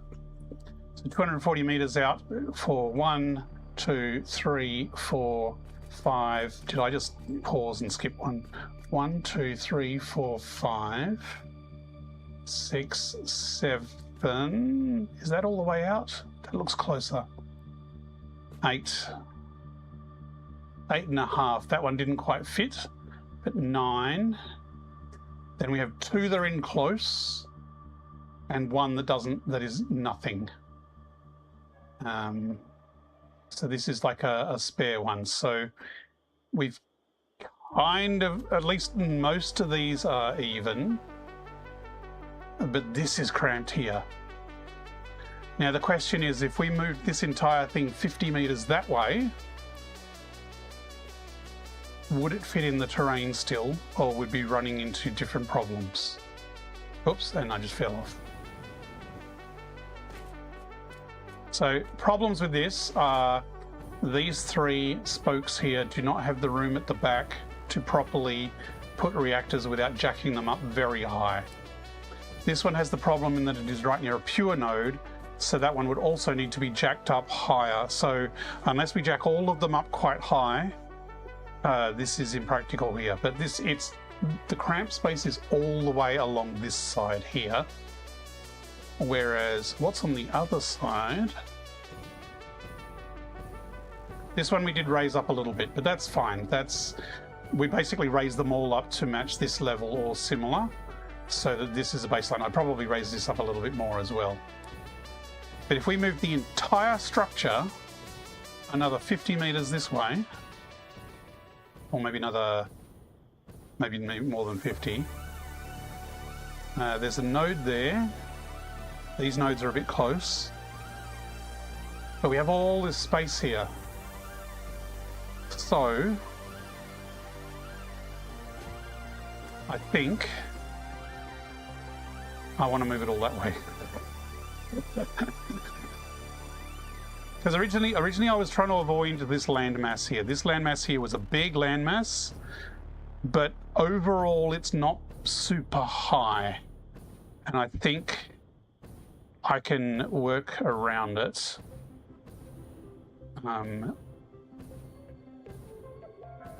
With some creative clipping. Because basically I wanted to keep these conduits to be lower to the ground with supply stuff go through. But I reckon even if this conduit rose up and went down, it would still keep the rest kind of in the right place. Now I wonder if I can move all this using the Satisfactory mod map editor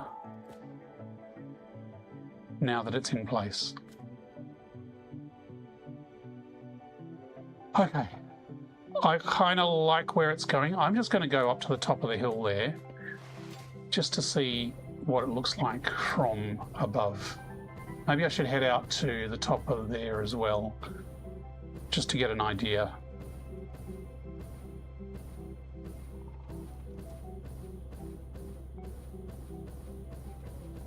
Oh, he's going to be annoying. He's a nuclear one, no less.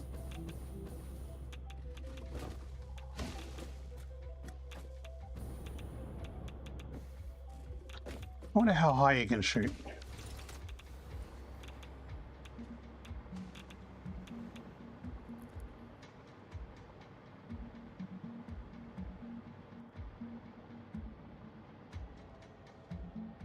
I'm not sure if he's actually trying to shoot me or if he's confused. But here we can see the kind of layout, and this is a really good... Oh, I just punched my table. This is a really good... Where is the button? I'm going to lower my table a little. All this before you will be yours. But the curtains... I mean, these aren't too bad in here, and I could bring more in so that there's like a inner circle and outer circle, but that would leave a lot less room for the actual factory stuff, which we still need to build a ton of. There's also room that way as well. So we could move but if we move it that way, it's still going to have a problem around this tall bit here and these tall bits along here. So I think we really need to move it maybe that way and then that way a bit as well. Maybe make that part of the center that we can then work around factory-wise. Because we've got all this stuff over here, which is not used. A little bit of space here, but if that's all water extractors. So I think the layout is good, but if we move it a bit that way and or a bit that way, we might still be able to fit it in and still avoid these high bits. And I think I can probably fiddle around with Satisfactory Mod Map Editor to at least experiment with that.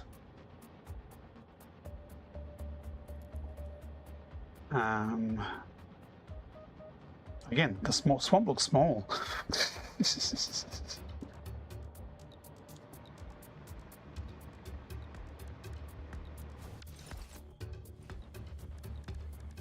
not what I wanted. Ah! Oh my goodness. That is really not what I wanted.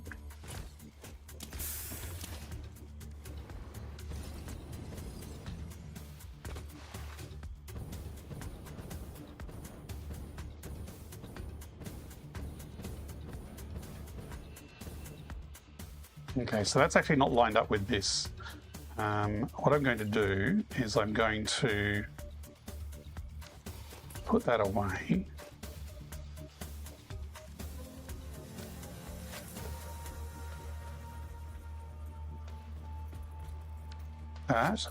That, and I want 1 meter, but I'm going to change the type. Let's make it asphalt, might be confusing. Yeah, let's do boring foundations. Okay. Nope, I didn't want vertical.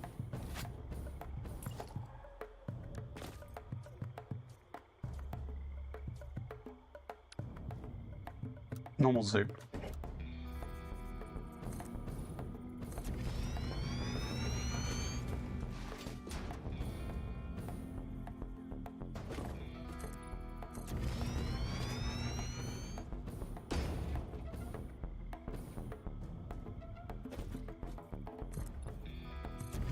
I should have done this at a lower level actually, because what you can do with the Satisfactory Mod Map Editor is you can snap things to foundations that already exist. So I probably should have done this at a lower level. But I'm going to leave it as that. That'll do. I'm going to figure out, I'll fiddle around with it. And I mean, I might end up just hand rebuilding all of this. But this was a planning session, so we are planning a large nuclear facility in the swamp. We have, on our map, we have noted down notable resources of use. So we have also discovered that there is an impure oil geyser here that is going to negate the requirement for coal. So originally, if I switch to the plan, originally I was going to use coal to make steel here, but now I've gone in and I've replaced the steel and the coal use to now use oil. And that means we don't need to get coal from external because there is no coal near here. And the only coal nearby is annoying to get to, and I'd have to run a train line or a really messy conveyor. So we're going to skip that. We're going to use oil instead. So the resources we need outside the biome, I think sulfur is kind of on the outskirts. There's a little bit of uranium. There's an impure uranium that is in the swamp that I'll use, but I'll need more uranium once we scale up. And quartz. I need to bring quartz inside. There is quartz nearby, but it is used by my supercomputers factory. So computers factory over there is using all the quartz nodes that is near here. So we will have a train bringing in quartz for the quartz requirements. Other than that, everything else with a little sulfur from nearby will be in this zone. Okay, no way you were basing this up in the Freaky Spiders 10. The whole map feels small as soon as you want to put a train station down. Absolutely, those train stations are huge. And tonight I discovered nuclear reactors are huge as well. I was under the impression they would fit in a Mark II blueprint maker. They do not. They are, I think, 2 meters or 4 meters too long. Everything else kind of fits, but they are just slightly too long. So whatever I do design-wise here, I'm going to have to do a design that fits around them and then connect them up, which is going to be interesting. Okay, I am going to wrap it up here, and I'm just going to log out, sitting here in the swamp. Maybe I should, just in case, make myself a little... Does this actually work if it's just sitting on foundations? Or are there holes? There's holes.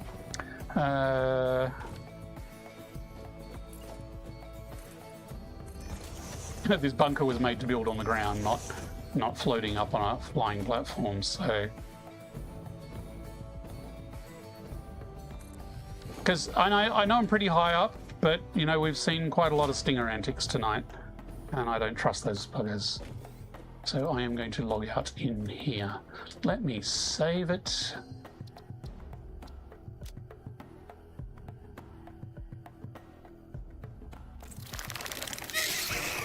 If that spawns them on top while I'm saving game, I'm gonna be annoyed.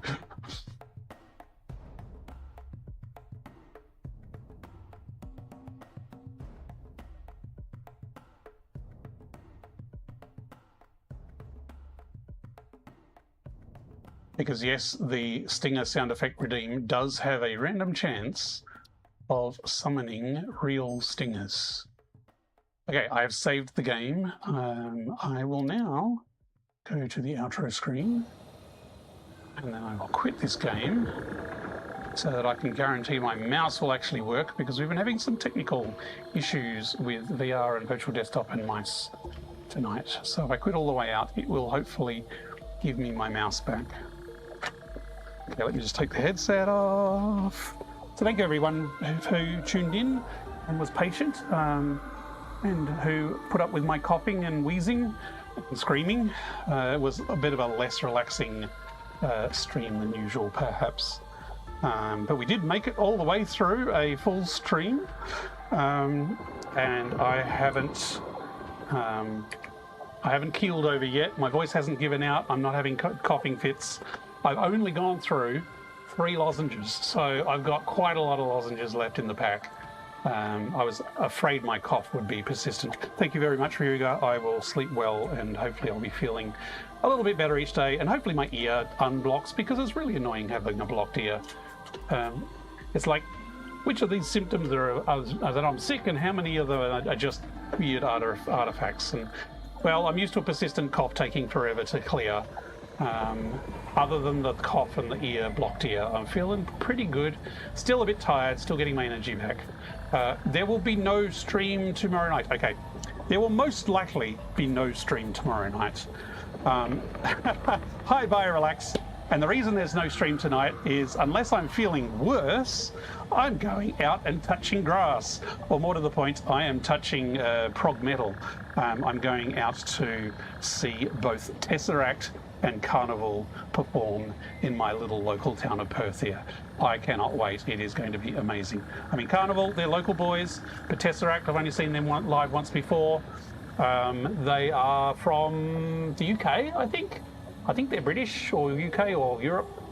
Don't think they're US. Either way, Tesseract rock. They were good live last time I see them.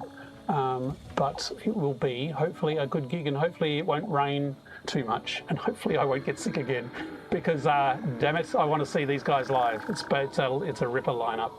Okay, so I will see you probably next Friday, unless I see some of you for golf before then.